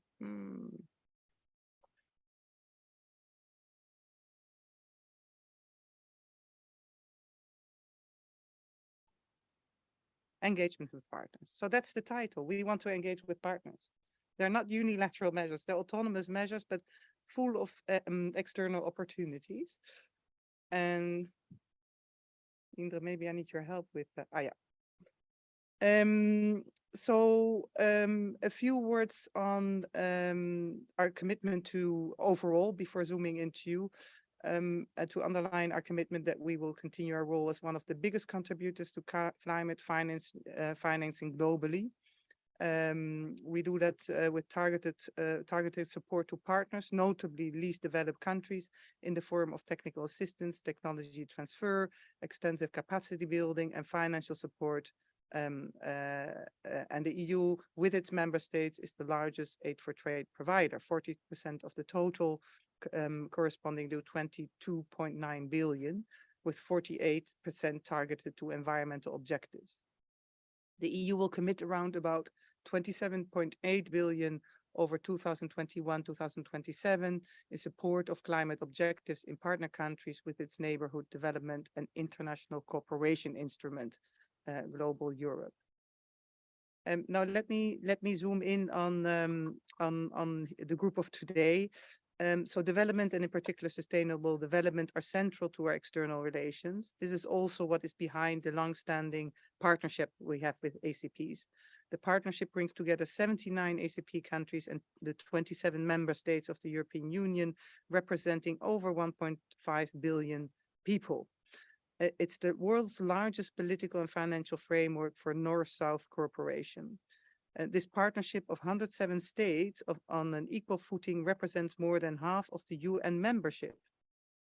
The partnership between the EU and the organization of ACPs reflects a common understanding of the challenges and opportunities that lay ahead. Under the Neighborhood Development and International Cooperation Instrument Global Europe, more than 30 billion are earmarked for the geographic cooperation with the African, Caribbean, and Pacific regions for 2021 and 2027. So of that total, 30 billion earmarked for ACP. And under the new ACP-EU partnership agreement that we hope to sign as soon as possible, there are 6 key priority areas. And that includes, I'm not going to quote all of them, environment and sustainability and climate change, and also inclusive sustainable economic growth and development, which I think particularly relevant for the discussion of today. Interestingly, the recently updated organization of ACP's private sector strategy newly recognizes trade as a key pillar of private sector development. This is fully aligned with our Aid for Trade approach and our renewed vision that the role of regional value chains and their importance in ensuring that the ACP countries become less dependent on commodity exports and more resilient and connected to regional and global markets. Now, indeed, so as the topic of today, the European Commission has put forward a number of proposals under the European Green Deal. And today I wanted to highlight the one on the carbon border adjustment mechanism, the deforestation-free products regulation, and the upcoming regulation on corporate governance, the Sustainable Due Diligence Directive. Now we have throughout the process looked for the external dimension, both at the design stage of these measures and the implementation stage. So the design stage, I would say everything that is before it is formally adopted as a legislation. And we've tried to insert in that a strong external dimension, not just looking at in the design at the WTO compatibility, but also in proper legislative best practices, which is public consultations, outreach to partner countries to discuss these the drafts of legislations, to already insert at the design stage a good external dimension. And in the what we've also done, and certainly also with this group, is in some cases, we've already started anticipating the implementation of the legislation, and that's notably within a project that we've launched on due diligence legislation. So as we move now to the implementation, because out of the 3 that I mentioned, 2 actually have already been published. They've been adopted and published, and these are the deforestation proposal and the regulation, and the deforestation free regulation, and the CBAM, the so-called CBAM. These have already been published. The due diligence, mandatory due diligence directive is for next year. But as we move to implementation, we are really keen to intensify this collaboration to now that we have final pieces of legislation, to really work at how to give the opportunity to feedback to partners on how to implement it, what type of implementing tools are necessary, how we will develop guidance documents, but there may be other tools that we need to look at to help and facilitate the implementation, and that needs to also zoom in on the needs of our partners in the various regions. And as we are implementing, we are also looking at the capacity building, of course. With that, we've done an enormous effort to work with EU delegations, so they are now up to speed on all these proposals. So all of your countries, a strong and important pillar of the work is to work with EU delegations, but certainly also in Brussels. We are intensifying contacts. And here we are pleased to be not only here talking to you, but also in Brussels. To give a voice, there was in the previous one an example. There were, for example, deforestation, we have an EU deforestation platform where we have focus groups that will enter into a number of implementing steps, and that is where we very much welcome also third countries to participate. Let me turn to some examples of cooperation, and I'm going to zoom in a little bit more later on the second one. So to give you an example on deforestation, there is a cocoa, there are a couple of initiatives. So one, a cocoa dialogue, and the cocoa dialogue is with 2 countries in Africa, where we have set up not only deforestation, there's also child labor, but really based on inclusive processes, partnerships, and multi-stakeholders dialogue. Which is an important vehicle, will be an important vehicle to help also with the implementation of the deforestation regulation. Then we have forest partnerships. I didn't push. Huh? We have forest partnerships that we are developing. And all of these focus, amongst others, on traceability and smallholders for deforestation-free value chains. Now on due diligence, this is for me really a good example, because this is where we manage, it's not always easy to free money for future legislation, but here we manage to free money for substantive projects and the pilots on accompanying measures. And the one on the corporate sustainable due diligence directive, I take up on Article 14 even, where it talks about accompanying measures to be identified and developed to support lead companies and their value chain partners to fulfill their obligations.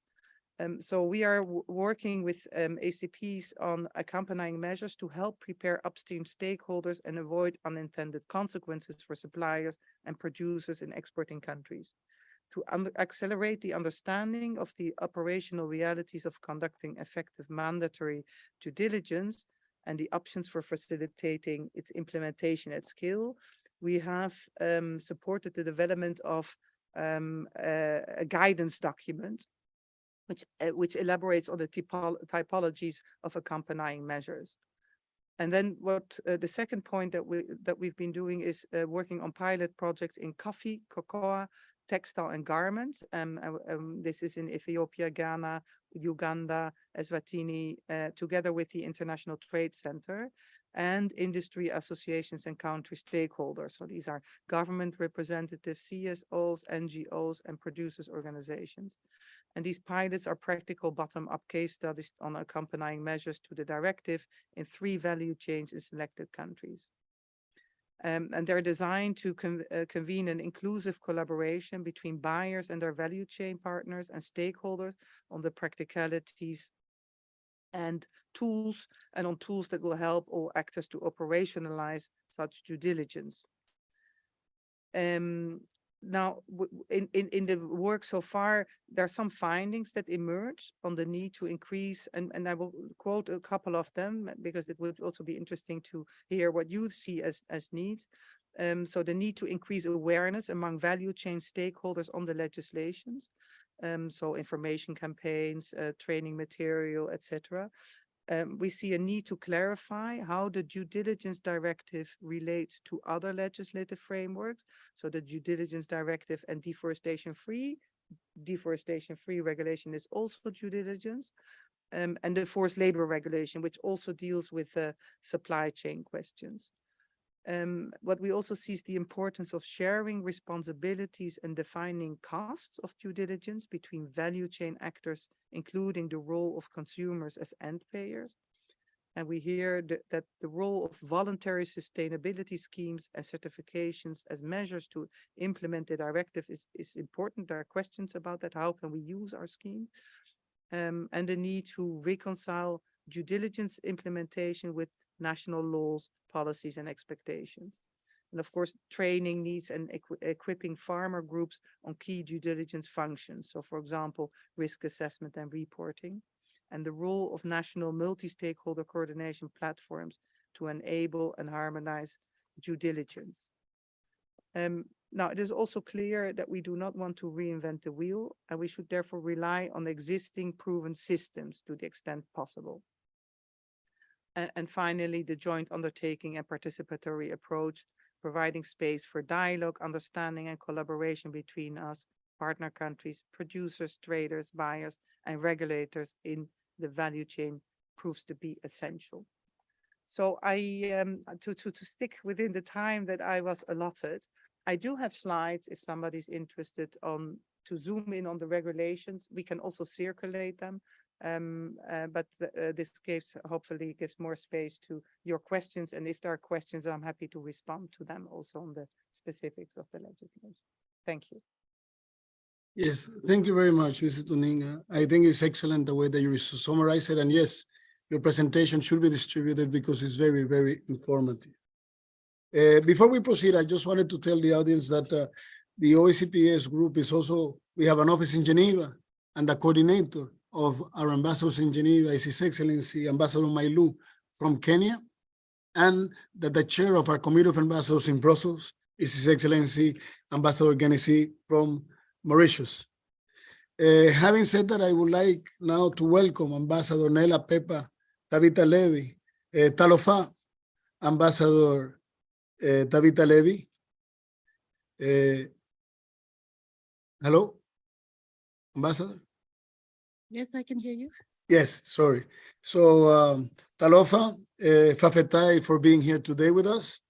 I wanted to ask you, Ambassador, maybe 2 questions. The first would be, you have a wide experience in working in the WTO.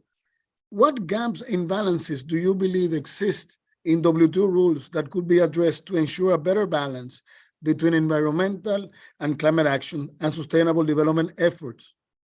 Particularly in this case, in the context of the ongoing negotiation in fisheries that were very important in MC12, are very capital for our group.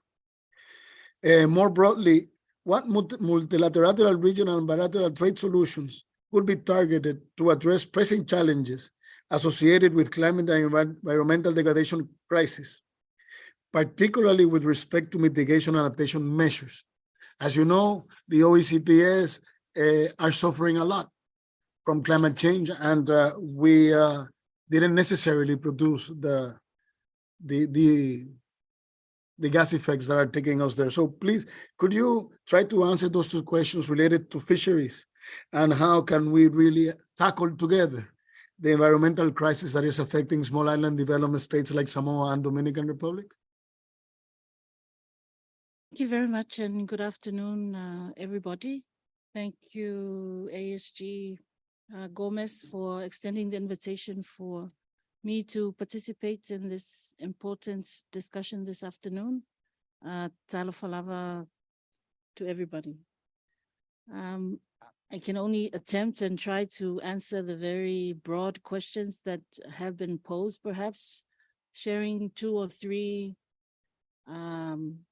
points that could contribute to the exchange this afternoon. I think at the outset, the Marrakesh Agreement recognizes the important link between sustainable development and environmental protection.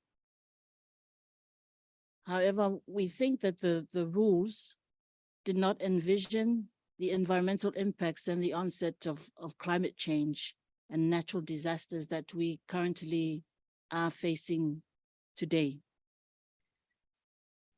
At the WTO, we have the vast array of members and countries, ranging from developed members to the very small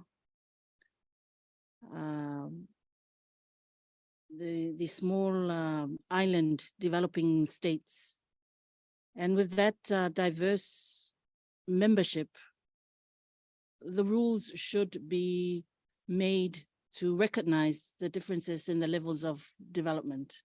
Hence, special and differential treatment should be an integral part of the WTO or the multilateral trading rules. And this is, in essence,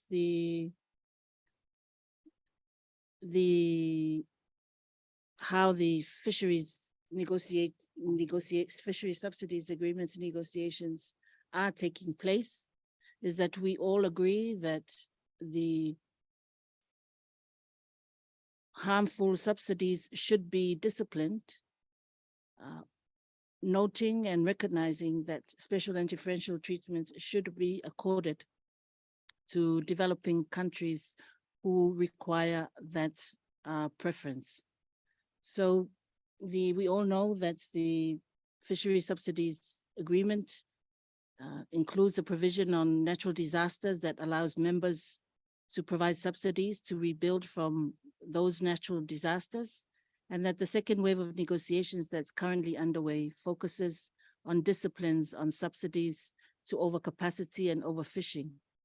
And of course, there is hope through the leadership of the chair of the NGR that we will conclude by the ministerial conference next year in February to be held in the UAE.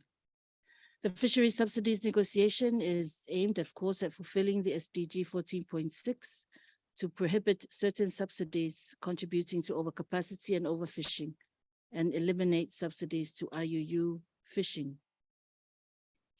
The WTO should find, the fishery subsidies agreements demonstrates that the WTO rules can provide trade solutions to environmental and sustainable, therefore should also find similar solutions to other environmental challenges, such as reducing subsidies to fossil fuels and finding trade solution to the plastics pollution. I think the presentation by Madeline, and I think as the ASG had referred to, that the aim for today is looking at market access of OACP products to the European market.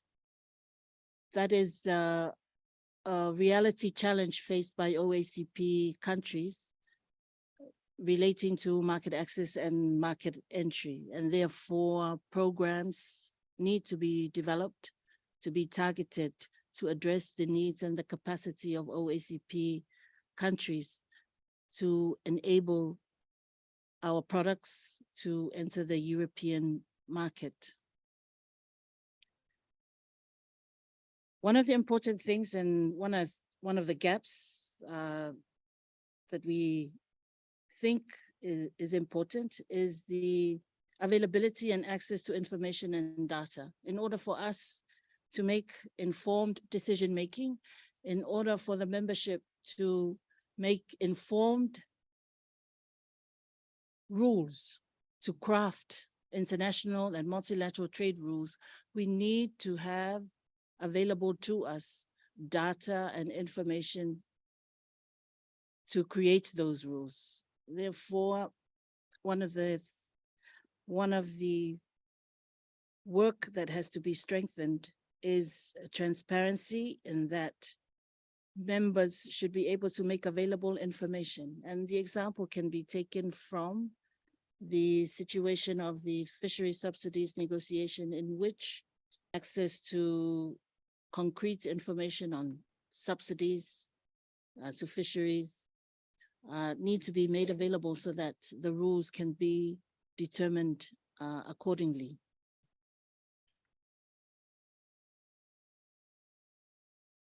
I also wanted to just make a reference to working collaboratively, both at the multilateral, regional, and bilateral level. And we think that the WTO needs to work collaboratively across the institutions in Geneva, as we've seen with the response to the global pandemic, COVID-19. No one institution can address global issues, and particularly for climate change and the impacts of natural disasters, the frequent natural disasters that we are experiencing. And therefore, it is important that when we develop multilateral trade rules, we need to develop those in association and in collaboration with other institutions. So to ensure that when we move from negotiating trade rules, we go through a smooth transition to implementation with development partners that have been with us in the negotiations. International, regional, and bilateral cooperation amongst WTO members is necessary to address common environmental challenges and outline actions to support good environmental outcomes. And I can give an example. For members, including developing countries, must engage actively in international processes such as the COP process to ensure that we commit to the 1.5 degrees emission in the Paris Agreement, and that mitigation and adaptation measures are agreed. In addition, we must also engage actively in the negotiations on the Treaty on Plastics to ensure that plastics pollution is reduced and eliminated. We could also look at the regional fisheries treaties that outline conservation and management measures for the fisheries resources and measures that threaten management measures and stock. In addition to the points that I've highlighted, I think there should also be a focus at the WTO with our partners on greening, aid for trade. And I've listened, Madeline, to your presentation, to ensure that aid for trade resources support sustainability initiatives. And this should include assisting developing countries and least developed countries in transitioning to greening their trade, to green growth, and to low carbon economies. I'll stop there and thank you very much, moderator. Thank you very much, Ambassador. It's a very interesting and comprehensive presentation. Je voudrais passer maintenant à l'honorable Patricia Tomaino Nadam Ndjohoya, qui va faire une présentation. La présentation, si je comprends bien, va nous parler des constats et conséquences de la vulnérabilité de nos terres dans nos pays. Elle va parler aussi de l'urgence d'identifier des options pour améliorer vraiment les rendements de nos cultures et aussi comment est-ce que nos fermiers sont en train d'essayer de faire face au changement climatique. Il faut dire que le café a été identifié comme un des produits de base qui seraient plus affectés par de nouvelles règles. Et dans ce sens-là, elle bénéficie des mesures d'accompagnement qui ont été mentionnées par Madame Tuniga dans son intervention, et dire que tant la GIZ, la coopération allemande, que les centres de commerce international ITC sont en train de travailler avec nous et la Commission européenne sur ces sur le café et aussi beaucoup avec vous, avec Akram. Donc, honorable Madame Tomaino Ndame Ndjoha, s'il vous plaît, la parole est à vous. Merci beaucoup, Monsieur le modérateur, Excellence, de me permettre d'apporter mon expérience. Et je voudrais remercier l'OACP et l'Union européenne pour l'organisation de cette grande rencontre. Mon nom est Tomaino Ndamjoya, vous l'avez dit, je suis productrice et transformatrice, responsable d'une coopérative et je suis aussi la présidente de l'Association des femmes camerounaises dans le café et nous sommes affiliés à International Women for Coffee Alliance. C'est très important de le mentionner. Et dans le cadre de l'ACRAM, je suis la présidente du comité JAR de ACRAM. Tout à l'heure, vous avez dit que j'étais députée. En fait, je suis maire aujourd'hui. J'ai validé mon 3e mandat de députée, mais j'ai dû choisir d'être maire.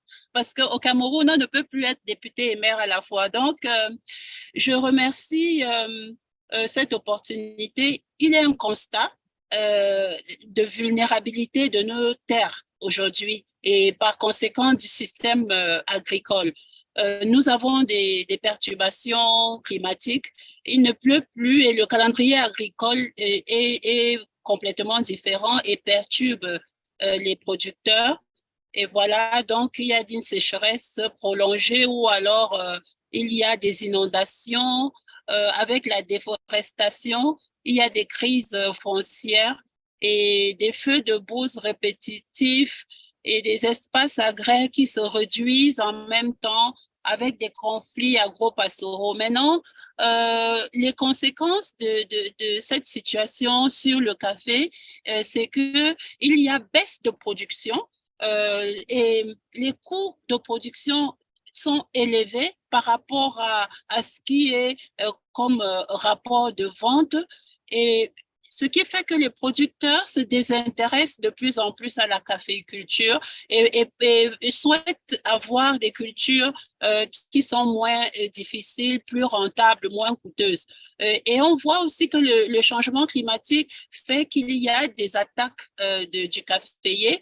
Il y a des plantes qui ont des maladies diverses, des insectes, et il y a une baisse incontestable de qualité et en même temps la rareté des semences est aussi constatée. Donc, pour nous, il y a une urgence d'adaptation des pratiques culturelles pour améliorer ces rendements.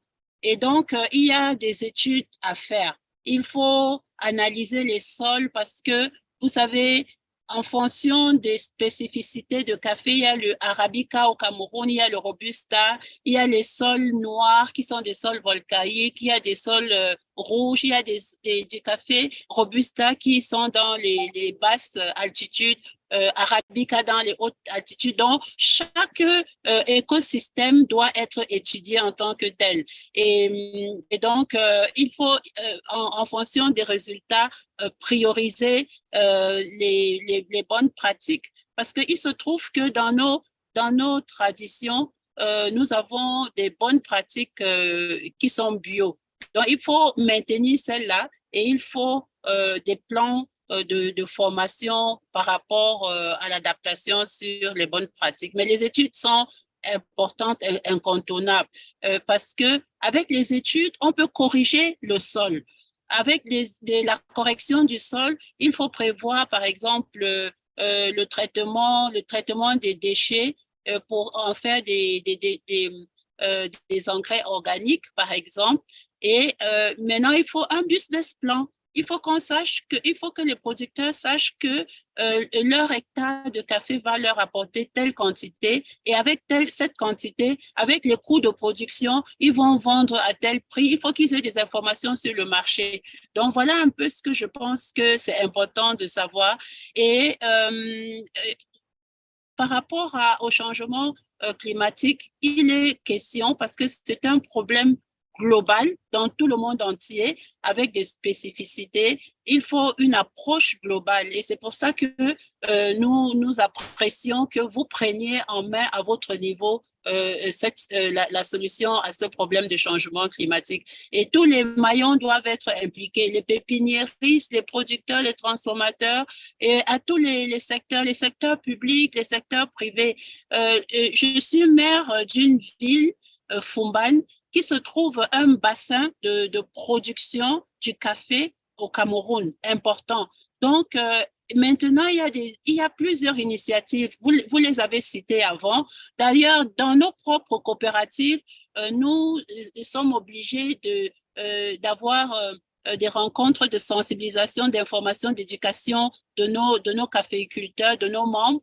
Et au niveau de l'État, avec les institutions faîtières, nous, avec ces institutions faîtières-là, nous avons des rencontres et des appuis avec l'ACRAM, vous l'avez dit tout à l'heure, depuis le mois de novembre déjà, dans le secteur des femmes caféicultrices, parce que c'est important de noter que les femmes dans nos pays sont les plus nombreuses et elles sont les plus qui sont dans les champs de café. Elle s'occupe de la cueillette, elle s'occupe du tri. Et donc, si un pays veut vraiment améliorer le rendement, il faut que le pays puisse s'occuper de la catégorie des femmes qui est une catégorie sensible. C'est pour ça que nous apprécions que le ACRAM bénéficie des appuis d'un projet de ACP et International Trade Center. À Lomé, en novembre, nous avons été dans le cadre de plusieurs pays africains, le Gabon, le Ghana, le Libéria, les femmes de la RDC et bien sûr les femmes du Togo, formées par rapport aux politiques inclusives pour renforcer les capacités des productrices, des transformatrices, des quality graders, et c'était vraiment très, très intéressant. C'est dans le cadre de Alliance for Action de ITC. Et l'objectif maintenant, c'est de renforcer les femmes dans les clusters. Donc, cluster de production, cluster de chefs d'entreprise, cluster des exportatrices et faire en sorte qu'il y ait une bonne gouvernance, bonne pratique et mettre en communication ces clusters. C'est l'originalité de ce projet. Et donc, aujourd'hui, il est clair que dans le cadre de ces alliances avec l'ITC qui appuie ACRAM, on peut y arriver concrètement à pouvoir apporter quelque chose de nouveau face au changement climatique. Ma ville, c'est un autre exemple, a un partenariat avec des communes du Togo et des communes de France. Et c'est important aussi qu'on puisse prendre en compte la territorialité au niveau des communautés à la base.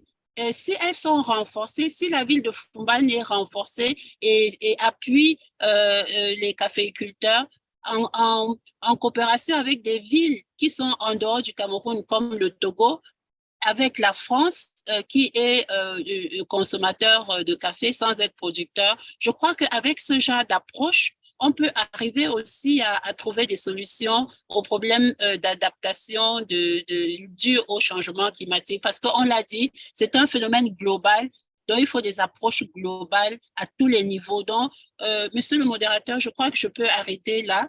Et j'espère que je pourrai revenir pour répondre aux questions si c'est nécessaire. Et je vous remercie beaucoup. Merci, Madame la maire. Et désolé pour m'avoir trompé sur vos fonctions. C'est très sympa de vous avoir présente avec tellement d'expérience.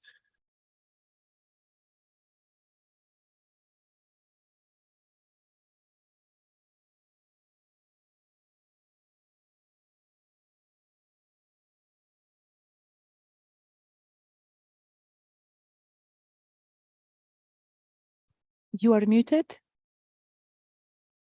Ah, sorry. Je voulais dire merci à Madame la maire et désolé pour avoir trompé de son charge et c'était super d'avoir cette présentation. Ahora vamos del otro lado del Atlántico con el señor Fernández, Abel Fernández de Conacao, en Quisqueya, República Dominicana. Abel, si puede poner la cámara, por favor. Sí, ok. Buenos días, Abel, señor Fernández. La Confederación de Productores de Cacao de la República Dominicana tiene más de 9,000 miembros. ¿Cómo es que ustedes están trabajando para ayudar a los productores de cacao de la República Dominicana y también a través de la ICCO, de todos los países productores de cacao, a realmente poder seguir las nuevas reglas de la Unión Europea, sobre como fueron mencionadas por la señora Tuniga, de responsabilidad social y de deforestación? ¿Es que ustedes han podido identificar desafíos y oportunidades? Y también cuando hagas tu presentación, háblanos un poco del costo. Una de las preocupaciones que tenemos aquí en los países, en Bruselas, es que el costo de la trazabilidad para poder cumplir con estas normas se ha transferido al productor y por ende baje el ingreso a los productores, que es algo que nadie quiere y que tampoco era el objetivo de las reglas. Si tú pudieras hablarnos de esas dos cosas, realmente cómo podemos ayudar, cómo ustedes están ayudando, desafíos, oportunidades y la distribución de costos.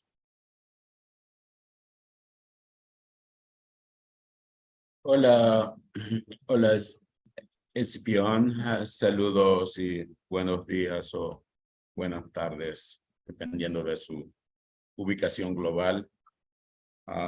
Primero, dar las gracias a los organizadores por parte de la Organización de Estados ACP y extender mis saludos, mis respetuosos saludos a mis colegas, compañeros panelistas. Ciertamente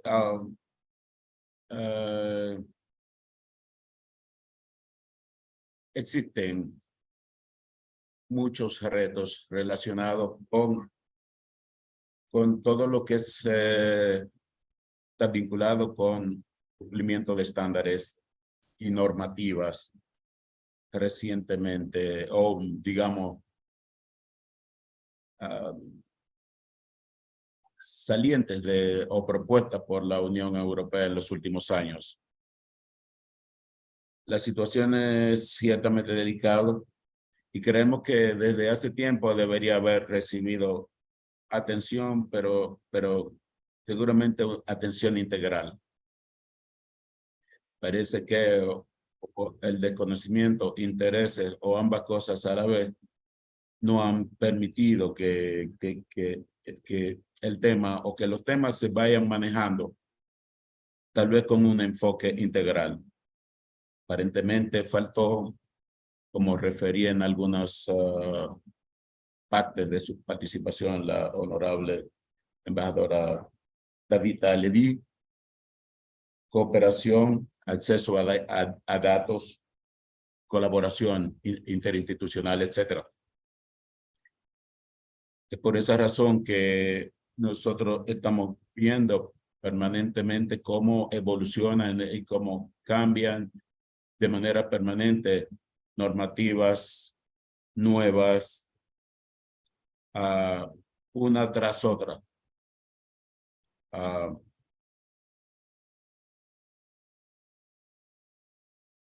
Yo podría mencionar por solamente enlistar algunos de estas legislaciones y normativas que han estado representando, digamos, limitaciones de alguna manera, no barreras o complicación comercial para los productores en los países, en nuestros países, los países productores, debo decir.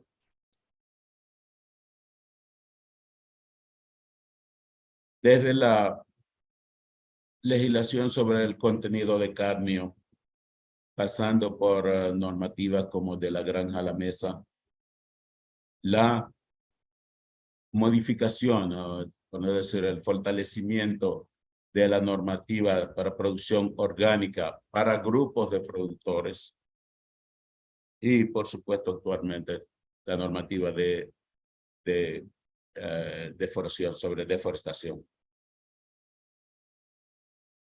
Visto desde la perspectiva digamos, de la buena voluntad, yo pienso que realmente deberíamos y debemos agradecer a la Unión Europea el esfuerzo y el enfoque en tratar estos temas que son importantes para la humanidad global, porque igual el medio ambiente que se persigue proteger, digamos, la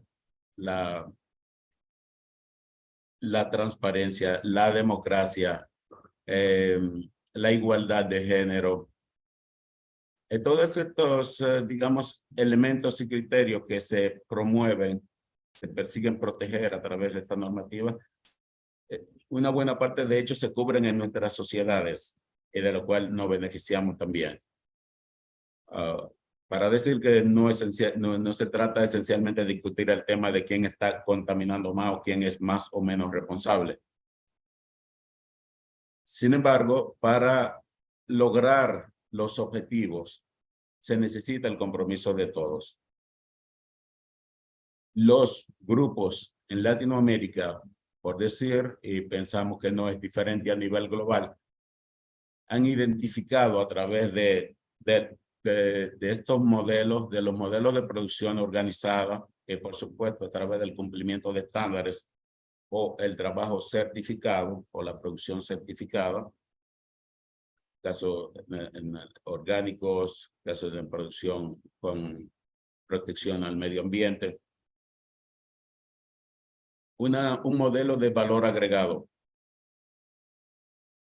que, sin embargo, y lamentablemente, con la evolución constante, inclusive con el fortalecimiento desmedido de algunos controles, ha dejado de representar realmente este valor agregado para convertirse en un simple requerimiento de acceso al mercado, donde en realidad ya el mantener una certificación no es sostenible, no es algo sostenible. Nosotros quisiéramos mencionar todavía temas o modelos que nosotros en su momento discutimos a todos los niveles sin lograr la atención, sin lograr conseguir cambios o flexibilidad.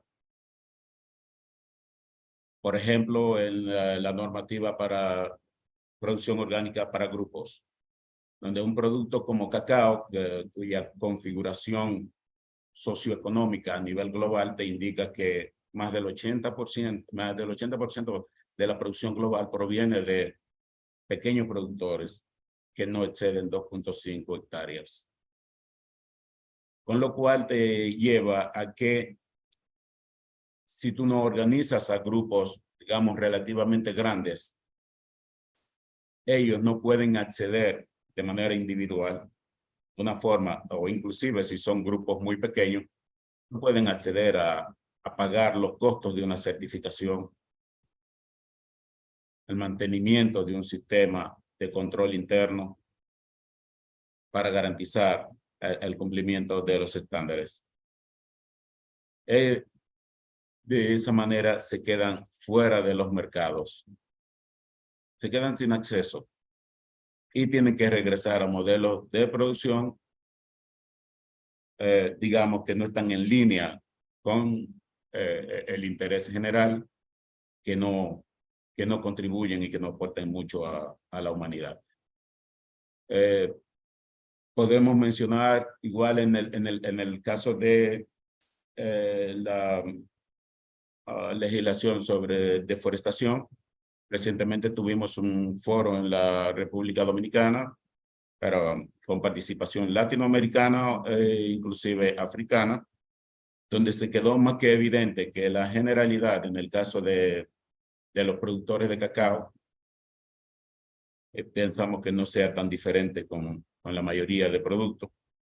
No tenía ninguna idea de cómo va a funcionar esta legislación, quién lo va a medir, quién va a medir a las organizaciones, quién lo va a controlar, quién va a certificar el cumplimiento y sobre todo quién va a invertir en el costo de implementación de estos controles, que implican, por supuesto, tecnología satelital para, digamos, ubicar los puntos afectados para medir y controlar en realidad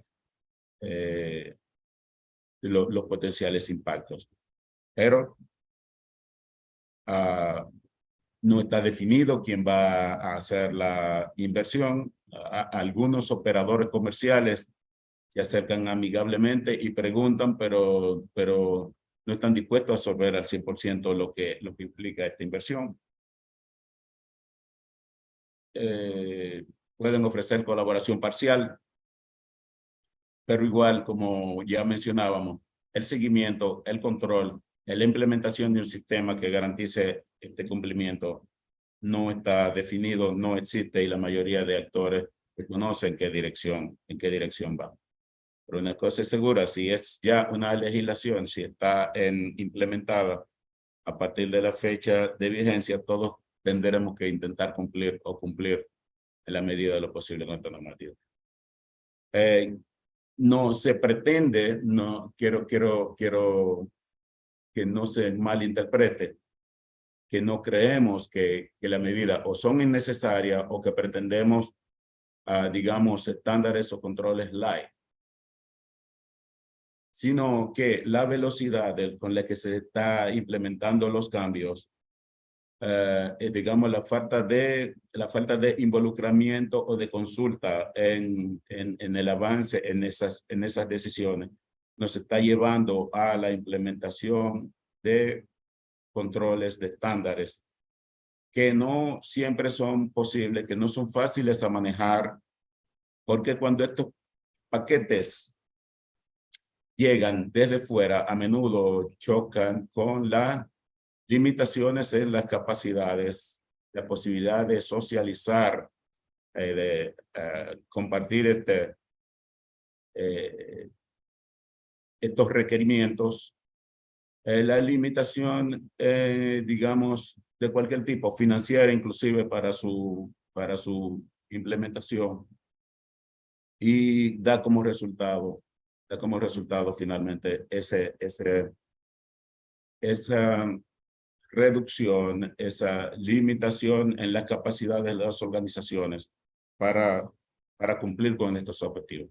Nosotros creemos que cualquier modelo de producción que tenga que ver o que persiga desarrollo social, mejoras medioambientales, mejoras económicas y desarrollo rural en general, debe de cualquier manera incluir a los grupos de productores, precisamente como eso, como organizaciones. Yo siempre digo, tengo que dar un poco de crédito, no es un comercial para Fair Trade, pero desde mi punto de vista, una de las cosas que hacen más importante el sistema, el modelo de negocio Fair Trade, es que en alguna medida promueve o fortalece más el modelo de producción organizativa, asociativa, lo cual para mí es más importante inclusive que la prima o los incentivos económicos o la prima social que regularmente tienen los volúmenes que se negocian bajo ese estándar. Porque los productores organizados siempre tendrán muchas mejores oportunidades de decidir sobre su futuro, pero también de obtener mejores resultados en la comercialización de su producción. De igual manera, garantizar el cumplimiento de todos los estándares con los que se comprometen o con lo que nos comprometemos. Hay un montón de aspectos que podríamos señalar, desde la diferencia de producto a producto, comparar o establecer normativas que son prácticamente iguales para para vegetales de producción de invernadero, pero para otros modelos de producción como cacao, café, cuya diferencia, cuya configuración ya mencioné antes, pero que además son un commodity. Commodity tienen un factor transversal, básicamente, que es volumen. Entonces, sí, si tuviera que pedir algo, si tuviera que llamar la atención sobre algo, creo que existe todavía la posibilidad de que se hagan esfuerzos para intentar revisar aspectos que están incluidos en muchas de las normativas que están saliendo para definir responsabilidades, definir acciones y de alguna forma quizás quitarle algo de carga de encima al productor, que cuando logra finalmente organizarse y cuando ha logrado establecer algún modelo que le representa un valor agregado, está viendo cómo se limita esa posibilidad gracias a la necesidad de cada día invertir más dinero en la contratación de especialistas, en la contratación de personal o de tecnología para poder garantizar cumplimiento de estándares. Agradezco nuevamente por la oportunidad y quedo a la orden para cualquier pregunta que quieran compartir. Thank you very much, Abel. I think that one of the things that has come out more about the presentations is the lack of information. Yeah. Thank you, Abel. Gracias. One of the things that has come out from the presentations is the lack of information that OECPS countries have. I wanted also maybe to tell the audience that together with the European Union, the OECPS has worked with COLEAD, and we have created a website called AgriInfo. To support you, that website will be distributed hopefully by our colleagues from the European Commission, and I can also put the website here on the chat. But if people do not know about the website, they cannot know the information. So we have really tried to put this information out there. And having said that, I want to pass now from some questions from the audience, please. The idea is to hear from you as well. Those online, those in the room, please raise your hand and please ask any questions that you might have.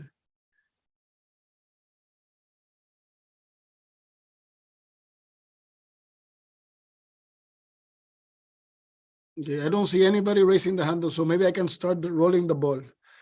Mrs.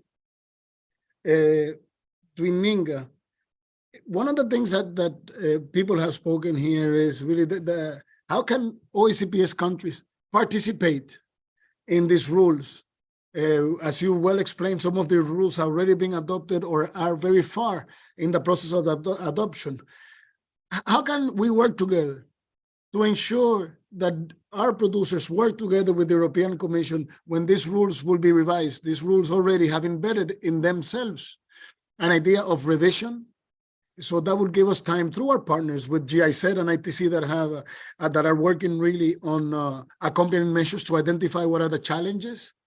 How can we work together to ensure that we can participate actively in the revision of these rules? Mrs.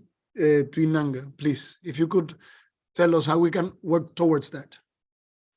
No, thank you. Thank you very much. And I take to heart all the comments made, in particular transparency, and it's very useful and good that we can talk here. I hear two things.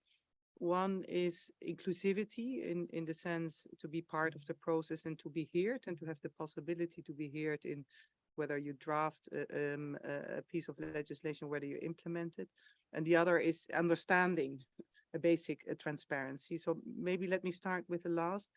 Bear with us that when we are developing regulations, they change. So far we've presented and discussed a lot draft legislation because we were in a legislative process in the EU between their co-legislations. And the Commission makes a proposal, and then the Council of Member States, and then the Parliament are the co-legislators, and they can change the legislation that the Commission proposes. So up to that moment, we don't know what the final is. Now, we recently know what these finals are, and both for deforestation and CBAM, we are in the process of very detailed lines to take. So for example, for deforestation, from you and from many, we've received questions. We're doing very detailed, frequently asked questions We are preparing for guidelines, and also on CBAM, detailed documents are being prepared that I hope go out soon. The other form of transparency is whether it's in Brussels here in this group, and I will be happy to also continue to engage in this group. But also through our delegations, we are equipping them with the necessary information, preparing information packages and training. So that is something that is very important. We have, in using all the channels, whether we have FTAs or EPAs, other channels, we have structurally used also these channels to update countries on the development of our legislations. We have used also the WTO. We are regularly on the Committee on Trade and Environment. But what I hear is that that may get lost. So I think one of the takeaways that I have is that maybe we can also see how potentially through you in the Brussels-based process, there's an alertness to things that may have a particular impact on you, so that there's a timely awareness. The easiest is that all pieces of legislation undergo an impact assessment and public consultation. So that is actually the moment that is a moment to provide comments on that. And maybe we need to create a better alert so that you're aware of that. Then on the inclusivity, what you say, can I have a voice? I think that will be actually very important, was already important, but will intensify now in relevance. I wouldn't wait for the review. There will be reviews. For most legislations have reviews, so perfectly fine and happy to work on that. But I think what now is the task is to see how do we involve you in all these implementation tasks. So we will have obligations. These need to be properly explained. But then we need to look at what are the tools that help with the implementation. And that is really requires a more detailed analysis. What are the needs? In some cases, it may be capacity building. That's certainly what I hear here. We are already anticipating them. There are already pilot projects. There are already good examples of things we do. So what are the needs? Is it capacity building, or is it indeed a tool that builds on systems that you are developing? I think for due diligence, deforestation, the due diligence directive and deforestation, to a large extent, the critical point will be traceability. It's not novel traceability. I think most of you have been working on traceability, so there will be good practices to build on. So for me, the immediate part will actually be very important to work on, to not wait until we have a review. And on that, I would suggest that we have maybe a follow-up discussion to see also with other colleagues what are the best channels to use so that we build on existing channels. This is a good group. As I said, within Brussels, we are creating this, it is already created. We have a platform, a deforestation platform that we are using also for the implementation of the regulation, and where we will want to get inputs on, for example, frequently asked questions. Are there more questions to be answered when in the future we will develop guidelines? There's a focus group on traceability. All these points will be relevant. So I think one of the things we could think of is how can we make sure that your group is properly represented there so that you can feed in and feed out. So that would be my ideas, but the commitment is absolutely there. We hear transparency in terms of understanding exactly what there is and inclusivity in working there, but would even go further. How do we support you in being able to implement these pieces of legislation? Thank you, Mrs. Tuning. Maybe a question from the floor or from the audience, please. We're always willing to listen to your questions. It's interactive.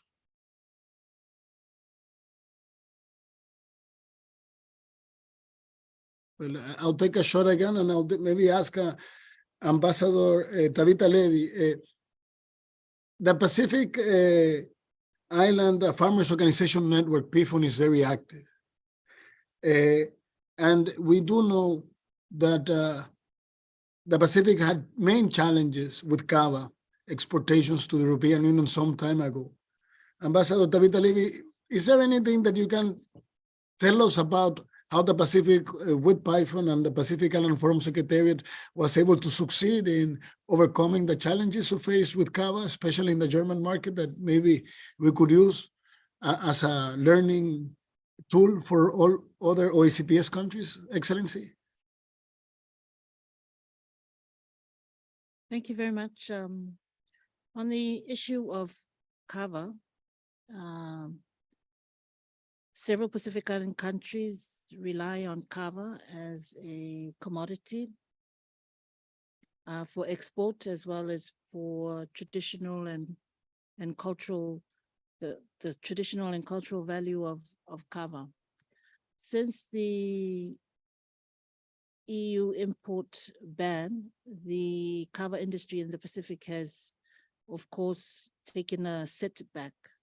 But in recent times, we have since, at the regional level, begun to restore or redevelop the kava industry, including through regional and collective work organized through the Pacific Islands Forum Secretariat to develop a regional kava strategy.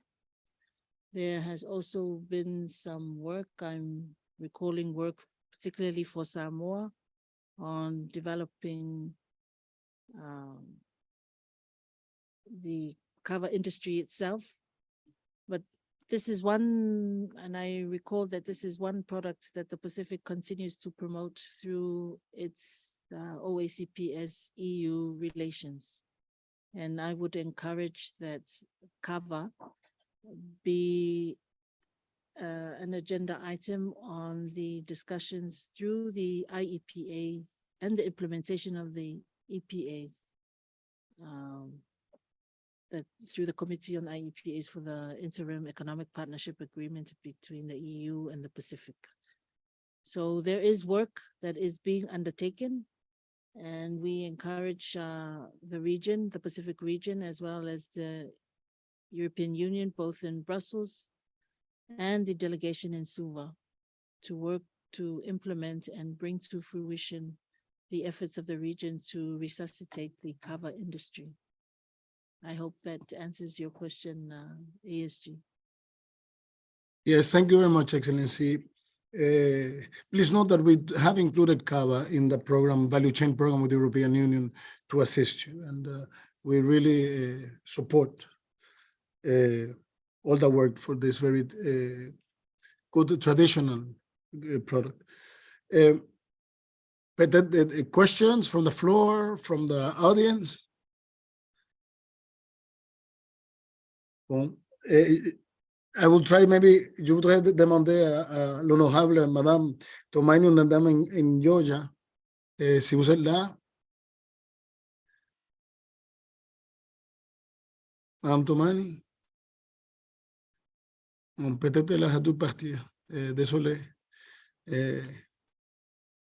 Pero entonces a ti, Abel.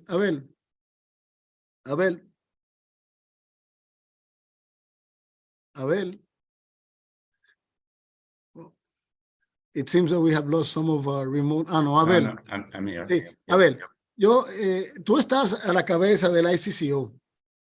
¿Cómo puede el ICCO realmente ayudar al proceso que estamos explicando tanto la señora Tuninga como nosotros de tratar de establecer este diálogo? Disculpa, Ciprián, no estoy captando muy bien tu audio. Yo quisiera que tú expliques un poco el rol que el ICCO puede tomar en promover este diálogo como cabeza del ICCO. ¿Qué rol tú ves? Y después y après ça, je vais passer la parole à Sénégal por una cuestión. Si tú puedes brevemente explicar qué puede hacer el ICCO. Bueno, sí, gracias, Ciprián, nuevamente.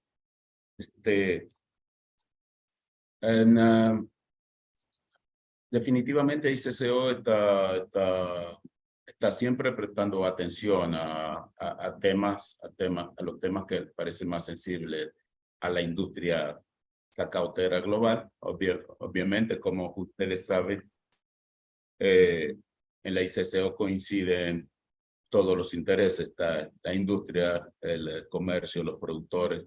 De alguna forma todos estamos representados ahí. Y sí, está permanentemente, hay comités, están los comités integrados para prestar atención comités designados para prestar atención a los diferentes aspectos que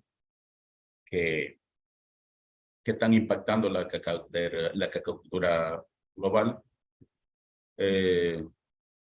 Recientemente ha salido un estudio, por ejemplo, sobre la producción orgánica y por supuesto que también está reflejado de alguna manera medida el impacto de la modificación de la normativa de la producción orgánica, lo cual en todo caso tenemos que decir la producción orgánica en términos de cacao a nivel global no es un porcentaje tan significativo, pero aún así se presta atención a ello.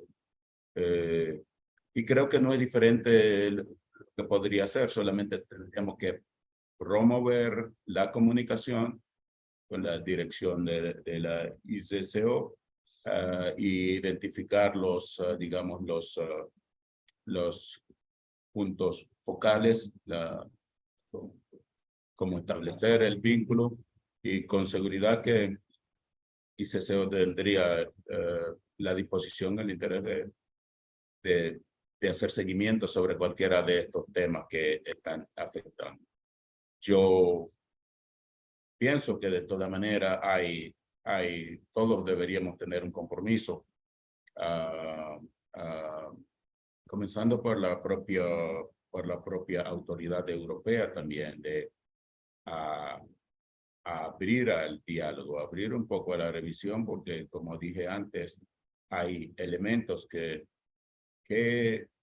digamos que van en contra digamos, de todo el tema de desarrollo rural, sobre todo que promueve, que digamos, noblemente y por tanto tiempo ha promovido la Unión Europea a nivel global, pienso, ¿no? Hay que retomar los temas por lo que digo, empoderamiento, transparencia, todos los criterios que se persiguen hacer cumplir se pueden lograr. Hay que educar a las sociedades y no es posible hacerlo de manera individual. Para eso tienen que organizarse las sociedades. Para hacer factible la ejecución de programas tienen que estructurarse y organizarse las sociedades.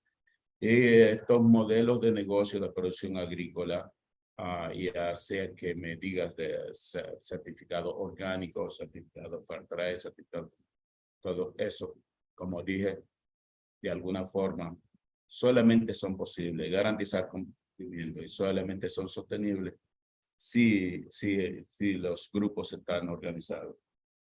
En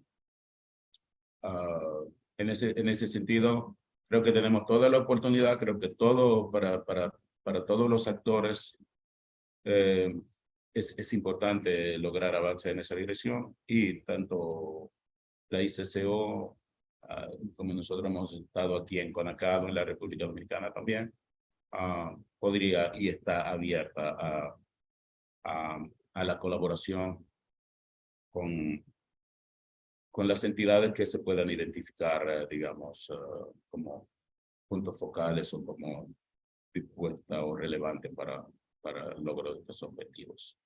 Gracias, Abel. Je pense qu'on a une question de la salle. J'ai compris que le délégué de Sénégal avait une question, s'il vous plaît. Monsieur le délégué. Merci beaucoup, Monsieur le Président, de m'avoir donné la parole. Je m'excuse de prendre cette parole à l'heure de la clôture de ces discussions. En fait, moi, mon intervention s'adresse à l'Union européenne. En tout cas, je remercie tous les panélistes, que ce soit de l'Union européenne, le Conseil international du cacao et Madame la maire qui a évoqué la question de la filière café.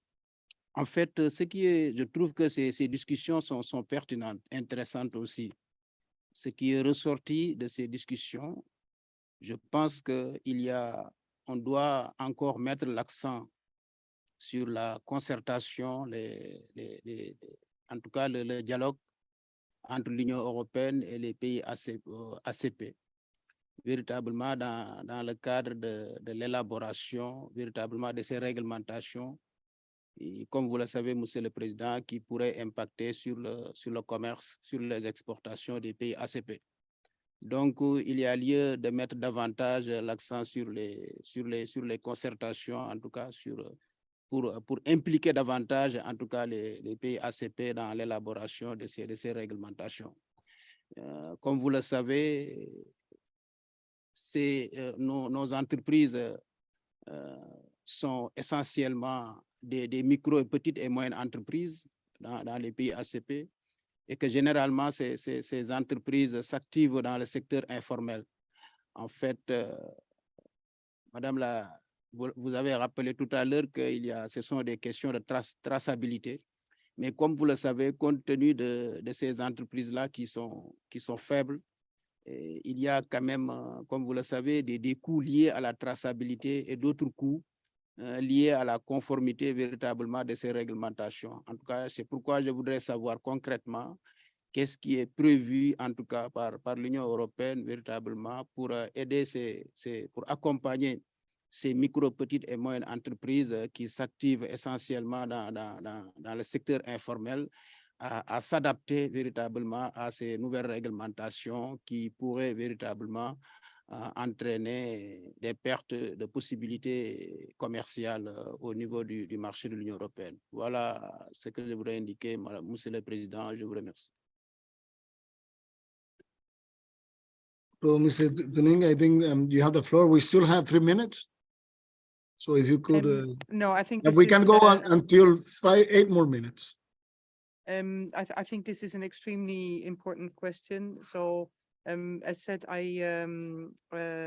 take away the inclusivity and the transparency as really important parts. I try to explain that when we develop legislation that we have the consultation structure. So what I think that and we have reached out a lot in the various structures to all our partners, also ACP, on the draft regulations and then during the impact assessment stage already. If we need to improve there, I'm certainly happy to take a look at that. As we are now moving to the implementation, that is a critical part where we need to see how to develop the guidelines and see what the needs are and the impacts on the ground with you. We've advanced already a lot. I tried to do that also in my presentation on the various capacity building projects.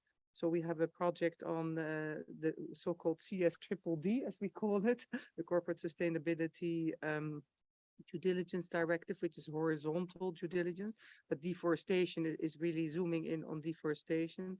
There are numerous projects already on the rails. We work with international partners on that.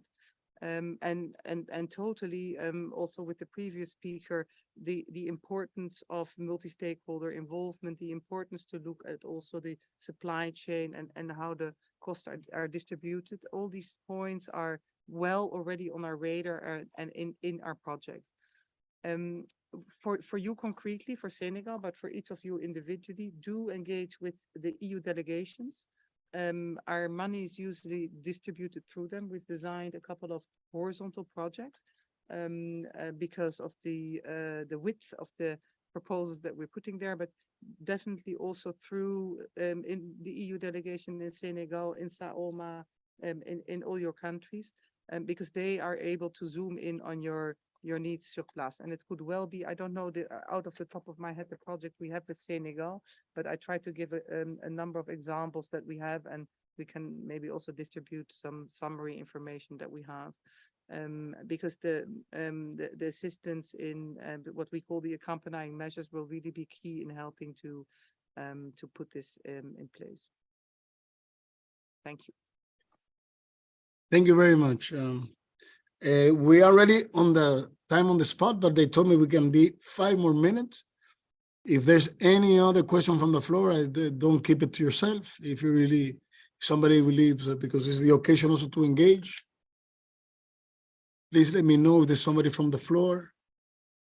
I have difficulty seeing if somebody in Geneva. raises- Norway. Norway. So Norway, please. Thank you, moderator, and thanks to the organizers for a very interesting session. It's a little bit difficult to pose good questions when you're not in the EU and not in the ACP, because it's a bit hard to grasp what are really the sticking points, apart from that these new regulations are difficult to adapt to for smallholders, also for small developing states, when they happen quite fast. So trying to see these from both angles. I mean, Norway supports the intentions behind these EU regulations, the CBAM and the deforestation. Just mention that we are considering how we as a country are going to relate to them. So that's not decided yet, but the intention for carbon pricing and for fighting deforestation, we totally support the intention behind those instruments, although we understand they are difficult. And Norway also is a contributor to climate financing and forest issues. But the difficult thing is a little bit, I think the ambassador from Samoa mentioned that the WTO membership is very diverse. But what I sense is also that the diversity within the ACP group is also very large. I suppose that some countries and producer groups in ACP countries will actually be able to gain from better standards because they are able to adapt to it quickly, while others will lag behind. So then it will be difficult also for ACP to have kind of a common voice because it's such diversity. But the question would be, does the ACP have one or two issues that are really that you want the EU to change, or do you have a list of priorities on how the regulations could be changed or different, or is it mainly the problem that it's a problem of adapting to changes that happen a bit too fast? So the question is there really one or two or three sticking points that the ACP unites behind that you would like the EU to do differently? Thank you.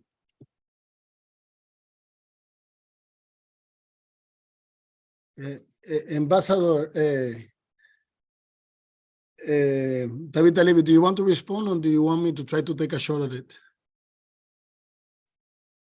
ESG, I think you may be better placed to respond, given that the concerns of the ACP are documented in Brussels with your engagement there. Okay, thank you very much, and Ambassador. then maybe I can supplement thereafter. Yes, thank you very much, Ambassador. No, for the delegate of Norway, what we want is to establish a dialogue. I think that do we have one specific problem? That wouldn't be difficult. You say we're very diverse, and the regulation touches many different industries that are targeted. They're targeting cocoa, coffee, livestock, rubber, timber. So this is a general discussion. What I would say that the main thing that we are asking is a seat at the table when these regulations are discussed, time and resources to adapt. Because we do not want these regulations to become non-tariff barriers or technical barriers to trade. And we are working very actively with the European Commission. I must say that we have worked actively with them. We continue to work with the European Parliament, with the European Council and Commission, and we're satisfied. And what we need also is to engage. This type of discussion is of the utmost importance, to have this discussion, to identify the needs. And like Mrs. Tuninga says, some of these are being solved at local level with a discussion with the delegation, some at regional level. We're also working with the African Regional Standards Organization, with the Pacific Island Forum, and the CROSSQ, which is the CARICOM Regional Standards Organizations on Quality, to address some of these issues of traceability. So do we have one specific issue? Not necessarily. What we want is to engage in a constructive discussion towards finding solutions, and especially not transferring the cost that these regulations might imply to the producers, because producers in our countries are already struggling a lot, and we do not believe they can bear it more. Ambassador, I hope that I try to resume. I know we don't have much more time, but maybe you have the last word, Ambassador Tabitha Levy. Thank you very much. Just to supplement the response, I think it's important, the issue of cover. We don't want a repeat of cover, to totally have an industry to become non-existent because of change in regulation or policy in one market. So therefore, the importance of giving it time and adjustment, especially for small countries who depend on one or two commodities. So I think it's important that we continue the dialogue, a seat at the table, and give time to allow industries to adjust and provide the supports necessary. On the WTO and the earlier question posed about the gap in the WTO and how it can support the different levels of development, I think we can use the opportunity through the WTO reform discussions to see how we can bring some of these issues on board. And with that, thank you very much for the opportunity to be here this afternoon. I believe, sorry, that we don't have more time. They told me I had to stop at 4:05, and this is 4:06. What I really want to thank every partner for honest discussions. This is what is needed. Continue this discussion among longtime partners. And I wanted to say all of you, thank you, Fafetai, merci, gracias, and thank you very much, all of you, for your time. At your disposal in Brussels under the leadership of His Excellency, Mr. George Rivelo Pinto Chicote, our Secretary General. Thanks to the WTO for making this happen, for inviting us. Thanks to the European Union for engaging with us. Thanks for all the distinguished panelists, and also Ambassador Mailou, our chair in Geneva, that enabled this to happen, and our office in Geneva led by Mr. Felix Mahonera, working with our colleague, Mr. Patrick Mirampa. So thank you very much. Gracias a todos. Abrazos. Thank you. Muchas gracias. Thank you very much, everyone. Thank you so much.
Good afternoon. Before we get started, would anybody who's speaking like to test their connection online with us?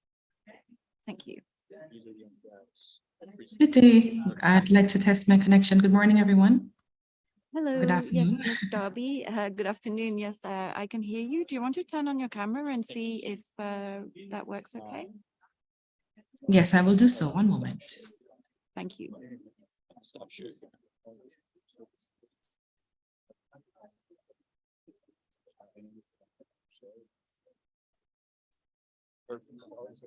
Buenas tardes. Yo quisiera chequear mi conexión también. Hola, muy buenas tardes. Sí, señor Portalupi. Sí, Sí, ¿me entiendes bien? le entiendo bien, perfectamente. Sí, perfecto. Bueno, ok, perfecto. Muchísimas gracias. Muy amable. Hi, good evening. So Miss Darby, I can see you now, and can you hear me clearly? Yes, I can hear you clearly. My question, though, is whether we will be able to present from, Yes. whether I'd be able to present from where I am. We can share the slides for you. If you wouldn't mind just saying next slide, please, when you want to move on. Is that okay? That is okay, but would it be okay to try at least first to present from where I am, and then if it's not working, to defer to the secretary? Oh, sure. Yes, absolutely. If you'd like to have control of the slides, please go ahead. Do you want to test sharing them now to see if that Yes, I goes will do okay? so. Sure. Yes. Perfect. Okay, it's asking for the host to enable screen sharing. Just see if you I might need to just make you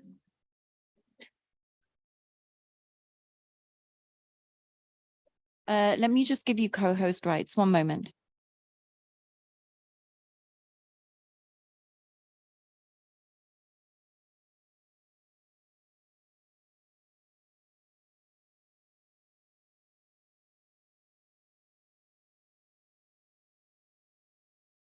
Miss Darby, we're just giving you a co-host rights, and then you should be able to share your screen. So just one moment, please.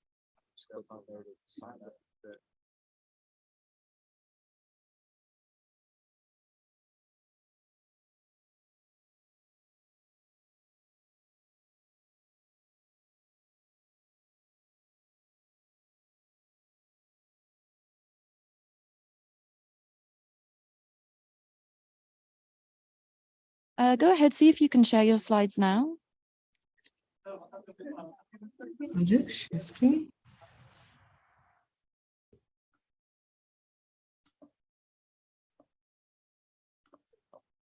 All right. Yes, we can see the slides. That looks good.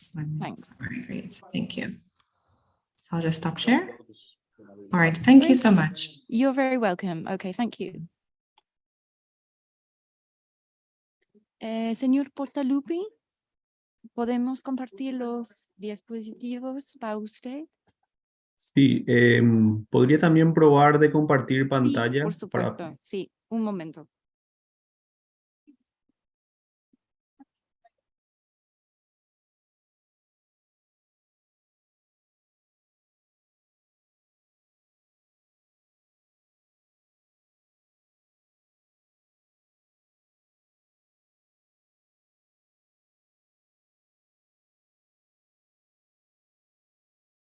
Un momento, por favor.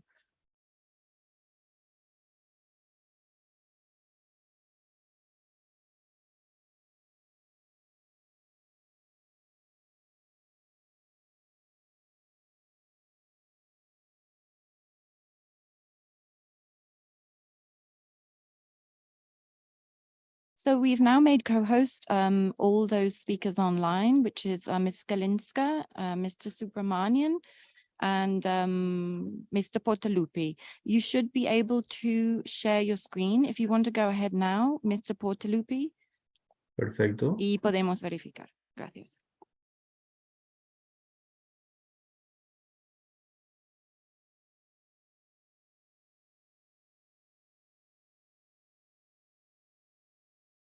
¿Se Sí, puede ver perfecto. bien? No, sí, todo bien. Gracias. Voy a dejar de compartir. Ok, perfecto. Gracias. So Agata Galinska, do you want to share your slides or would you prefer that we do that for you? Hi, hello, thank you. I hope you can hear me well. Yes, I can. I can hear you perfectly. Thank That's you. already great. Just check the camera if that's okay. Let Sure. me start. Yes, I can see you. Oh, that's great. I cannot see myself, but if you can see me, that's good. Yes, I can. And do you want us to share your slides or are you just giving a presentation, an intervention? I'd like to, I do have a PowerPoint and I'd like to try to share myself, if that's okay. Okay, We're gonna please try go ahead. now. We'll have them as a So backup. I'll do share screen. Perfect. Screen. And then.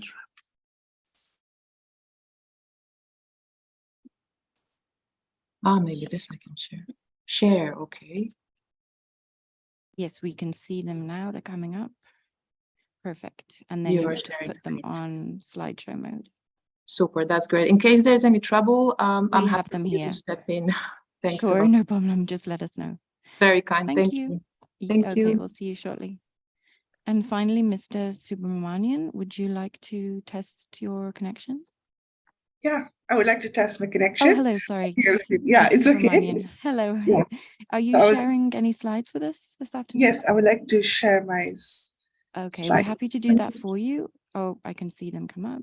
You can see them, right? Yes, they're coming up now. So you would just have to put them on slideshow mode. Perfect, like that. Okay, yeah. All That's right. perfect. But again, if there's any problem, just let us know and we can do that for you on our side. Okay. Okay. Thanks so Thank much. you so much. Speak to you later. Bye-bye.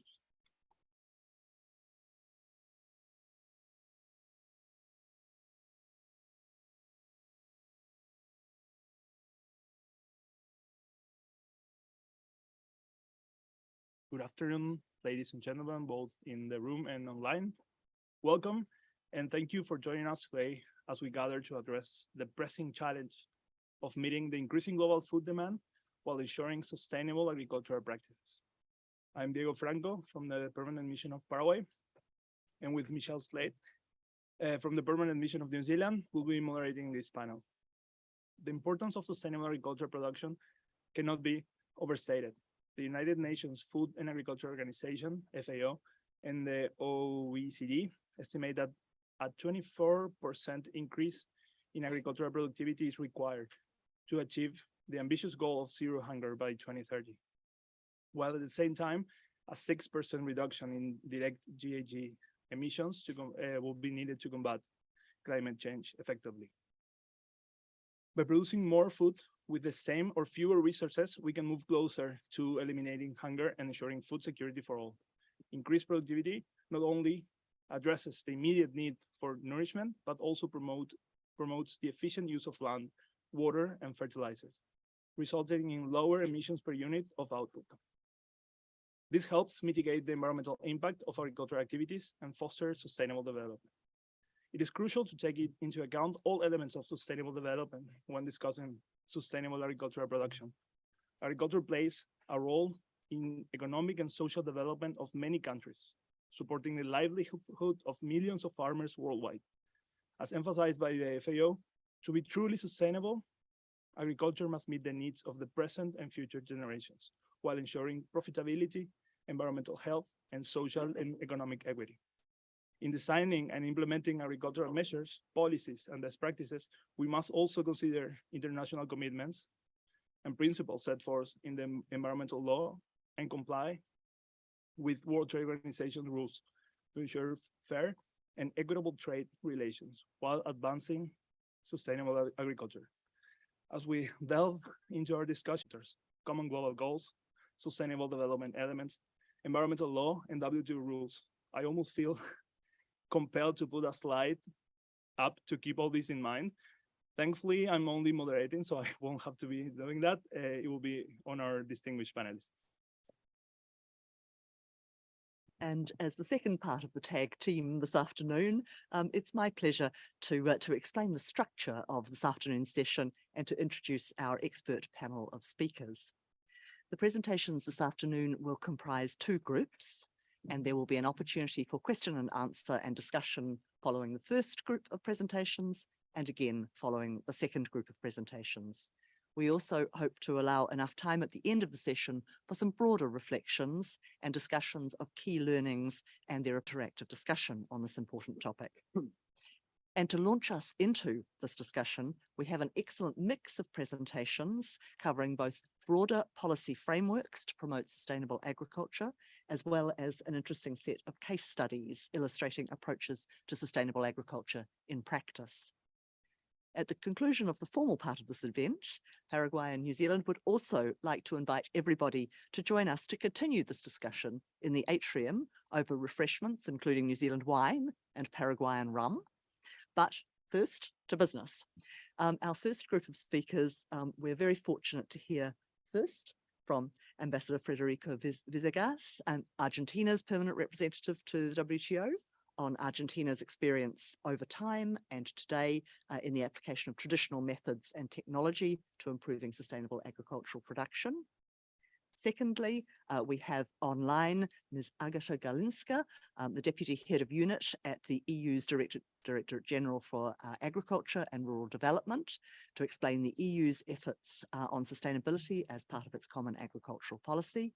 And then also online, Dr. Vijaya Subramaniam from Malaysia's Palm Oil Board on Malaysia's experience with sustainable palm oil production.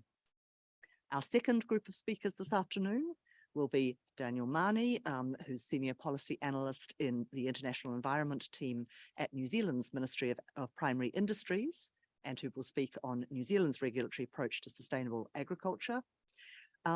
We secondly then have from Paraguay, Mr. Marcelo Portalupi, Livestock Technology Manager, who will give us an overview of the approach to sustainable agriculture in Paraguayan beef production.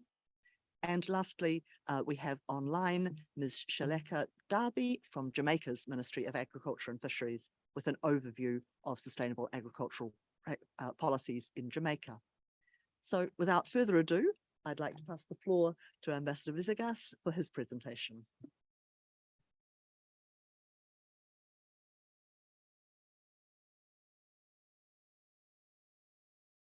Thank you very much, and thank you for the invitation and opportunity to share our experience. First of all, the context. We are the 8th country in size in the world with 5 or 6 different landscapes, 48 million people, and we produce for 400 million people. So basically, how we became that? So briefly, I will just talk about 2 issues. One is the concept of revolution, agricultural revolution. And the second is what I say, a virtuous circle instead of a vicious circle. So the revolution, agricultural revolution in Argentina, to put us in the place that we are, like one of the main producers and exporters of food, is a revolution with waves. We had 5 very distinctive waves in our revolution. The first wave was the immigration. You know, in 1910 in Buenos Aires, 3 out of 4 people on the streets did not speak Spanish. We had the highest immigration process in history of humanity, along with Canada, Australia, and the US, in the shortest period of time. We were 10 million people, and we got 5 additional million in 20 years. And most of them at that time, Europeans that came starving from wars with all the capacity to work the land. And we were a big country that allowed each person to get 100 hectares for free to work. So that you cannot understand the agriculture status today if you don't look at that time of the production. We expanded, of course, our hectares from 5 million to 20 million. And of course, that had a challenge of productivity at that time, which was maintained for a long time at 1 ton per hectare of productivity for a long period of time. Then the second wave in the revolution was the machinery and automation. And that came a long time after that first wave. Since 1989, the use of advanced machinery and automation has increased in Argentine agriculture. Farmers implemented the no-till system by adopting modern equipment like combine harvesters, tractors, planters equipped with GPS guidance systems and yield monitors. These technologies enable precise and efficient planting, harvesting, and field operations, reducing labor requirements, increasing productivity, and reducing environmental impact. If I have time in the question and answer, I can tell you the story of how Argentina became one of the widest users of the no-till method that was actually imported as an idea from the United States in the 70s.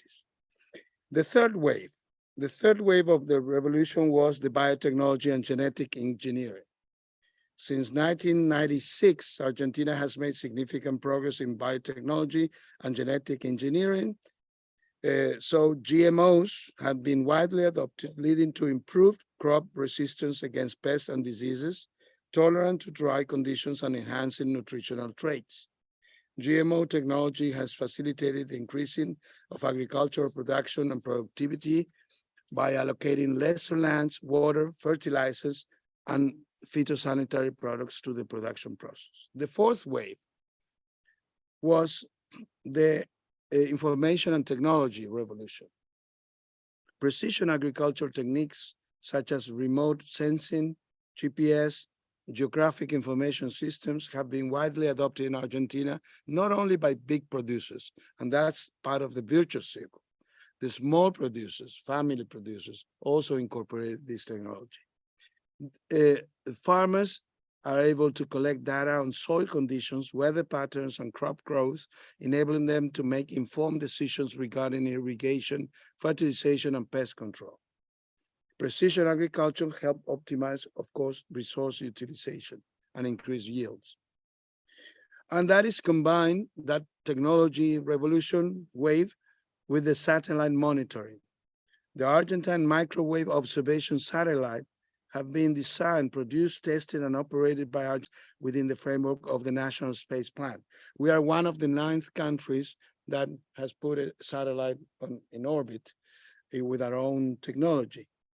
The constellation of satellites provide accurate information for agricultural producers to prevent, monitor, mitigate, and evaluate natural and anthropogenic catastrophes for agricultural purposes, such as soil moisture, humidity, salinity, vegetation indexes, etc.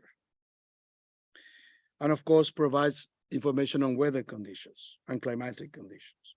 The fifth and last revolution was, in a way, the startup or the innovation revolution. Argentina has seen recently a surge, exponential surge in agtech startups and innovation all over the country. These companies develop and provide innovative solutions for various agricultural challenges. For example, drone technology, widespread use for crop monitoring, smart irrigation systems, intelligent fertilization, hyper-selective spraying of crops, blockchain-based supply chain solutions, and data analytics platforms.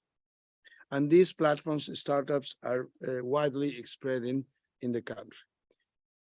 And the second part and last part is what I say, the virtuous circle.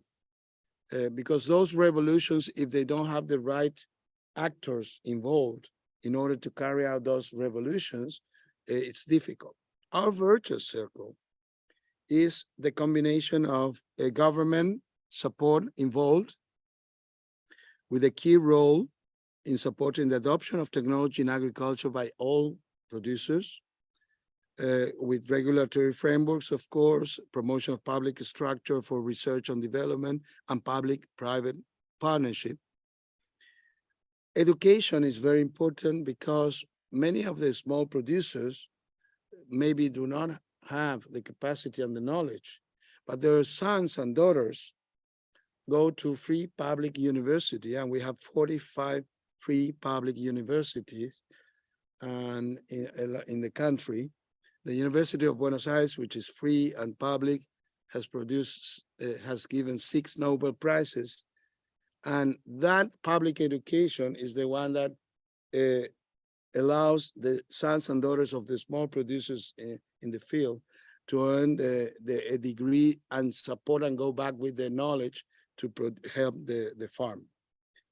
And of course, the virtual circle now, more than ever, with the National Agricultural Technology Institute since 1956, that has an extension agency in charge of helping the dissemination of technologies. And of course, the virtual circle has to include now the environmental impact. There's no virtual circle on agriculture today in the world. It is not virtuous if it doesn't include the environmental impact.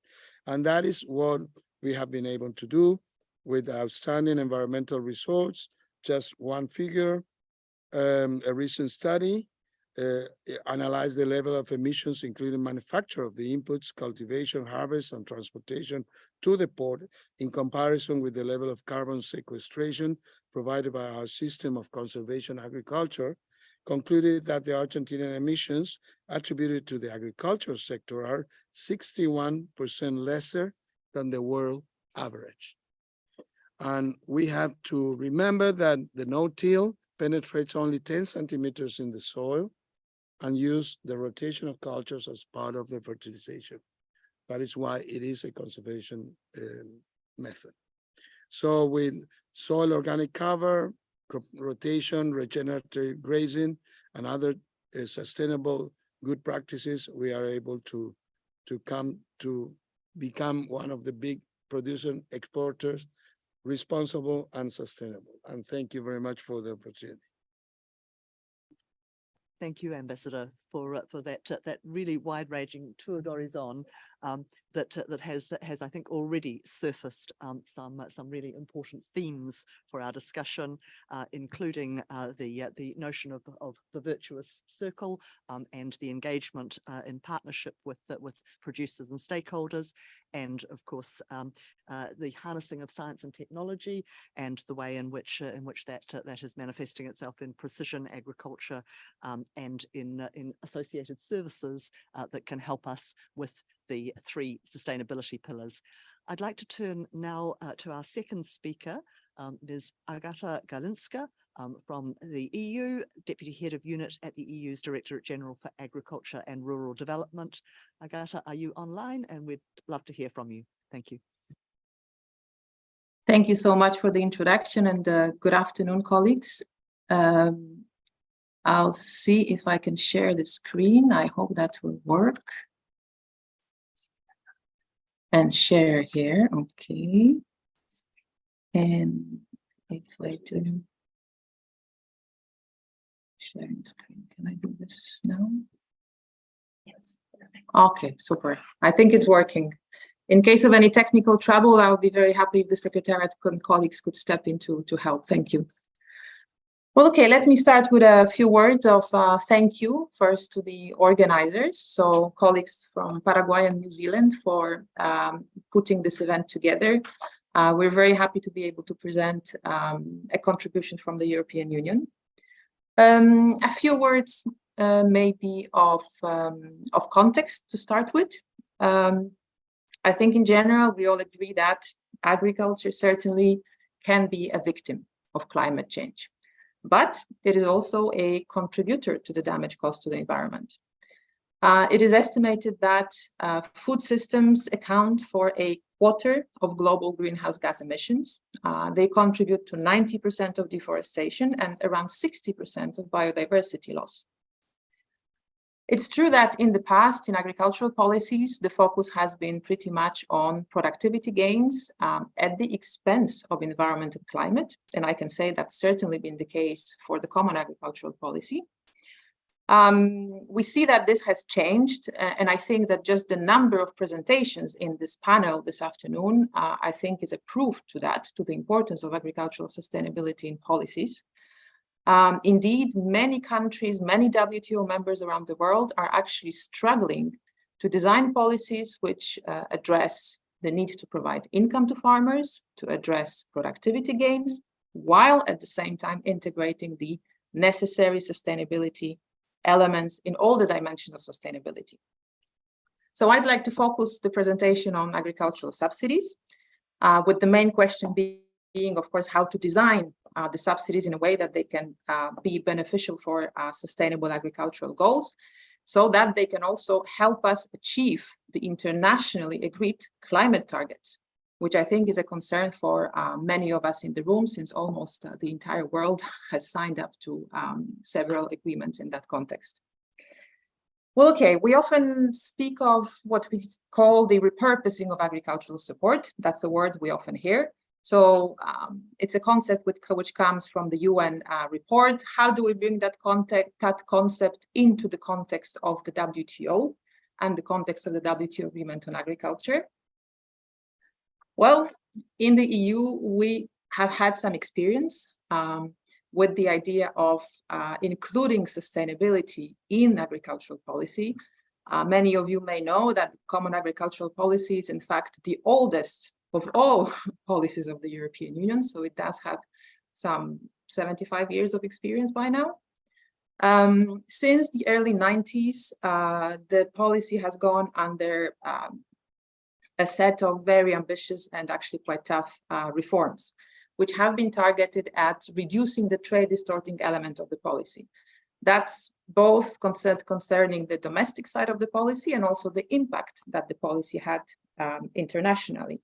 So in the past, the support was very much focused on supporting prices for products. So that's the amber box, if you want, in terms of the WTO methodology.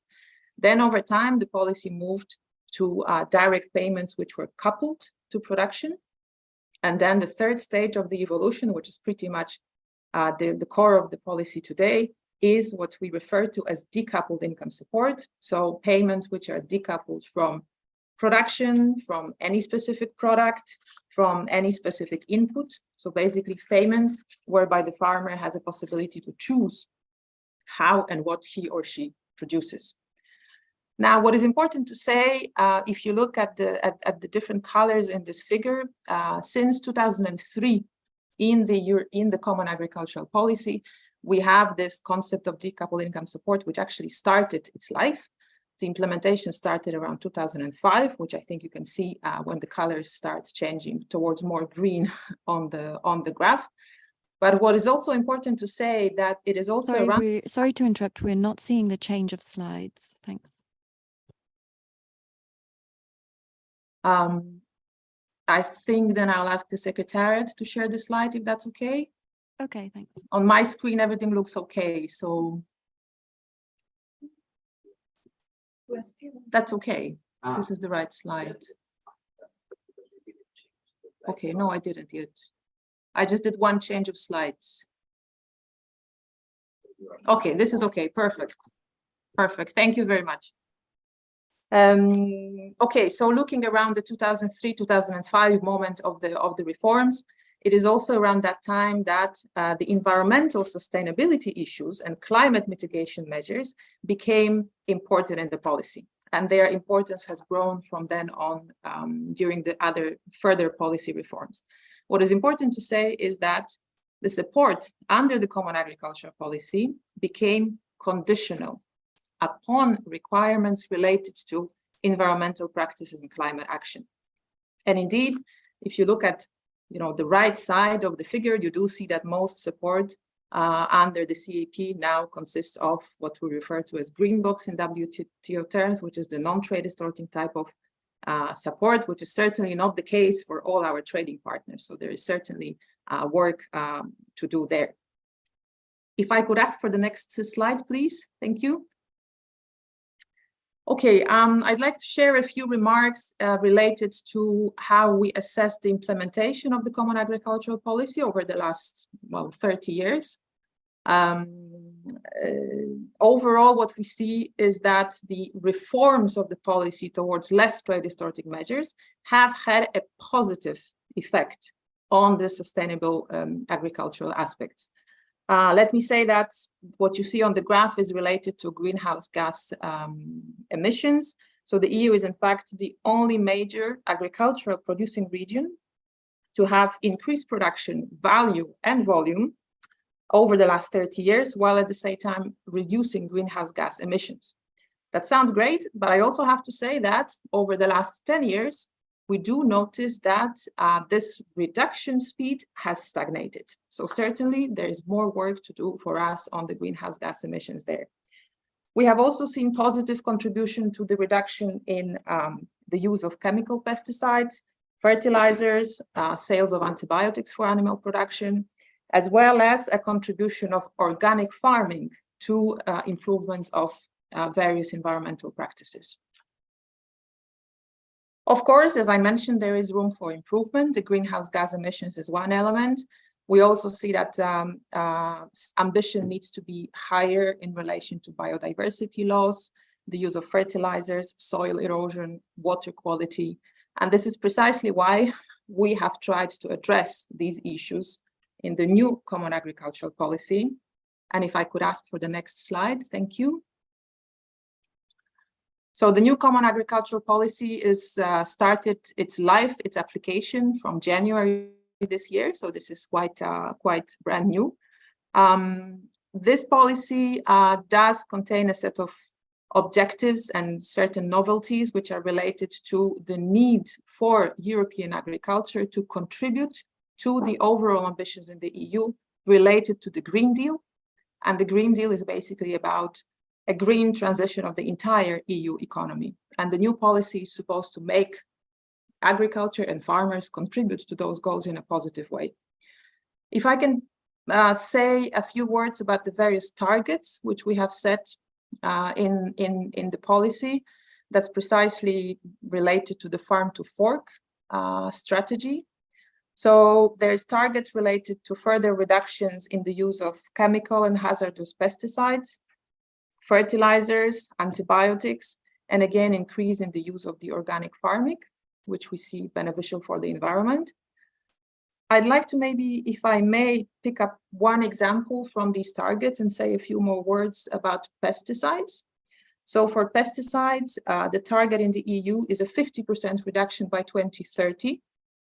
And incidentally, this objective is actually also included in the Kunming-Montreal Global Biodiversity Framework, which is just an important agreement which most of the countries in the world signed up to recently last year. So I think it's also fair to say that the EU is certainly not the only country in the world or WTO member looking at improving agricultural sustainability in our policy. So indeed, what you see in the slide is the mention of the 3 environmental goals of the new policy, which relates to tackling climate change, protecting natural resources, and enhancing biodiversity. If I could ask for the next slide. The main type of support in the way the CAP is designed remains the income support. So that's the decoupled income support I mentioned earlier, and rural development programs with a safety net provided by certain market measures as well. But what I'd like to say is that the support is conditional upon respect of rules related to the environment. And we refer to that as conditionality in our slogan when we talk about the Common Agricultural Policy. And I'd like to look a bit more detail into that concept. And if I can ask for the next slide, please. So here you have an example of the kind of requirements and standards which are required by the CAP towards European farmers as a requirement to actually receive agricultural support. So there's let's say two steps of the requirements which we provide.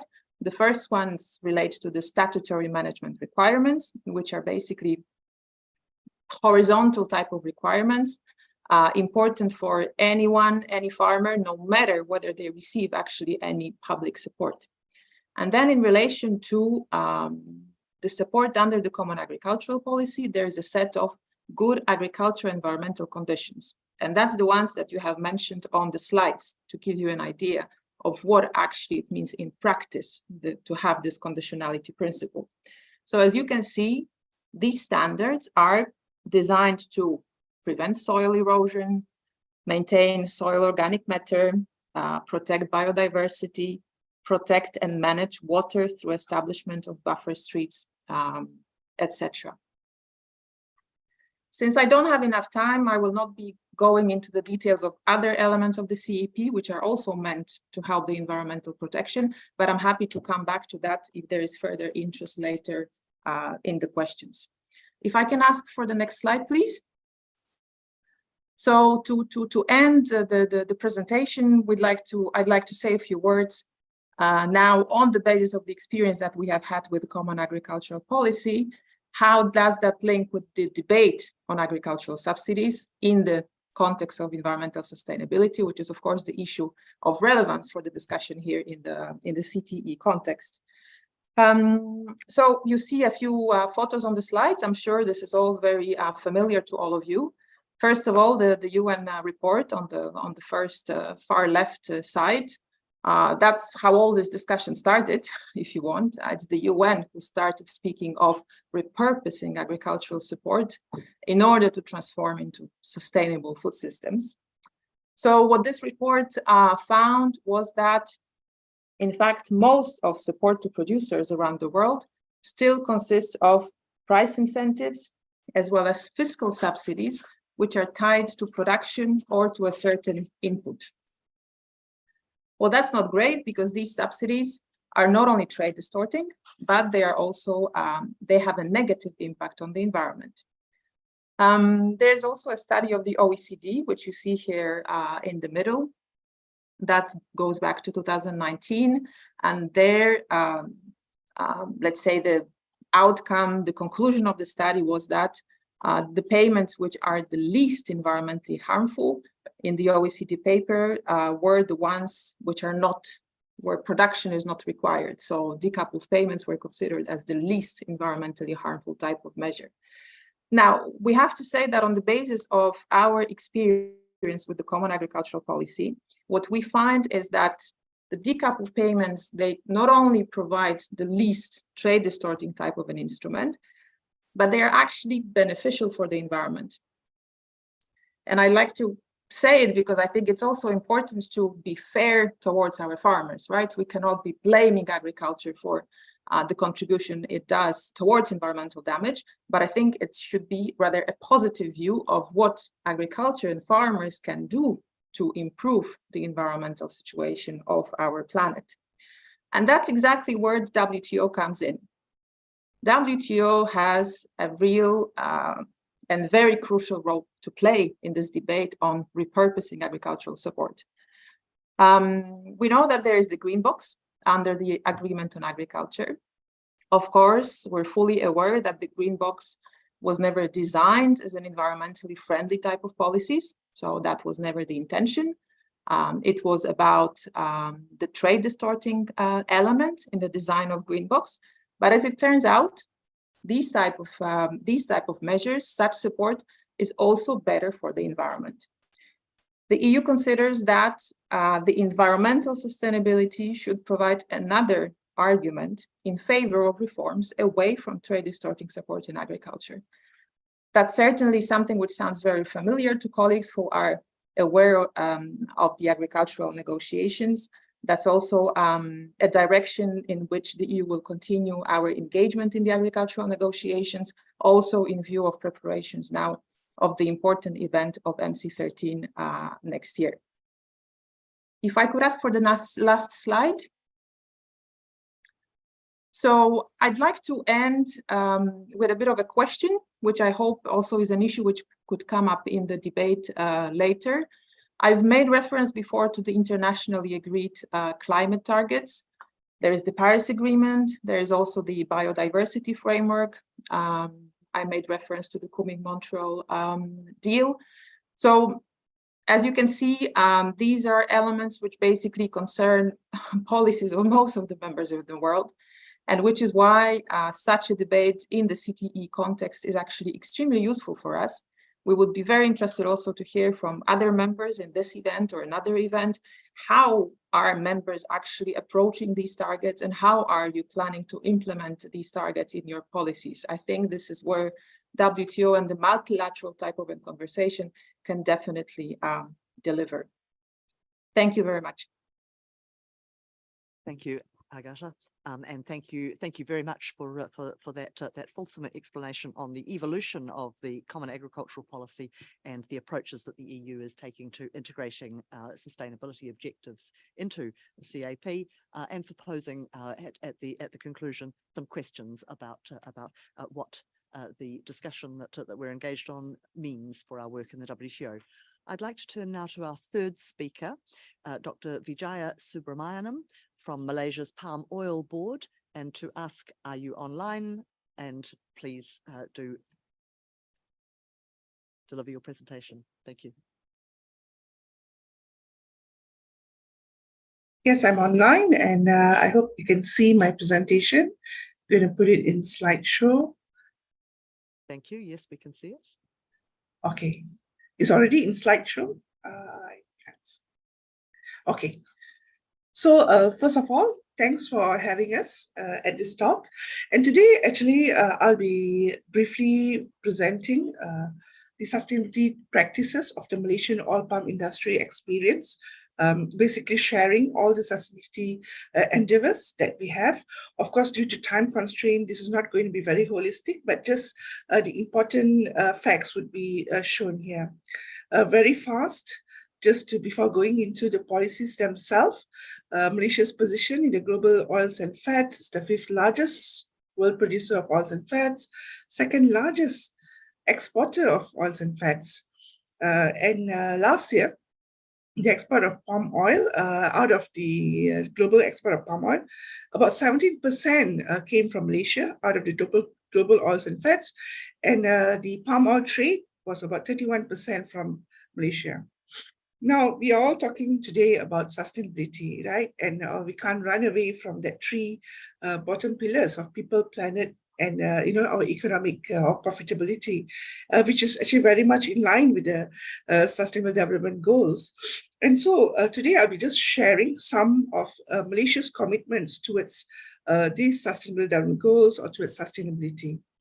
Now, Malaysia actually voluntarily agreed to cut its GHG emissions intensity by 45% by 2030 relative to its emission intensity GDP in 2005 as part of its commitment to COP21. And this is actually in progress. It is actually being monitored, and the percentage of reduction is actually going up. And Malaysia, actually, we are proud to say we are one of the leaders in the sustainable palm oil production. It's a very highly regulated industry with various environmental measures which have been put in. But at the same time, we are also uplifting the lives of rural communities through oil palm cultivation. There's poverty, alienation, etc., and also development in the rural areas due to the oil palm industry, which is actually very much in line with the United Nations SDGs.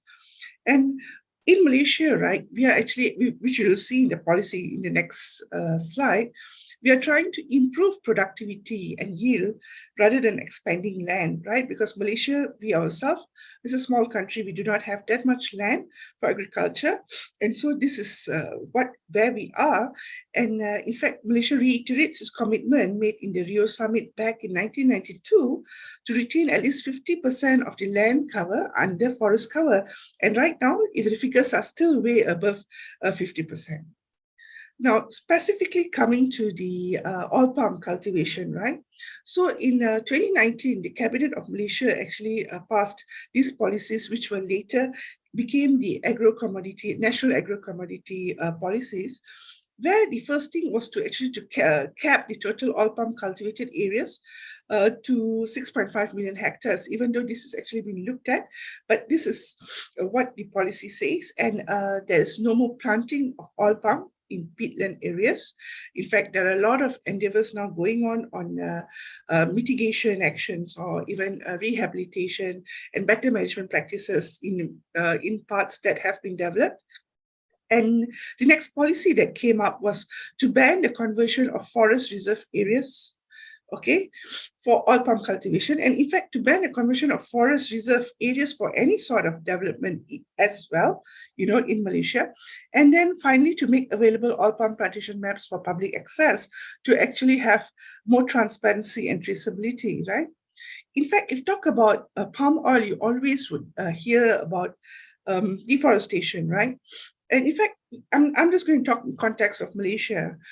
In the Global Forest Review in 2021, they actually mentioned that Malaysia for the 4th year had a primary forest loss decline. That means there was a decline in deforestation. And also it decreased from a 0.27% to a 0.09% for the period of 2001 to 2010. And in fact, there has been some net gain over certain years in Malaysia on the forested area, okay? There are, what we want to reiterate here for Malaysia is that many a times, as developing countries, there could be some forest loss due to development.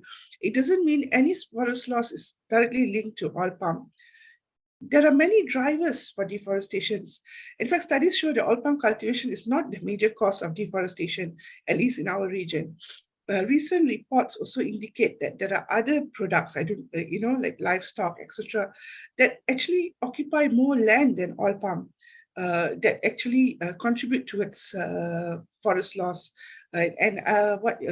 Poverty is actually one of the main causes of deforestation. Now, sharing some of the ongoing efforts here in Malaysia, there's efforts to plant 1 million forestry species within the next 10 years. And this is actually not led by government, but it's sponsored primarily by the oil palm industry themselves. And this is very much used up for the Central Forest Spine, linking of the main forest complexes in Peninsular Malaysia to have ecological connectivity to create corridors for species survival. There also been an establishment of the Malaysian Palm Oil Green Conservation Foundation, where the main aim of this foundation is to fund conservation activities for the oil palm industry so that it can be carried out more effectively. And this is actually ongoing. This is currently already being done. And Malaysia also, the industry is also very proactive, working with wildlife conservation efforts in Sabah and other parts. It work very much closely with the wildlife department to support wildlife rescue, etc. Around their plantation, etc. And Malaysia is also part of the Heart of Borneo initiative, where about 20 million hectares of ecological interconnected rainforests it's being conserved between Malaysia, Brunei, and Indonesia. And about 30% of that area comes under Malaysia, which is actually being looked after by Malaysia. And Malaysia also has its own national policy on biological diversity, which complements Malaysia's obligation under the United Nations Convention on Biological Diversity that meets the SDGs. Now, the upstream, if you talk about the plantation, oil palm plantation, there are a lot of R&D or even practices that's actually going on on the harmonization of the oil palm with nature.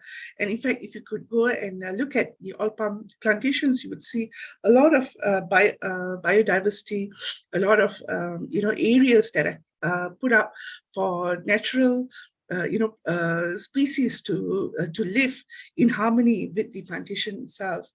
And when you go further downstream, maybe at the palm oil mill, the palm oil mills and also the refineries, etc., they are actually very much highly regulated, and they have to comply with stringent what you call regulations set by the Department of Environment of Malaysia. In fact, recently the Department of Environment even came up with more stringent particulate matter, emissions, BOD levels, discharge, and in fact, to comply with all these regulations, the industry is actually continually, improving technology. They are putting in a lot of high capex and opex to meet the sustainability requirements, because we know that sustainability is very, very important and for the country, for the environment, because as you say, the climate change, the first sector to actually be hit would be the agriculture sector.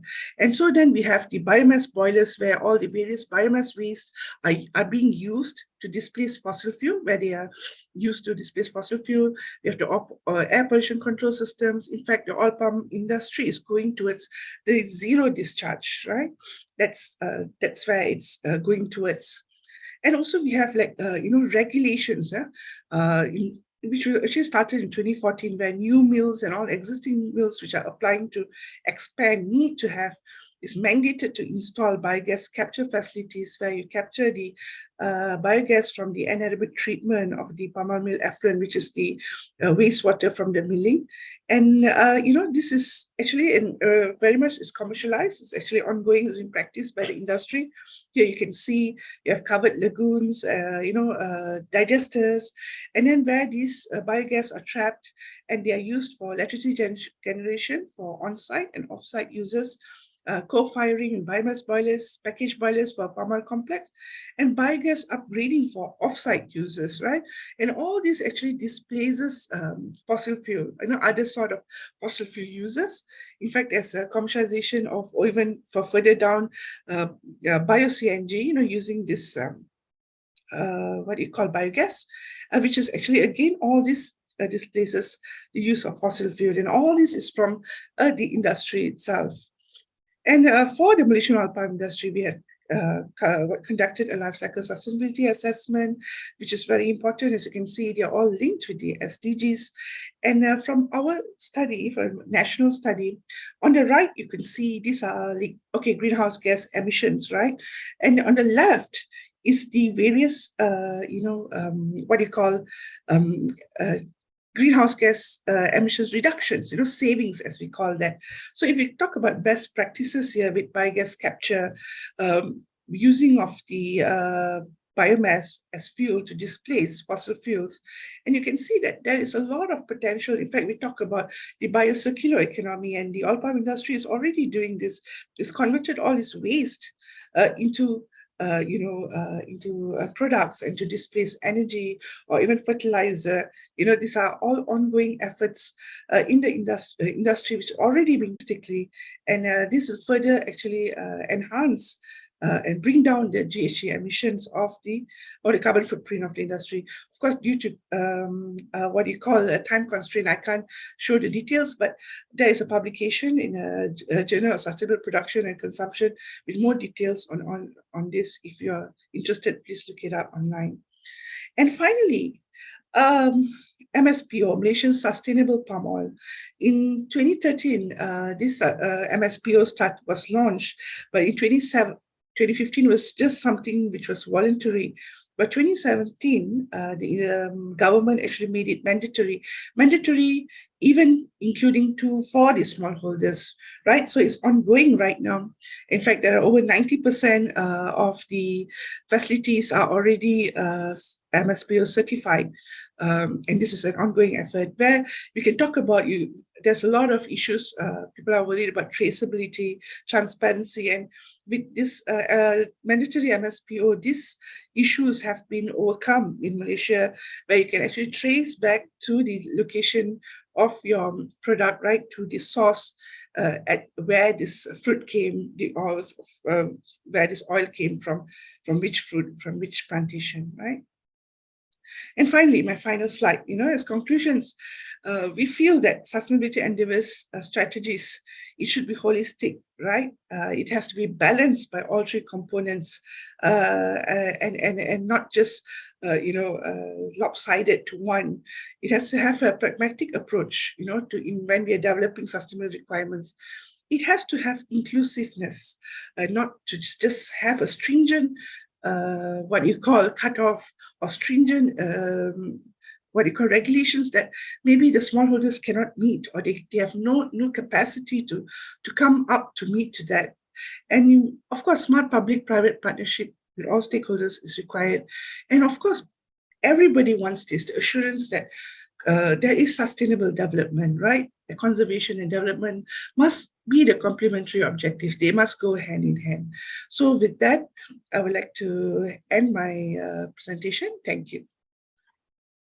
Thank you, Dr. Subramaniam.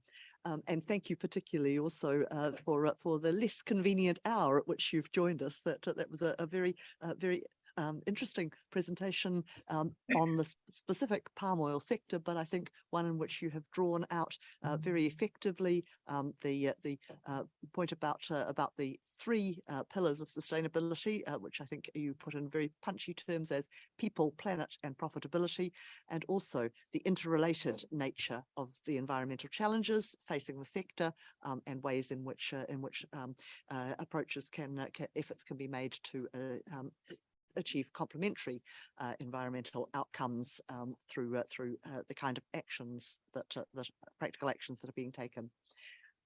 We've had three very rich and thought-provoking presentations, and in view of the time, and in order to make to do justice to our three remaining speakers, I'll pause just very briefly to ask if there are any specific questions.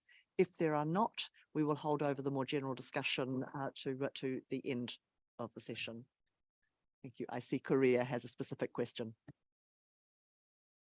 Thank you, Chair. We would like to, first of all, we would like to express our deep appreciation to New Zealand and Paraguay for this informative seminar. I have two key questions. First one is to Argentine Ambassador Villegas. You told that the tilling method is very good for the sustainable agriculture. I wanted to know is whether if you adopt that tilling method, the output goes down or goes up. If output goes down, in that case, probably farmers have incentive to use tilling methodology. In that case, what kind of incentives or policies you are applying to make them to no tilling method, adopt no tilling methodology? And another one is go to the EU. EU told that when they from the early 1990s, at first stage, their output goes up in the agriculture sector, but their green gas emission goes down. So it is quite amazing result. So I wanted to know what kind of methodology, what kind of policy was actually good for to shut down of that kind of first stage. And the second stage, you told that in last 10 years, it was flat and stagnant. So what is the obstacles in the last 10 years to going down for the green gas emission? And probably you have some kind of target in 2004 or 2050. For Korea, for example, we wanted to make some kind of zero emission from green gas emission from 2050. So what kind of policies are you going to pursue that? That is my question. Thank you. And thank you, Korea. I think, Ambassador, you've intrigued us all with the no-till approach. So perhaps a quick answer on that. Your wider question to the EU, I think, does cover a very broad range. So I'll just ask the EU for a very brief comment, and maybe bilaterally that can be expanded on subsequently. Thank you very much for the question, because actually you allow me to put another element in the virtuous circle that I didn't mention, which is that we are doing all this without subsidies. We don't give subsidies, not $1 to any of the agricultures and any of the farmers. And that is part of the virtuous circle. The idea of having the state having extension agriculture done by a national institution, like is the National Institute of Agricultural Technology, is the essence that allowed for us without subsidies to prove that that method was worthy and was the best method. And I tell this story very briefly. In the 1970s, a young agricultural engineer went to an exhibition, a fair, an agricultural fair in Iowa, 1970, I think it was. And actually he saw the no-till method, the machineries that were starting at that time, penetrating only the 10 centimeters for the idea of the drought in that area of the US. So he just saw the demonstration. And when he came back, he said, this method, we should try it in Argentina in our dry areas. My province, my hometown, is a province that when I was a kid in the north, very close to Bolivia, we use our 1 hectare in Buenos Aires was worth 500 hectares in my province because of lack of productivity, because a very dry area was not able to produce food. Today, the hectare in my province is exactly the same amount as a hectare in the province of Buenos Aires, because of the change. The no-till has the advantage of keeping all the nutrients of the soil when the drought or the flood comes.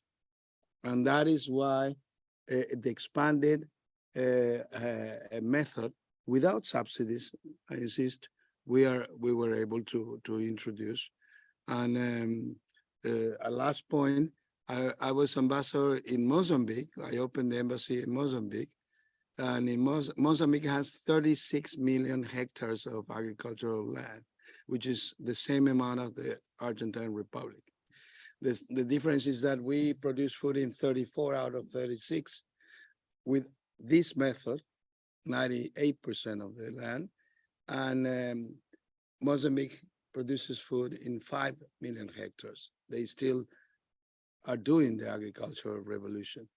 And that was very important when they discovered the no-till method. And Nigeria also is another country that with our technology has introduced the method. So it can be done without subsidies. Thank you, Ambassador. And I'll turn to Agata online and see whether you could make a couple of points briefly and perhaps take up the further questions bilaterally with Korea. Thank you very much, Michelle, and thank you for launching the discussion. I probably should have said it at the start. I'm here in the room accompanied by colleagues. So it's my colleague Gregorio Davila Diaz who will actually take the very interesting question from Korea. Thanks a lot to the Korean colleague for the question. Thank you very much and good afternoon. And it's a pleasure to share with you very quickly what are some of the tools that we had in the CAP, under the CAP, to mitigate the GHG emissions. So basically, since already some time, we are supporting the substitution, for example, of mineral fertilizers with organic fertilizers. That has a clear impact on reducing the emissions. We do support land management practices. So for example, the protection of peatlands and wetlands, so no plowing, no tillage in certain areas in order not to release the carbon stored. We support systems as agroforestry, of course, crop rotation, protection of soil in most sensitive areas, so green covers, of course, organic farming with a target in 2030 of 25% of the land supported, the land covered with organic farming practices. So all these type of management practices of the land, of course, they contribute to carbon removal and storage. And also in the livestock sector, which is certainly the one that is contributing mostly to the emissions. We also have a lot of changes in how these households are being managed. For example, we are supporting feeding additives that are beneficial for climate and beneficial for the reduction of emissions. We are supporting extensification practices, the management of grassland and grazing in extensive pastures. So this is all things that are contributing, and we have seen that they have an effect. And of course, following the dietary recommendations of the WHO, also the meat consumption in Europe, notably the beef, which is the most contributing to the emissions, is being reduced during the last years. So this is a bit of some of the factors that have contributed to this reduction. But indeed, as my colleague was saying, the stagnation is clearly there. It may be caused by the increase of production. So we have to look at it. And the Commission has just approved a new carbon removal certification framework. So we will be creating private markets to remunerate farmers for the removals and sequestration of carbons with the farming practices that are most appropriate for this. So this has been recently proposed by the Commission, and we hope that this will steer the creation of private markets remunerating farmers for these public goods they deliver. So I would leave it here. Thank you very much. Thank you for those further comments. And now we'll turn to the remaining three presenters, two of whom have been very patiently waiting online, also in more difficult time zones. So perhaps if we could turn to that and allow further questions. Although I see Malaysia, are you asking for the floor now? Thank you, Michelle. I don't have any question. Just want to make a very quick comment. First of all, I'd like to thank Paraguay and New Zealand for inviting us to be one of the presenters in this very important session. Secondly, I'd like to thank Dr. Wijaya for her very comprehensive presentation. I hope that her short presentation will lead to a right and better perception on how Malaysia manage our palm oil industry, because it often the wrong perception will lead to the unfair treatment to our palm oil products. On that note, I welcome any parties, whether members or your stakeholders, you want to engage more in order to understand our practices. Thank you. Thank you, Ambassador, and thank you for that invitation, which I'm sure is well noted, and also also underlines the value of these kinds of dialogues to improve understanding of each other's practices. So thank you. I'll turn now to the remaining three speakers and ask them to be as brief as possible, so that we do have time for questions or discussion at the end. Daniel, can I turn to you, please? Thank you, Chair. And I note that we're in the unenviable hour now of getting in between the audience and a nice glass of New Zealand wine, so I will try and keep this as brief as possible. And I will also begin, if I may, with a New Zealand Māori proverb that I thought of actually while we were all talking, noting the diversity of this audience, which goes, e hara takutoa I te toa takitahi, engari he toa takitini.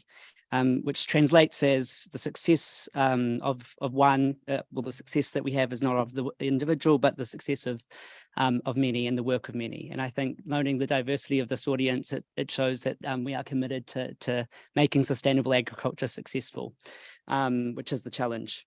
I'll run through very quickly, if I may, just next slide, please, sorry. A few facts, as everyone has liked to in the previous presentations, has set their context. New Zealand, like many other countries that have presented, has a unique environmental context, a geographic context, and as you'll see, our mix of land use is actually fairly diverse, but subject to a lot of protections, particularly in the natural areas that we still retain. So about 30% or 29% of our land is still in natural primary and protected forest, and 6% production forestry. Maybe next slide, just to move through quickly.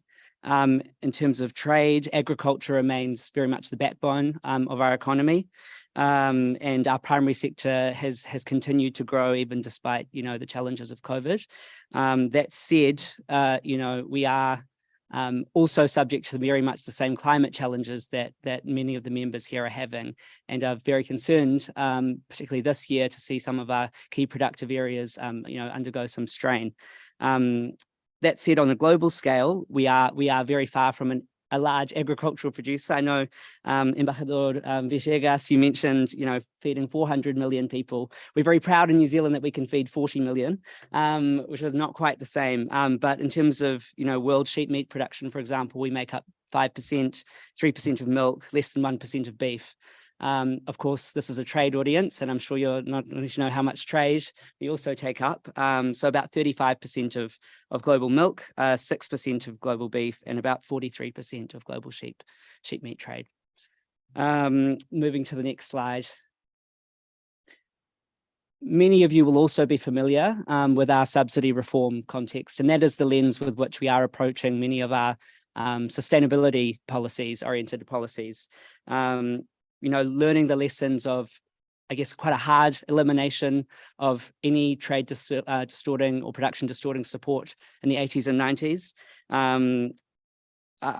In the years since, we've provided very little direct support at all to farmers, which has resulted in a much more market-orientated, business-savvy approach, and has led to much more innovation and actually efficiency from an environmental standpoint, where we're much more responsive to market signals, and have maintained viable businesses that use land inputs and natural resources far more efficiently than we might have otherwise. Agricultural support, as you'll see, is estimated about 0.6%, 0.64% of PSE. But that said, you know, the support that we do provide is very much focused in R&D.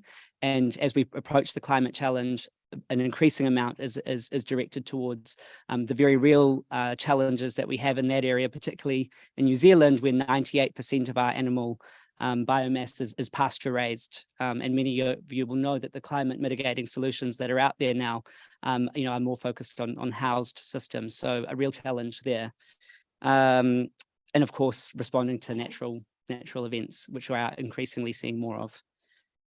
Next slide, please.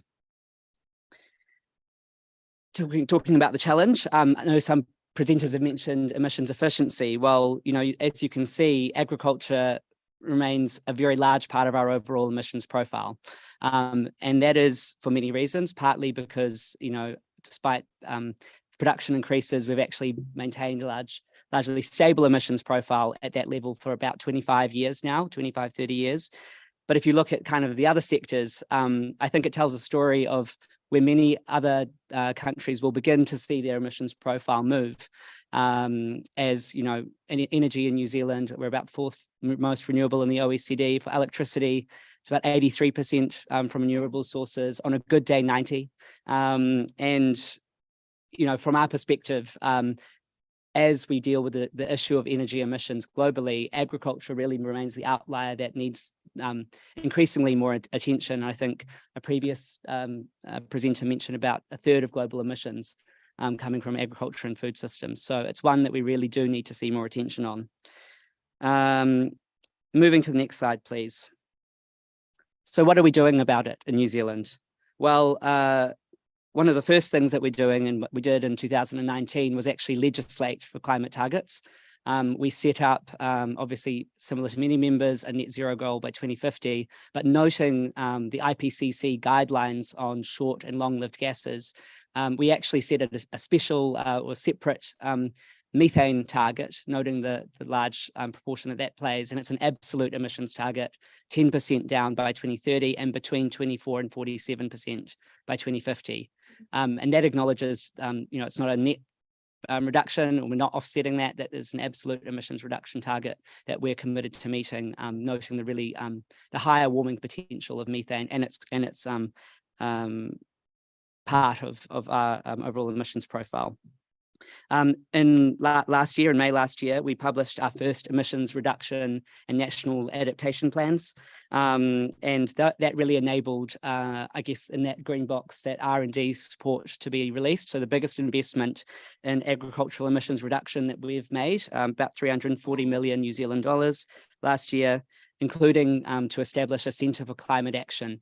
And part of that is to work with our sectors, so not just on the research side, but partner with the industry in joint ventures, public-private partnerships that have been mentioned, to make sure that those solutions aren't just being generated in the lab, but actually are applicable on farm and affordable, given, again, you know, we're not paying our farmers to take up the solutions.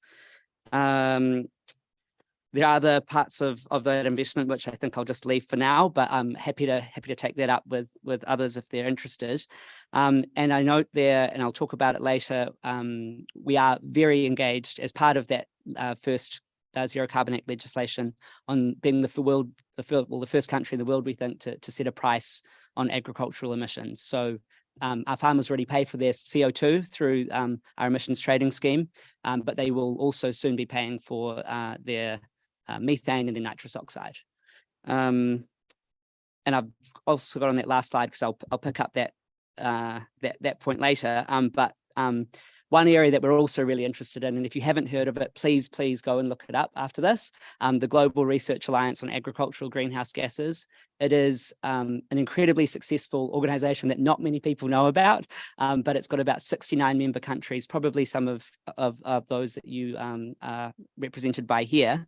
And it is focused on that task of measuring and reducing emissions while also maintaining and growing food security, which is, I know, where a lot of your thinking and your concerns are at.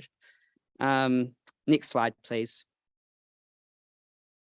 And I'd just like to note as well, you know, climate is the pressing issue, but there is a lot more that we are doing across biodiversity, standards on fresh water, including mandatory freshwater farm plans and stock exclusion on incentivizes more natural or indigenous forestry, not fast-growing pine carbon forestry, as well as a full range of integrated farm planning and regenerative agriculture projects. And I'd just like to point out again, as others have already, that all of this is being done again from a no subsidized base. So from our perspective, we are asking a lot of our farmers, and they know that in return. And obviously being market orientated, we also know that our major buyers are asking for this kind of information. So it is, you know, in a world of metrics and measurement, something that, you know, we're setting in legislation, but farmers are also sensitive to from private sector signals. But I know you're all interested in pricing, and, you know, I'll just mention this is the next, I guess, big goal for New Zealand. So for the last 4 years, we've been working in a partnership with our sector groups and government and representatives of our Indigenous groups, Māori, to come up with a solution.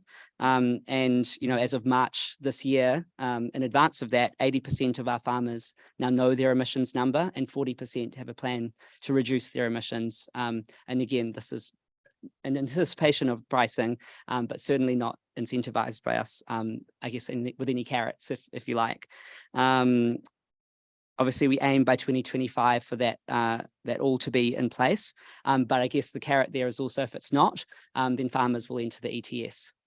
And final decisions are being made by ministers at the moment. But I guess this approach, I guess, speaks to a wider New Zealand policy approach, which is, you know, in government we set the objective, and we provide farmers with the flexibility to then meet that objective. You know, and I think in some of the discussions I've had this last week, you know, people ask, well, if you paid your farmers, would that not create a far more efficient result?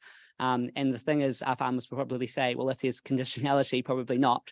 We want you to set the objective, and from there we will figure out how best to meet that objective in our own circumstances.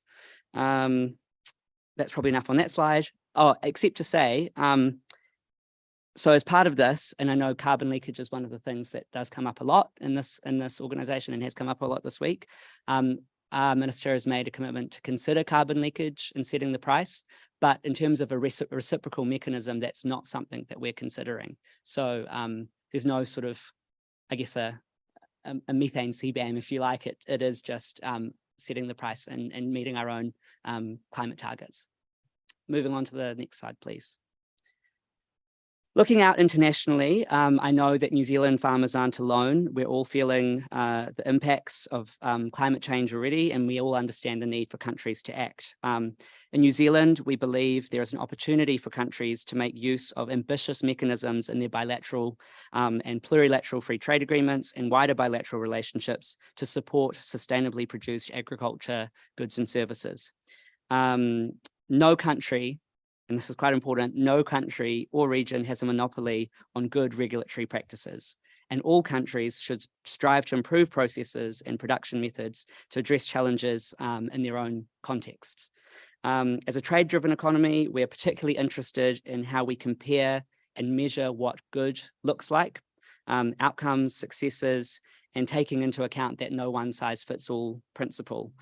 Because, you know, we are wanting to all, I guess, answer that question: how do we prevent sustainability policy becoming the next barrier to trade and ultimately hindering our food security goals?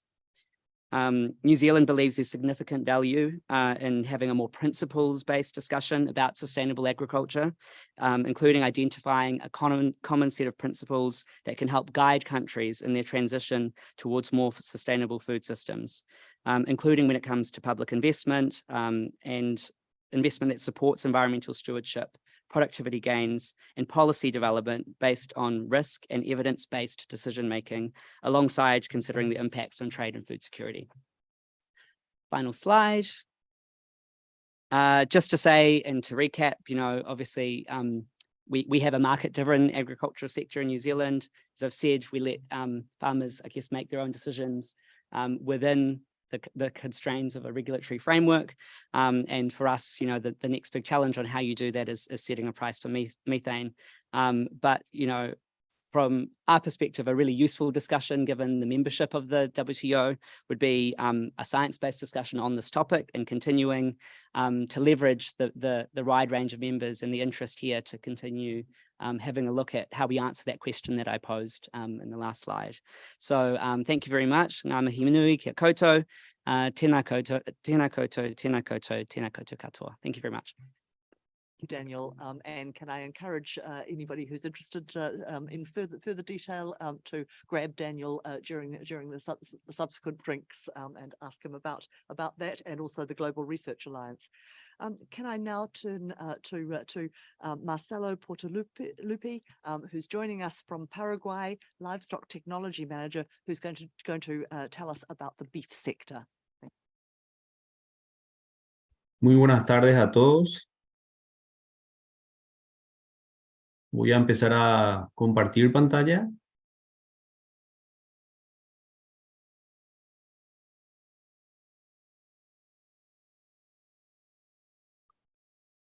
¿Pueden ver la pantalla?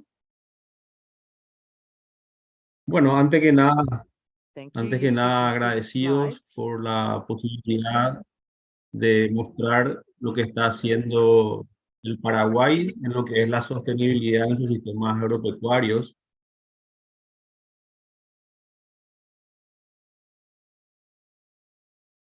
Nos vemos como productores de carne.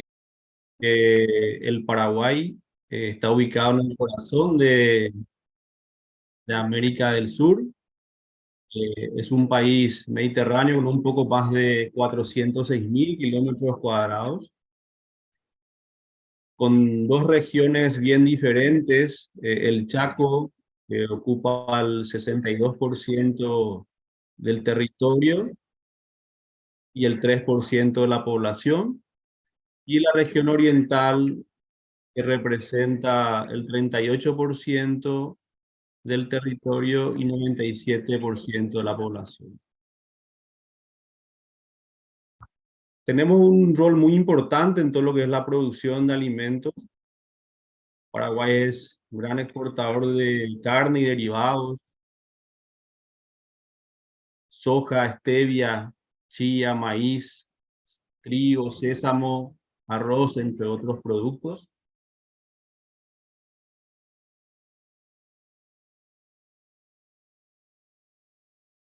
Quisiera hablarles de hace unos años, junto con una alianza pública o privado, hemos iniciado, conformado la Mesa Paraguaya de Carne Sostenible.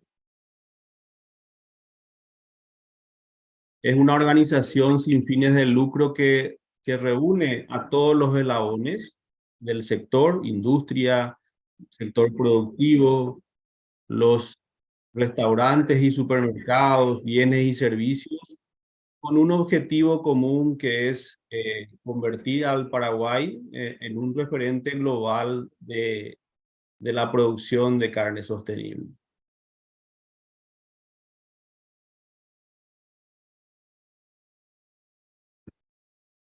Es importante mencionar que el marco en el cual estamos trabajando son tres pilares que estamos llevando adelante: el pilar ambiental, social y económico, promoviendo justamente la sostenibilidad; pero donde el ser humano, el hombre, es el centro de todas las acciones que llevamos adelante. Tal es así que el pilar ambiental estamos desarrollando actividades que promuevan la gestión de los recursos naturales, todo lo que es la reducción de la pobreza, lucha contra el hambre a través de la generación de ingresos y alimentos, y así también, lógicamente, buscando mejorar la eficiencia y la productividad de nuestros sistemas a nivel de producción sostenible. En lo que respecta al eje ambiental, algunos datos importantes que reflejan todo lo que es la conservación de bosques y el trabajo que venimos haciendo. La ganadería en el Paraguay representa alrededor de un 45% de hectáreas dedicadas. Tenemos leyes bastante estrictas que hacen que nuestra producción podamos definirlo como ambientalmente sostenible, ambientalmente amigable. Hay dos leyes vigentes en el país, una en la región oriental, que es una ley de deforestación cero, y la ley que rige el Chaco, donde el productor conserva alrededor de 45% de bosque nativo.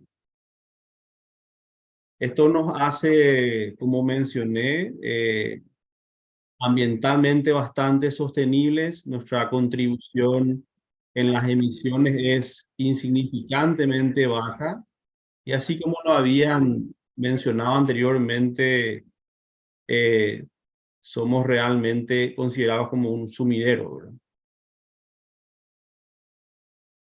También es importante destacar que de esos bosques que se están conservando, el 80% se encuentran en propiedades privadas. El productor tiene un rol muy importante y está muy comprometido con la producción agropecuaria sostenible. Y el 20% se encuentran en áreas silvestres protegidas o también en parte de comunidades indígenas.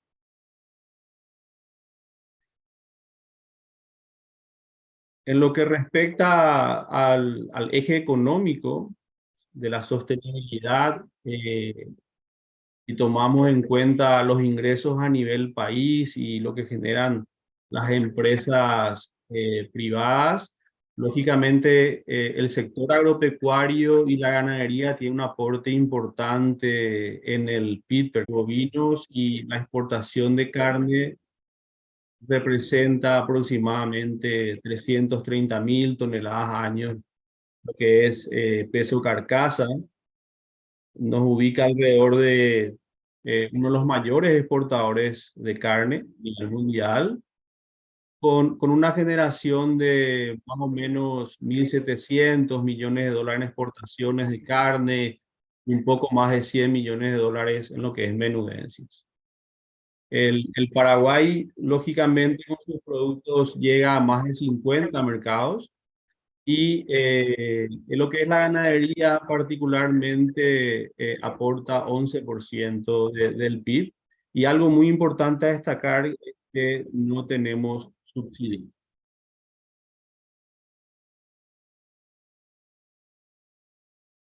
Si podemos hablar de lo que es el desarrollo en la parte social, los trabajos que venimos haciendo ahí, es importante destacar que el paraguayo tiene mucha tradición y cultura en todo lo que es la cría bovina. Algo muy importante es mencionar que el 37% de nuestra población es considerada población rural, y el 17,7% de la población económicamente activa es parte del sector primario. Según los últimos datos, de los 136.000 tenedores de ganado bovino registrados, tenemos 122.000 ganaderos de menos de 100 cabezas. Estamos hablando de alrededor de un 89% que son pequeños productores de ganado bovino. Por lo tanto, la ganadería en el Paraguay tiene un impacto muy importante en el bienestar de nuestras familias.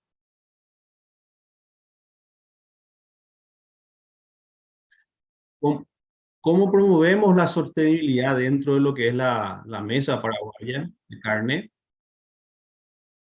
Siempre apuntamos, lógicamente, a promocionar e implementar buenas prácticas en la producción de carne.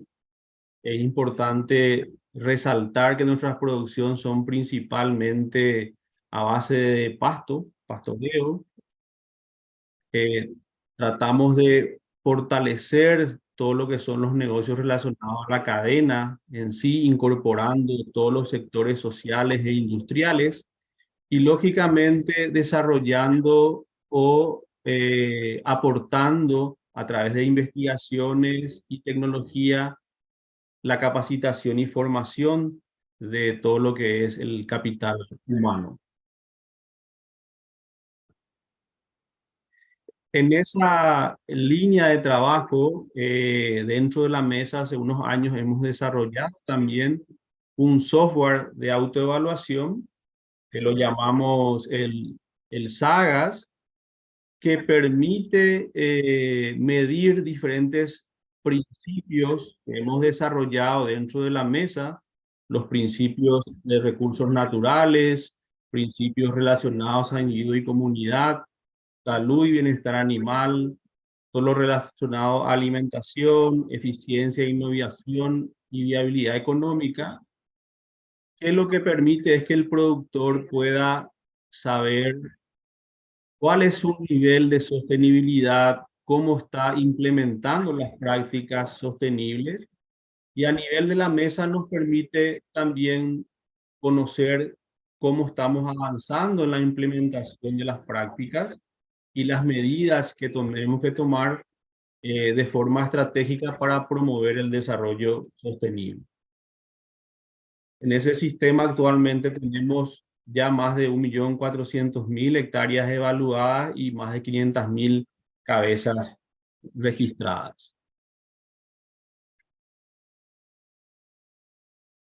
Algunos ejemplos de reportes que recibe el productor sobre su situación que va generando le permite saber su nivel de sostenibilidad en base a los principios desarrollados de la mesa y también compararse con el resto de los productores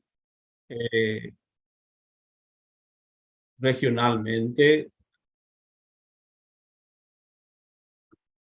Bueno, algo que estamos también realizando para promocionar el reconocimiento de prácticas sostenibles, los llamamos campeones de la sostenibilidad. Estamos buscando mecanismos de motivación, incentivos. Recuerden que no tenemos subsidios, pero por lo menos que el productor sienta el reconocimiento actualmente de las mejoras e incorporaciones que va realizando en prácticas en pos de del desarrollo sostenible. Finalmente, ir mencionando que este trabajo lo desarrollamos muy de cerca con el sector público, a través de una alianza pública-privada, en cooperación con el Ministerio de Agricultura y Ganadería, que rige la política del sector agropecuario y forestal en nuestro país. Y lógicamente buscamos con ese enfoque promover la sostenibilidad a nivel nacional, generar beneficios en la productividad y rentabilidad y también beneficios ambientales de adaptación. Eso lo estamos haciendo con el Ministerio de Agricultura a través de la implementación de buenas prácticas y a través de la intensificación de los sistemas productivos para mejorar todo lo que es la rentabilidad y la eficiencia, buscando posicionar a nuestro país como un productor agropecuario sostenible. Muchas gracias. Thank you, Mr. Portaluppi, for that very interesting practical presentation on the work that is being undertaken in Paraguay in the beef sector. And I wanted to thank particularly our interpreters for sticking with us for a little bit longer than usual. Thank you very much. I understand that you will not be able to stay with us any longer, but I am very glad again that our final speaker, Ms. Shaleka Darby, has stuck with us and will present in English, and so I would like to ask her now to give us an insight into Jamaica's sustainable agricultural policies. Thank you, Ms. Darby.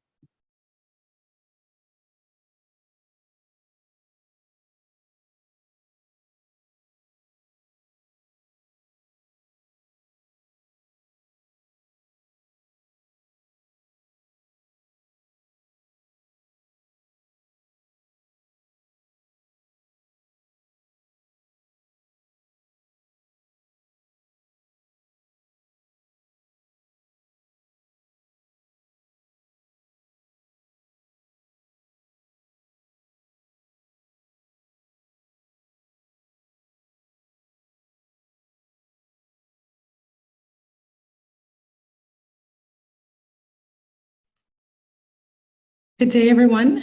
Buenos dias, bonsoir, kia ora. I bring you greetings from the Ministry of Agriculture, Fisheries and Mining in Jamaica, and it is a pleasure to be here to join you, the organizers and participants, in this very important discussion on sustainable agricultural practices, of course, presenting Jamaica's own experience as a small island developing state. Just to begin, there are two policies that are currently in progress in Jamaica regarding sustainable agriculture. And the first is agricultural land use policy.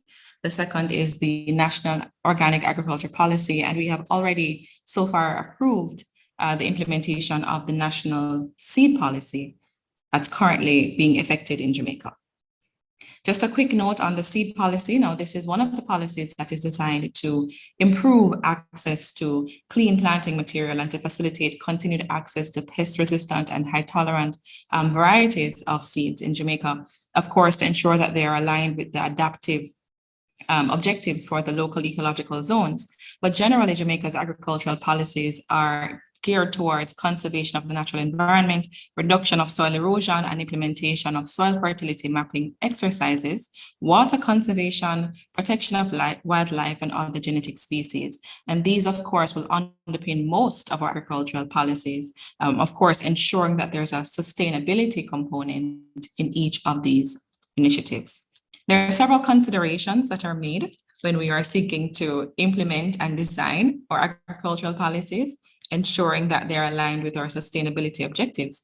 And some of these considerations are the environmental consequences, the impact it will have on our natural environment, and of course, the measures that are needed to manage the ecological resources that we have currently that are involved in that particular initiative. There are also concerns or constraints rather that we have to consider regarding the economic viability of these initiatives. Of course, we consider the cost of implementation and compliance and the number of beneficiaries that will be a part of the initiative. This is important because as a small island developing state, it is understood that our resources may not be as vast as we would have liked them to be, especially given some of the ambitions in our commitments as well. So we have to find ways to make the initiatives that we're implementing as much as possible, as it be possible, make them to benefit, as many stakeholders as possible. And of course, to ensure that they are easy to implement, not only at the government level, but also to ensure that the farmers' livelihoods are going to be impacted in a particular way in the medium, short and long term.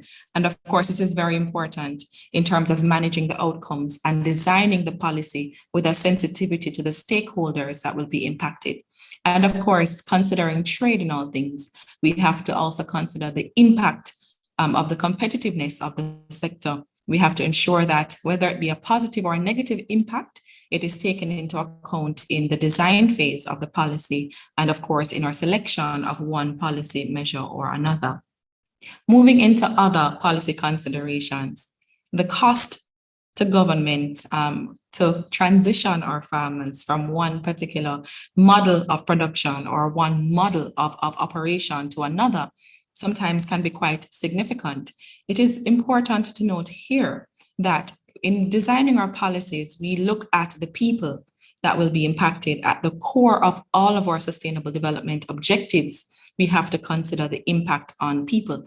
And so we have to, in a sense, factor in the cost that governments will have to put forward to help farmers to transition from one way of operating to another, and also to create the necessary incentives that will stimulate that kind of uptake of behavior patterns that we're trying to put forward. So there is indeed sometimes a significant investment that is needed for farmers to change behavior patterns, and also a significant consideration in terms of transition periods that are also needed. We move to, again, cost of implementation in terms of trade costs. Now, there is often a concern among small island developing states, Jamaica not being an exception, of the loss of market share and competitiveness owing to our limited capacity to adapt quickly. And I heard it mentioned before as well that the rate at which some of these policies are being presented, it is very difficult for countries with limited economical scale to be able to adapt quickly to the policies that are being put forward, even though they are indeed driving the globe in a particular direction that will give us more proper outcomes in terms of sustainability. We do, of course, suffer in the medium term or sometimes in the short term in terms of loss of market share and competitiveness. And so we have to consider that as well as a small island developing state, and even in our multilateral and bilateral engagements, to see how we can create the kinds of policies with the transition periods and the support that is necessary to help our farmers who are very much sometimes dependent on one or two commodities from external markets to not lose significant market share. And again, that schema, the way the farmers operate, and the feasibility of transitioning them from one model to another is considered. And again, finally, the feasibility of the policy in respect to trade. So we have to, in a sense, find ways to connect our producers to markets to ensure that in the medium and long term, they are not significantly impacted in terms of loss of market share and also competitiveness. So our policies have to, in a sense, be as practical as possible and supported by specific measures to help our farmers to keep our producers and exporters to maintain their market share without losing the focus of the sustainability objective within the policy. There are other considerations that we have made as a country, and that of course includes partnering with specific agencies and countries, and of course other development partners, NGOs that are able to help us in the short term to implement our international commitments. And those types of support are critical. We have mentioned at different fora the importance of those kinds of partnerships, including the one represented here, which is the Essex Valley Agricultural Development Program, implemented in part with those partners displayed on the screen. And this, of course, has helped us significantly in meeting some of our long-term objectives, international commitments in a shorter time than we would have been able to do on our own. And these policies, of course, integrate different objectives, including land use and planning, water management, climate change, rural development. There are also other SDGs that are covered under this specific initiative, including gender and those kinds of things. And so we have found ways to connect with partners who are able to help us to drive our sustainability commitments at rates that we perhaps could not have done on our own in the short or medium term. And that, of course, is one of the strategies we have found to be most effective. I'm giving an example here of one of the long-term objectives of this ministry, and one of the ways that we have found effective in terms of bringing about sustainability planning at the lowest to the highest level. And so we have the National Extension Agency, which provides technical assistance to 240,000 registered farmers regarding sustainability practices. And this, of course, includes best practices for crop production, livestock rearing and production, climate smart technologies, proper usage of chemicals, water adaptation strategies, and disaster risk management. And these specific output areas we have found to be among the most crucial in designing and maintaining sustainable agricultural practices for the future. We've also found that training is perhaps one of the most effective measures that we have in terms of transitioning our farmers from one method to another in terms of adapting more sustainable practices. We've also found it very critical to train our farmers, again, for transition planning. We are trying to get more young farmers into agriculture. And of course, the sustainability of the very practices that we're trying to implement hinges very much so on our ability to train our farmers appropriately and to ensure succession of the practices that we're trying to implement. So our final consideration is how it is that we're able to address all the sustainability and environmental principles in our commitments. So Jamaica, or the Agricultural Ministry, has actually implemented specific standing policy objectives. What this means is that whatever agricultural policy is being designed, these specific objectives are kept at the cornerstone. Those include rural development, creation of jobs, improving infrastructure, expanding access to markets and services that support local economies. It also includes sustainable farming practices, promoting the use of organic farming methods to reduce the use of chemicals and fertilizers. It includes resilience to climate change. And again, as a small island developing state and or geolocation, it is so critical for us to have a sensitivity to climate change. Jamaica experiences several hurricanes per year. And even though we are not perhaps the largest contributor to some of the causes of climate change, it is very important that we maintain a view to keep our sustainability practices in focus so that we are able to reduce the effects of climate change at least as much as we can in Jamaica. And conservation, we look at preserving and supporting the maintenance of biodiversity and innovation to increase access of technologies, to increase productivity and efficiency. And again, what Jamaica tries to do is that we twin our initiatives as much as possible. So where the government sees national or international programs that can be paired to achieve multiple sustainability commitments or objectives with available resources, we try our very best to make the most of those opportunities. And we also have found that twinning is highly successful in terms of at the farmer level, actually. So we're able to see how farmers are cooperating in clusters and other groups to achieve sustainability objectives in different policies and also commitments. And we're finding that in those clusters, they're having higher levels of accountability. There's a greater outcome in terms of traceability. And also the economies of scale that they're able to achieve as a group is much greater, which means that they also at the farmer level are able to implement their own practices and strategies in line with international commitments without direct support from the government, which of course we think is quite positive. So in terms of our international commitments, again, we try our very best to design our policies to disincentivize activities that go against the sustainable objectives of the agricultural sector in line with our international commitments. We also look at coupling training and capacity building for farmers to ensure continuity. We have also designed our policies with a view of our international commitments at the WTO, which is of course quite important, and also a cross-cutting initiative as well. In terms of our challenges as a small island developing state, even in terms of our international commitment, we do find that, again, the pace at which many of these policies are being implemented really does outpace our capacity to comply, at least in the medium and the short term.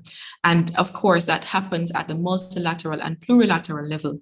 This oftentimes threatens our performance in bilateral and even multilateral trade agreements, and also for inter-regional agreements as well, the trade performance of those countries that are not positioned capitally or otherwise to transition quickly at the rate at which the policies are being changed their performance, trade performance is being compromised. And of course, as Jamaica, we're trying to find our very best endeavor to ensure that we're able to adapt to these policies as quickly as possible. What would have helped us, I believe, and what will help us in the future is for us to have sustained conversations and consultations with different regions and countries and groupings as we all seek to improve our compliance with global sustainable development goals, and also trying to reduce the challenges posed to us as a globe in terms of our environment. So we do appreciate more consultations, and of course, on our own side as well, we will also be able to consult more with other stakeholders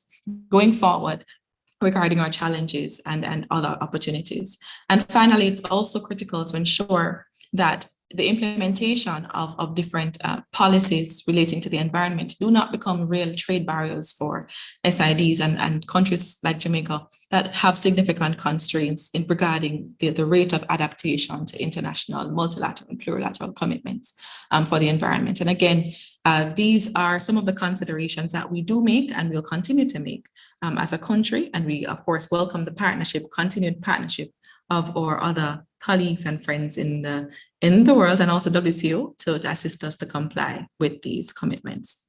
So a final case study here, this is a global gap certification. We, as Jamaica, we have not implemented a policy that mandates our producers to comply with global gap standards. However, what we have found is that we can provide support as the government, and also through our partnerships, assist farmers to transition more into the practices that are of the global gap IFA standard. As I mentioned before, the Essex Valley is one of those areas where we have found twinning to be very important. We have brought in the support, of course, from our partners, and as well the farmers in Jamaica have found the benefits through the transition process. They found that there are significant benefits for them in adherence to these international standards such as global gap, which of course creates even more opportunities for them for trade and export and that kind of a thing. And so the standards indeed are very important. However, noting the sensitive nature of our producers and the inability of all of them to adapt immediately, and the shortfall it would cause us to mandate this kind of policy, we have found that a supporting role is much more effective, as well as twinning that particular outcome with other initiatives that are currently underway to build sustainability in agriculture in Jamaica. And so that kind of commitment to provide training has also proven quite effective. And there are several support agencies that are a part of this initiative.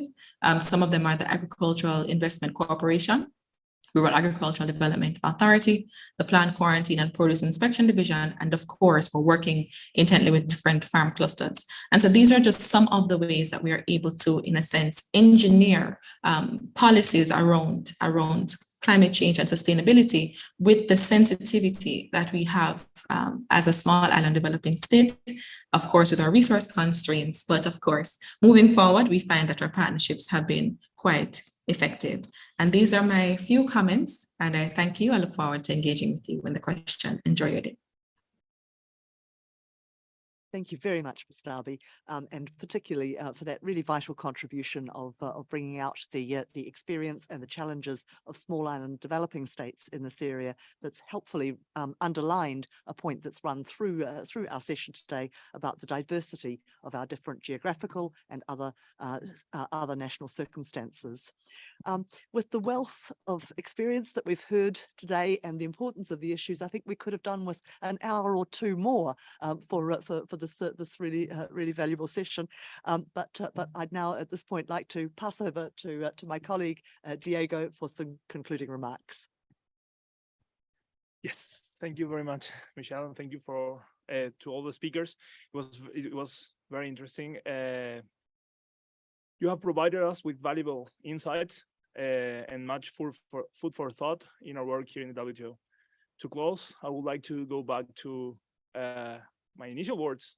The elements that need to be taken into account are several, and the right balance with all of them and the compliance with the principles and rules is required.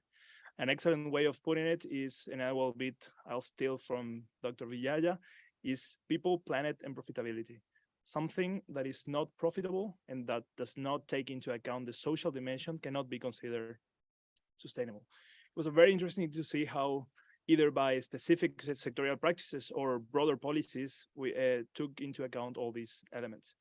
Sadly, as Michelle mentioned, we ran out of time for further discussion. We would have loved to have more discussion. I know we had a few very interesting questions prepared for to fill the discussions, and the people in the room would have liked, appreciated the opportunity as well. But perhaps we can continue discussing with some excellent New Zealand wine and Paraguayan rum in the atrium. Thank you very much all.